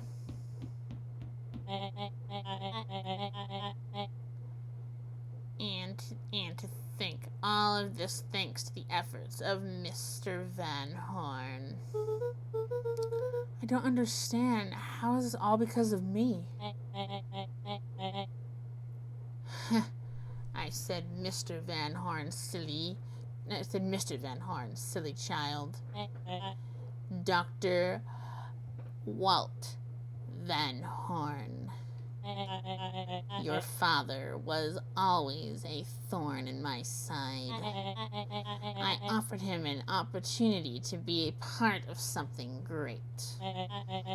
But the fool was blinded by righteousness. He even broke into my laboratory in an attempt to sabotage my work. Solomon shook his head with gratification. But the universe has a funny way of correcting course. By meddling with a force he didn't understand, Walt showed me its true potential. As fate would have it, Luca, your father's dying act was to grant me eternal life. A muffled applause resonated faintly through the walls.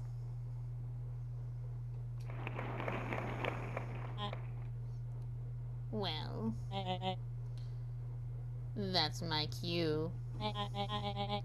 After the festivities and my subsequent ascension, I will return to deal with you.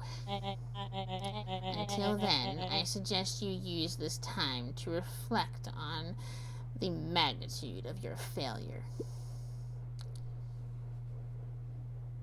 You three keep posted outside the door.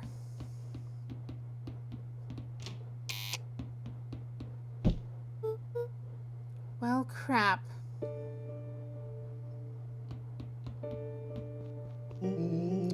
I can't believe Beck sold us out like that.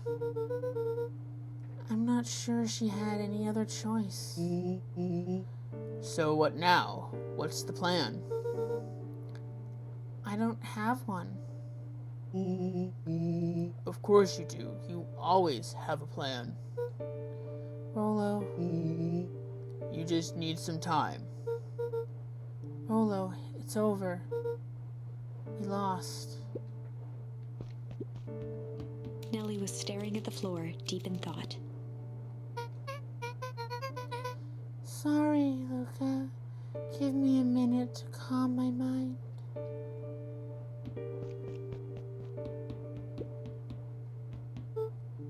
Hey. I'm sorry, Luca. I did what I had to do. I know It's just, we were so close. I've got a feeling that eventually someone will get what's coming for him, to him.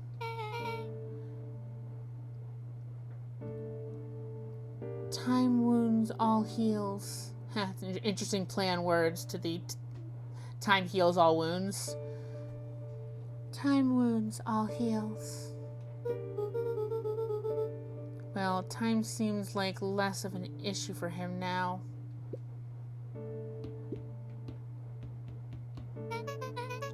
Luca, there's something you should know. After Mr. Kerr locked me in that office, I had nothing but time and curiosity.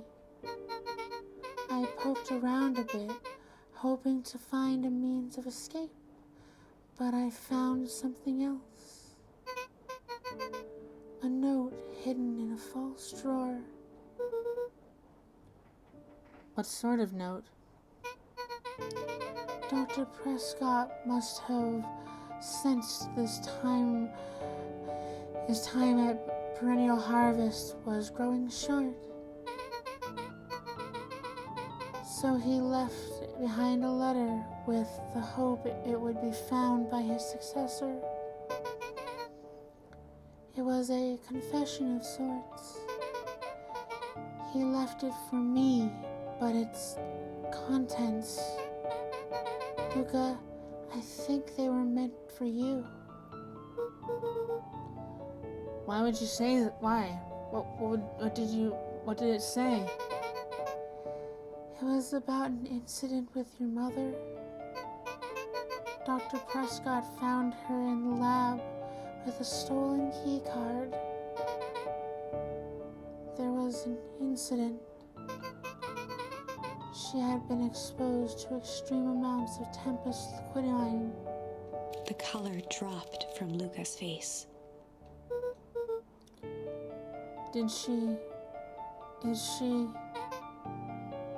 She survived.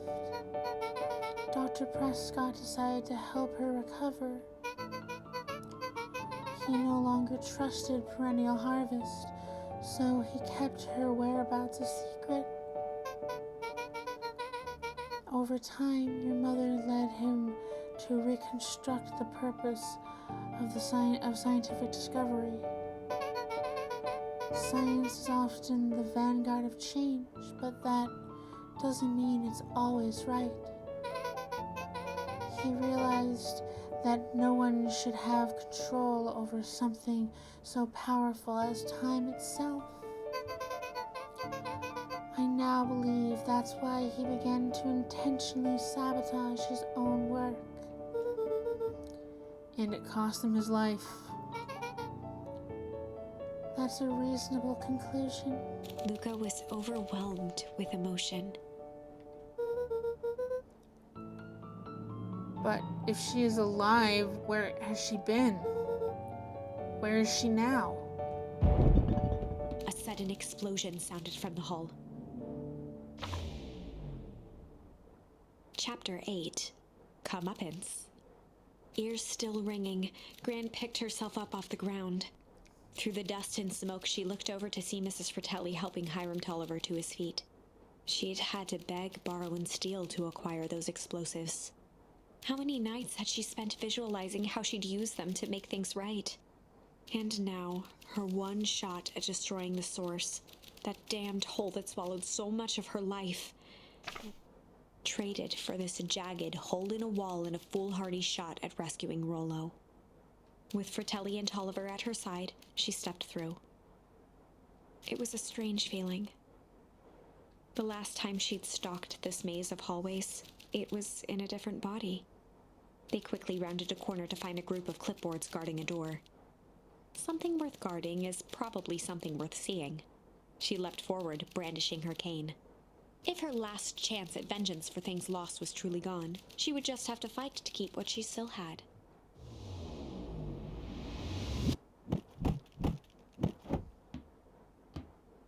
Well, that was unexpected. Gran, What are you doing here? Luca, what are you doing here? We're here to save Nellie. We're here to save Rolo. Hey, Miss Luca's gran. That's awful nice of you. But I'm fine. Oh no, what did they do? Gran, there's no time to explain. We have to go now. Come on, everyone. We've got a party to crash. They made their way out from deep within Perennial Harvest, just as Solomon finished up his speech. Thankfully, we can dispense with the formalities from here on out. Solomon pulled a glass vial from his pocket.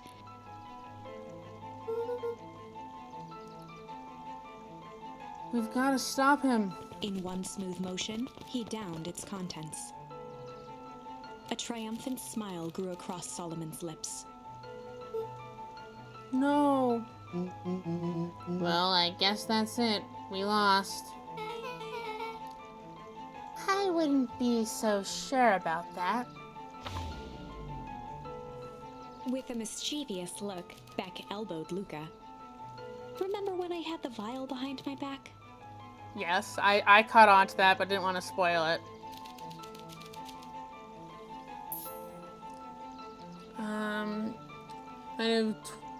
I may have tweaked his Wonder Potion with a little change. I might have tweaked his Wonder Potion with a little change. Like pocket change?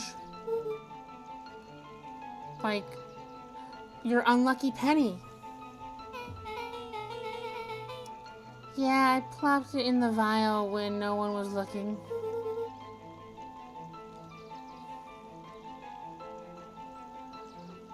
That's what I was going to do. No deal. That's the secret of that's the beauty of science. Now we observe.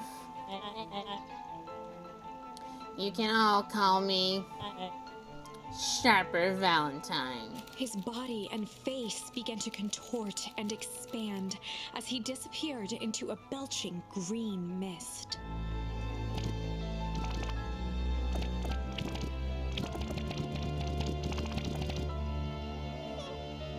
Oh, he turned into a baby.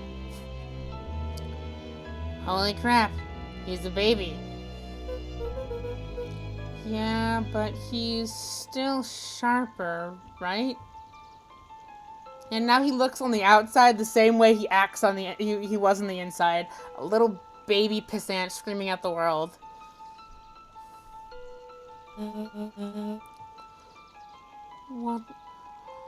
What he was no matters.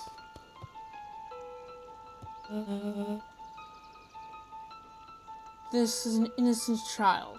I apologize for all the harm my father has caused you. Eris awkwardly cradled the squirming child. She looked to her brother, her voice shaking with uncertainty.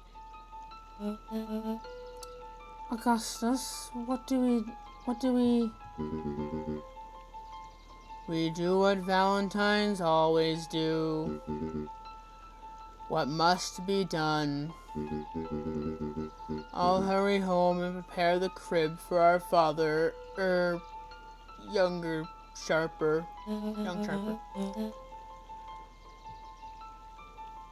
That would be a great help, thank you. She looked back down at the infant with equal parts kindness and terror in her eyes. With a shake of her head, Eris addressed the crowd with a stern scowl. Okay, everyone, the show is over. You may leave now. Epilogue. Beacon Pine's coldest summer on record came and went without much fanfare. Folks shared what they had, and none were left wanting. The new school year was ushered in by the falling leaves of autumn.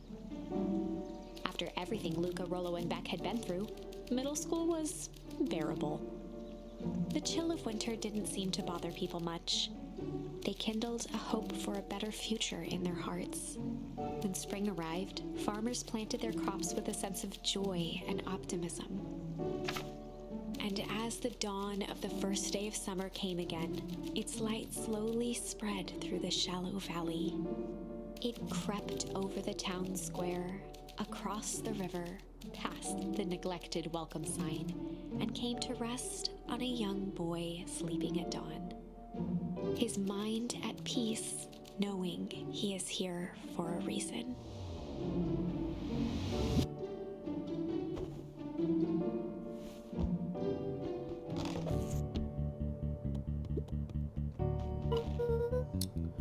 Rolla, are you up? Oh, really? Really? You couldn't wait? You couldn't wait a few more minutes to lose battery?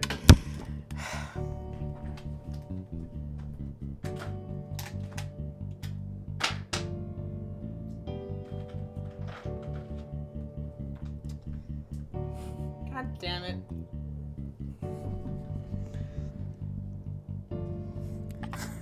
Yes, I'm aware that I need a controller for this game.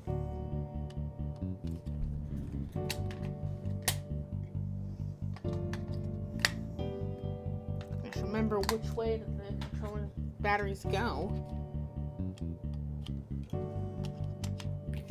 Hey, Pwincess, you need a controller for this game. Pwincess?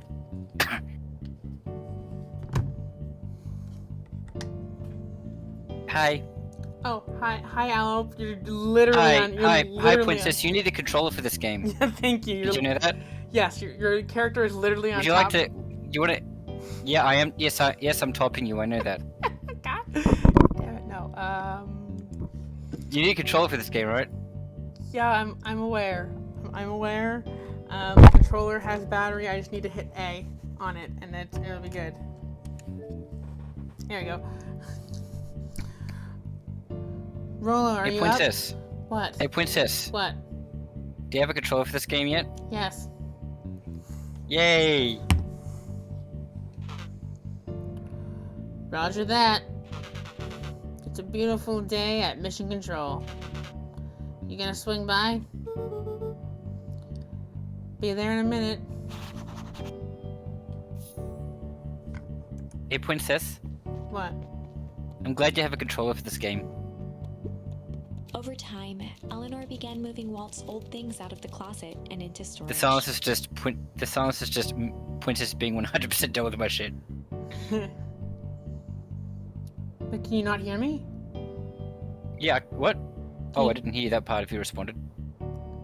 Oh, I thought you were saying you couldn't hear me. What? Eleanor had moved back into her bedroom. And now that she wasn't sneaking Okay, out so that late, door she even is slept there with Walt's old friends. bedroom. No, it was the closet that was locked that had stuff that. Alright, so the door on the top, so on the upper story, that the darker red door is a closet, and the lighter red door was Luke's mum and dad's room. Yeah. Yeah.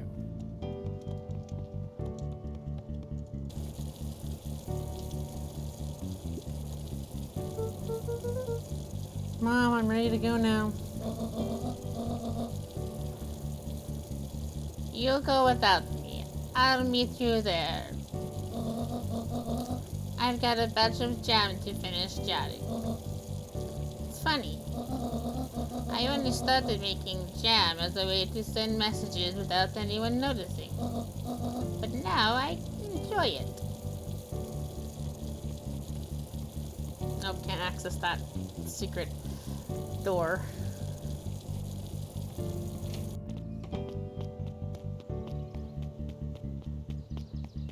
Nope. You did need help. You did need help to access that secret door earlier, and now you're on your own, so you can't. It's not important, that's why. Let's go say hi to the dad grave, even though we know it's not actually the dad's grave because of the town being moved. Oh. It's not there anymore. Okay. Looks like it was actually moved.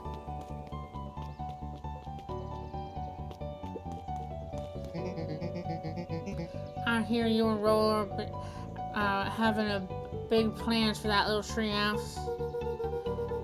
Yeah, it's starting to get crowded after we reworked the max capacity max capacity, one Rolo, one Luca, one rule. Oh, okay. So we decided to expand. But at least we got some help with that. How's the internship at Nellie and Emma's shop going? It's been great. I'm hoping it helps me get into school of agriculture up at state. Also, Nellie said she'd write a letter of recommendation, which would be huge. I just can't help but worry about leaving Rolo. He's grown up so fast, and he's still my little brother. Yeah, he had a heck of a growth spurt. I don't just mean grown literally. This morning he was up and finished his chores before I even had breakfast. Well, some of that might be his excitement about the treehouse renovations. Don't tell him this, cause I'll get into his head. But I'm really proud of that little punk. I'm sure he feels the same way, but he's just too dang proud to tell you. I know. Can I go this way now? Nope, still no path that way. Okay. Hey Gus, how's the tree planting going? Couldn't be better. I'm so grateful to Ilona, and Nellie for letting me help. I just wasn't built to be a mayor. Too much bureaucracy. Gus, we finished cleaning up the sidewalks. What's next? When Perennial Harvest collapsed, most of the clipboards skipped town. But some stuck around and dedicated themselves to making things right. Anyone with a knack for art can help paint the new offices. You can count on us. Well, it looks like you really found your calling. I never really felt comfortable telling people what to do. Now, this right here. This is something I can be proud of.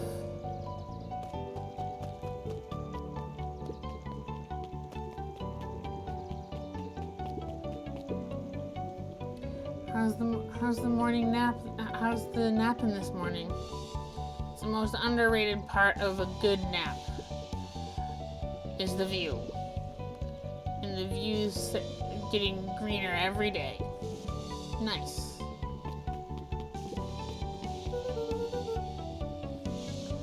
I see you decided on a name. Yep, we had to clear out all the old stuff before putting on the final touch. Slow and Dirty Harvest is now official. I like it. It was actually Nellie's idea. There's still a lot of work to do, and the name serves as a reminder. Just because progress is important doesn't mean change should happen fast. In fact, I've learned that the more I care about something, the more important it is to take things slow. Our motto is, go slow and fix things. I'm into that.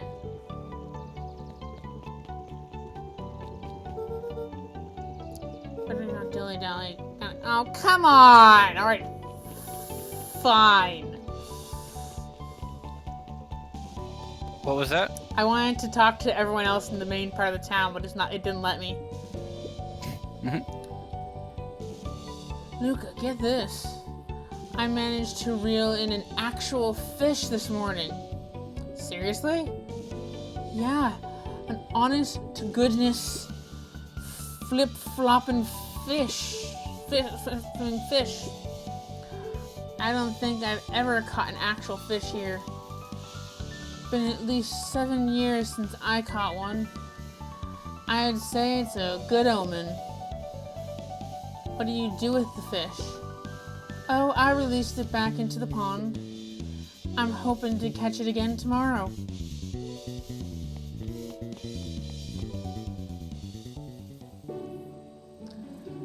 A little higher. Yep. A little lower. Yep. A little higher. Yep. I'm telling you, the angle still ain't. The angle isn't the issue. We need more power to the radio. Luca, there you are. Would you tell him it's not the angle? Hey, I'm not in charge of the antenna redesign. Fine, Iggy, just don't do anything drastic until we get back.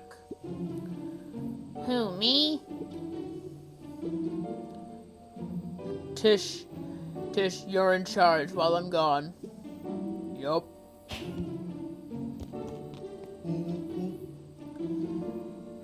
They'll be fine, right? It'll be fine. If you really want Mission Control to turn into something bigger and better, we have to loosen our grip a bit. You're right. Lead the way.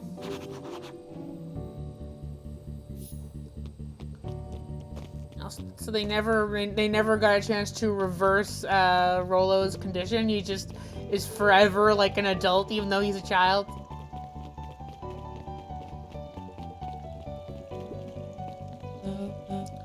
Young Mr. Van Horn, how's little Solomon Sharper doing? Young Sharper seems to enjoy nature more than I, so we do a lot of strolling these days. Has he, attempted to crawl out of his crib and plot world domination? Yeah. Thankfully, no. I spoke at length with Dr. Mordwell, and she feels that Sharper's infant mind was not developed enough to retain his previous memories. For all intents and purposes, the child is unmolded clay. Let's hope he's a little nicer the second time round. That's the objective, yes? But really, all I can do is try and hope. 2 activities I am endeavoring to find less distressful. Well, I think you're doing a great job. And the whole town is ready to help out however we can. I can't wait to teach him to throw a baseball. Alice did her best to ignore the tears welling in her eyes. That would be acceptable.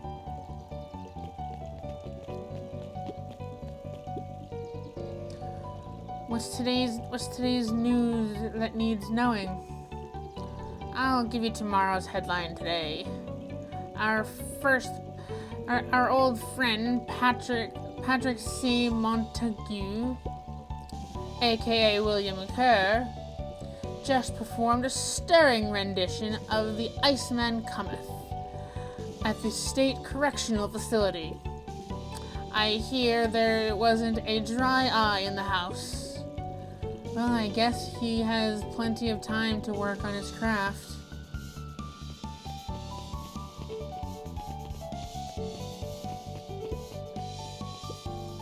You on? I'm glad you swung by. More follow-up questions for your story? Nope, I got everything I need. Thank you for it. Thank you for that. I sent a draft of my story to a reporter in Capital City, and they offered me an internship. Of course you did. Of course they did. You're an amazing reporter. I don't know about all that. A story about a phony corporation that picked up an entire town of people and moved them to cover a massive illegal mine shaft full of incredibly hazardous chemicals. Sort of writes itself if you think about it. Just don't forget us when you're a fancy big city reporter. Capital City isn't that far away. I'm gonna have to come back from time to time to check in and see what sort of new trouble you've gotten yourself into. Sorry to disappoint, but my adventuring days are over. Huh, we both know that's not true. What makes you say that? Call it reporter's intuition.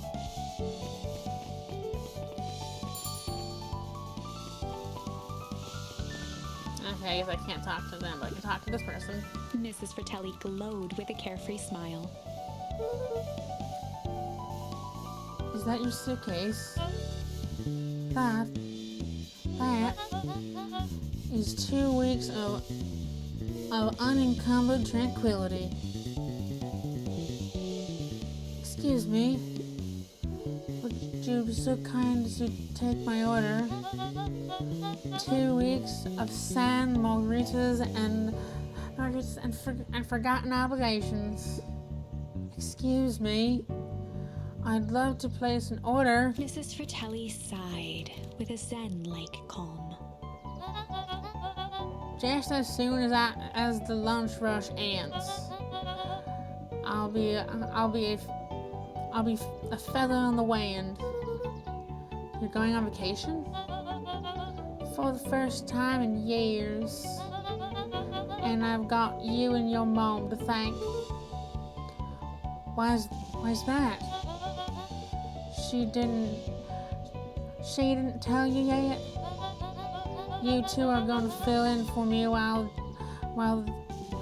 at the diner while I'm gone. Just like the old times. It's fine. I'll wait. Yeah, you will, fucking clipboard. Creepy motherfucker. He's fucking a clipboard? No, he looked at his friends with a thankful smile. After everything that could have gone wrong, everything that did go wrong, we made it.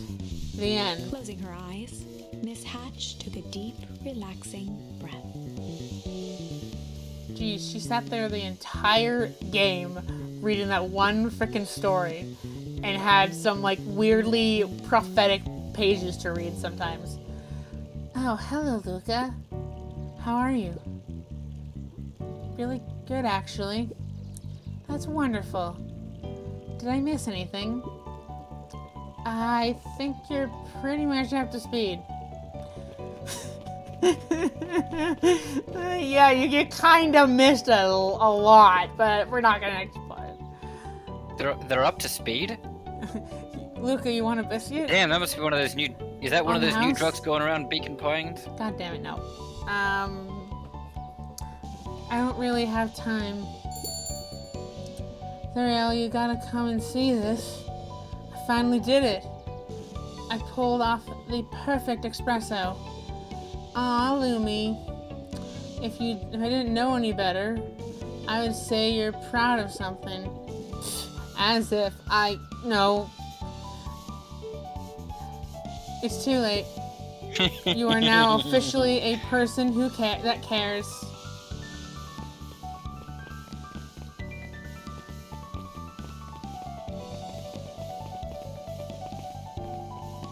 Okay, that's gone. Can I can, okay, let's talk to these people. Hey Luca, can you tell Roxy I'll be free in an hour? Sure thing. My dad's making me stock the shelves for the summer. He said it builds character. I think he meant to say it builds calluses. Builds character. Yeah, it builds something, alright. Luca, can I interest you in a delicious apple? He playfully waggled an apple. No thanks, just saying hello. Well, hello then. Mind telling your mom we need a new case of the jam? Already? It's funny, I used to hide this stuff in the back, terrified that someone would find out our secret messages. Now everyone wants to get their hands on Eleanor Van Horn's famous spy jam. You gotta get some prologue slaps in.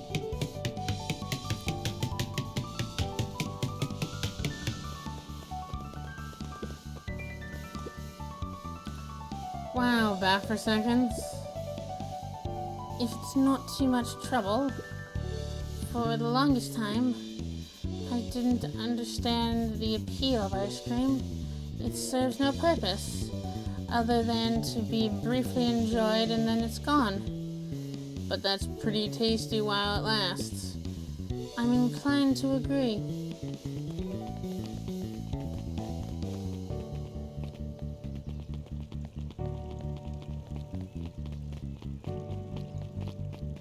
Hey, did you go slap those melons yet? I slapped the melon, yes. Could you slap them again? Over the school year, Kato and Bert had become close friends. But did you know that when they covered up the source, they found a new species of fungus? Yep, and they're studying it in the new labs. Did you know that? Beacon Pines is now the smallest town in the county. Yep, close to the population before Perennial Harvest moved in. It typically went on like this for quite some time.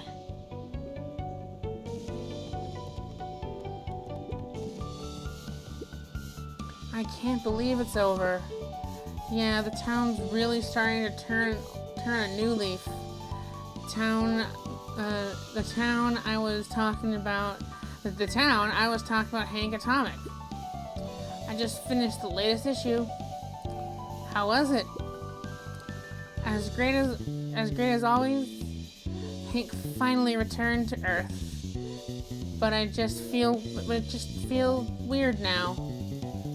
Weird can be cool. It just means you're ready for something new.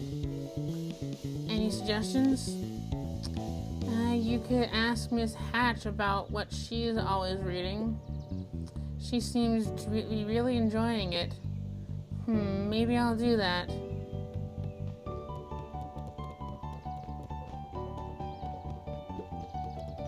Luca peeked over Piper's shoulder. Laid stealthily inside a large volume of mathematics was the first issue of Hank Atomic. Piper, are you reading Hank Atomic? Do you mind not telling anyone? I've kind of got a reputation to uphold. Oh, it's nothing to be ashamed of. Just about every kid in this town reads Hank Atomic. Honestly, I'm excited for you. What I'd give to start over fresh, to experience it again for the first time. I guess that's the downside of finishing something nice. At least now I can enjoy it again through you. Promise to tell me what's going about it as you go? Sure thing.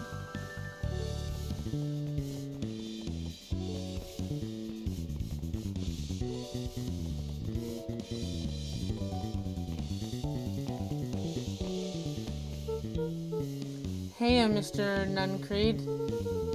I'm gonna see my dad in a bit. Did you want to come with? After everything I did, you'd still... Mr. Nuncreed shook his head. You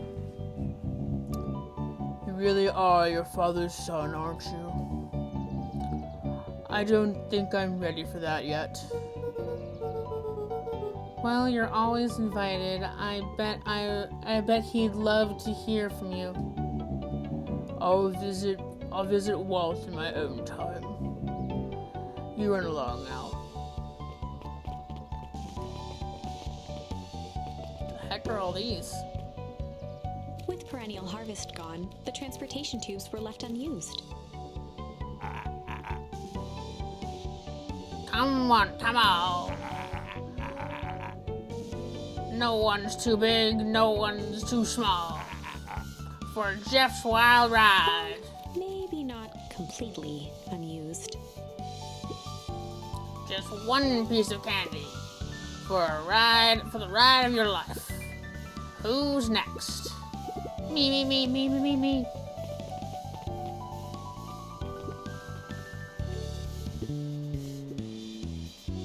Guess what? Yeah, I saw Dynamite Tibius, and that's good. It's great. I haven't spotted one of those in years. At this rate, Beacon Pines is going to become the bug capital of the country.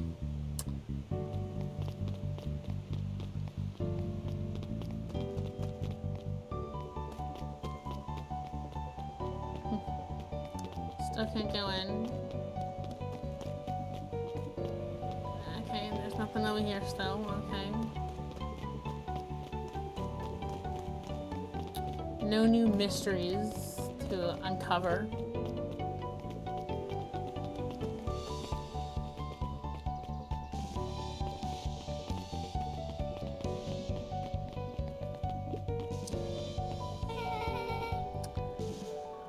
I have some news I think you'll enjoy. This morning, I unpacked my last box. You're officially moved in? It's just a box. Let's not blow this out of proportion. Sounds an awful lot like you're putting down roots. I guess I decided this place is root-worthy. You're gonna be stuck with me for the foreseeable future. I do have to warn you, most years aren't going to be as interesting as this one. I think I'll manage. Ready? Before we go, there's a bit of a surprise.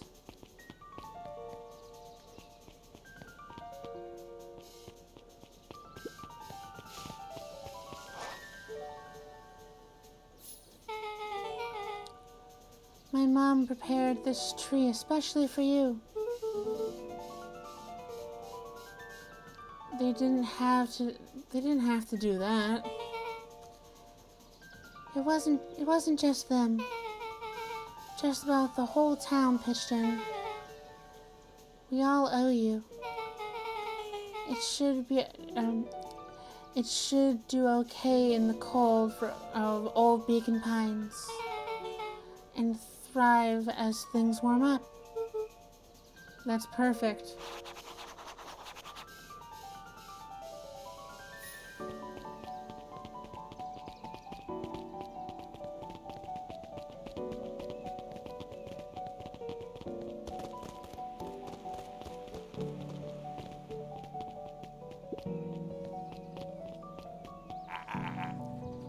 Ah, you got it. You got it. Now that's a good looking tree. Being a special occasion and whatnot, the ride's on the house. You're gonna want to hang on tightly to that little tree.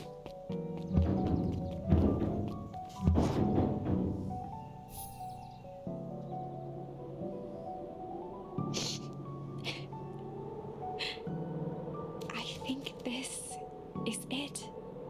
The end I've been waiting for. Honestly, I'd begun to lose hope of ever finding it. But then you came along. I don't know exactly how to thank you.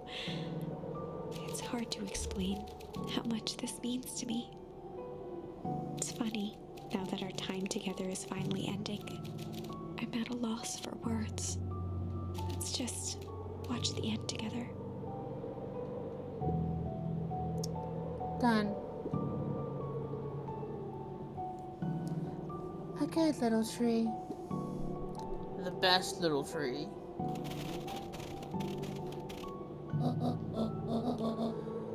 Thank you, children. This means a lot. Yeah, thanks for everything. Shucks, I only did what any super awesome best buddy would have done. We should probably give you a little alone time now. You good?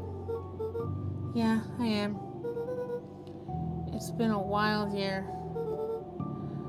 How are you feeling?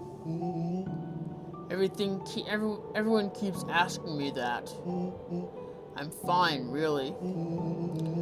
Pa says the only thing fuller than a fiddle is a cello. I feel like a jank cello.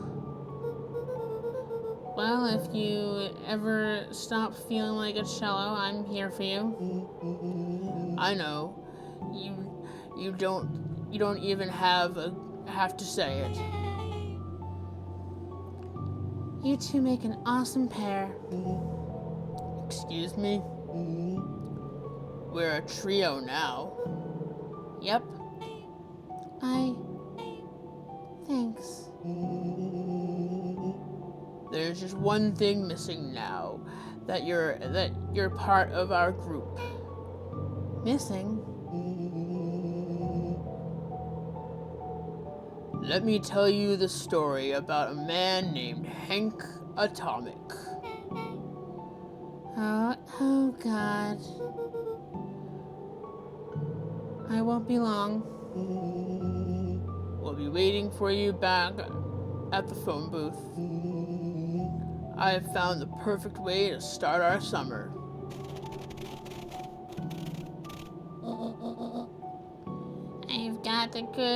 You've got some good friends. I'm so proud of you. Your father would be so proud. I know. Mom, can I ask you a question? Do you ever dream about Dad? Not a night goes by that I don't. Are you ever afraid you're going to forget him? Forget what he looked like? Forget his voice? No, because so much of him lives on in you. He loved that old tree, but I know he would have loved this new one more. Because his favorite people planted it. I'll give you to a moment.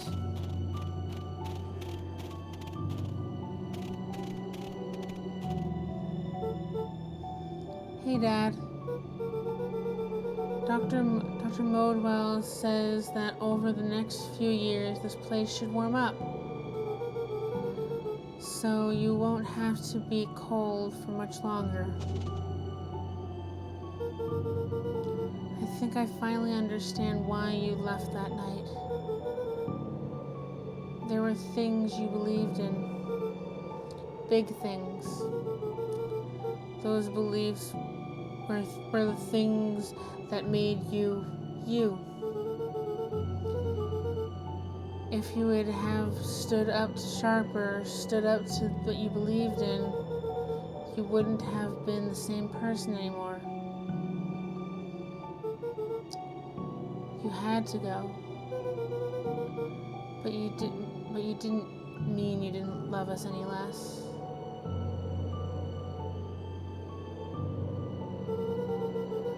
I might not visit you as much as I used to. I know you understand.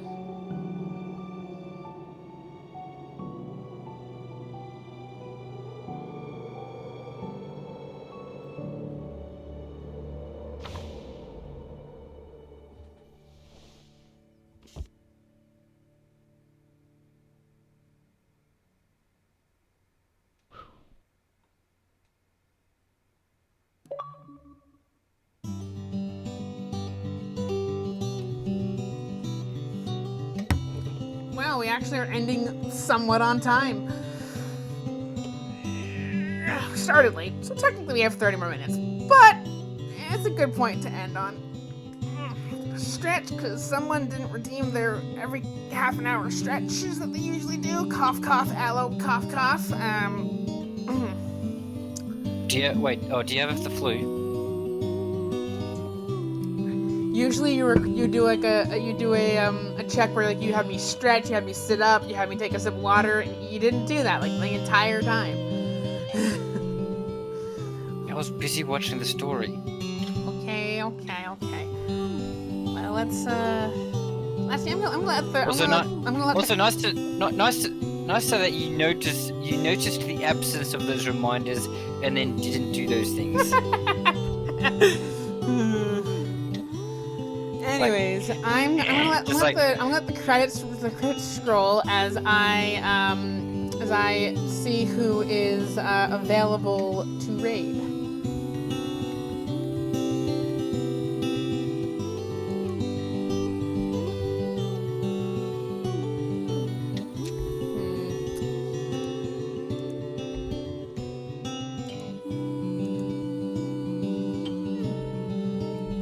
Full list of people who I follow who are live.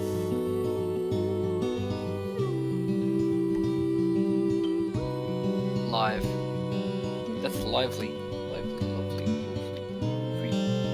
Loofy. Let's raid Sir Westy, the house cat of Cthulhu. Oh, okay.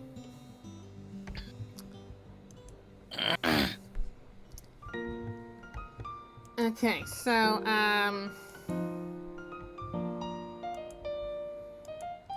So anyway, here's the entire army of people who worked in the game.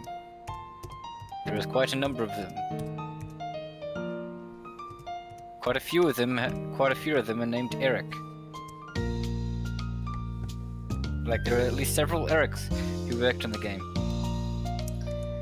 apparently, yeah. Okay, so if Eric, you are Eric is not my legal first name, but I've also had this issue okay, which is why I don't go by my name. if you are a member of the Myceli Fae Court, Then don't forget to call Alice Keaton on the way out. There is the raid message. But if you are simply just a library card holder and don't have access to my custom emotes, there is the raid message. Then, yeah, and if you only have a library card holder, then subscribe already. What are you waiting for? Yeah, you can become a member of the Myceli Fae Court, the bestiest. Yeah. The bestiest Fae Court, putting the me in Myceli by paying me $4 to $5 a month, depending on if you're subscribing via mobile or on on the internet. Apparently, it's $1 more with the mobile app for some reason. Remember, your subscription helps Pwincess be even more adorable. That's not true. That's not true. I put every little bit money that I get out of this, whatever it is, back into the channel, buying art and assets and all that kind of stuff. Anyways, See, what? Tell me that's not the same. Tell me that's not mutually exclusive with what I said. wait, can I start again? Is that what this is? Because it's just okay. That's how the story began. Okay. Well, No, I think that's just you putting the book down. That's what you do after you finish reading a book, right? You put it down. Well, tomorrow, I will be playing Outer Worlds, and we're probably gonna finish that game as well. I'm gonna screw that final side mission. We're just gonna go to the final mission and end the game. You're gonna screw the final side mission. Meaning I'm not doing it because it's a long, boring quest for a stupid Well, item. Are you doing it or you're not doing it? I'm not doing it. Anyways, The joke is there are several slang terms for it. around like 8:30. No, sorry, 8:30. We will be doing that. Anyways,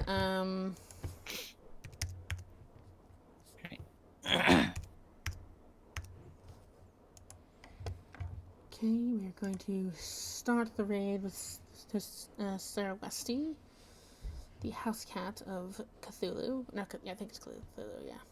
It's an elder abomination disguised as a cat. Okay, Okay, so like Goose from Captain Marvel, right? And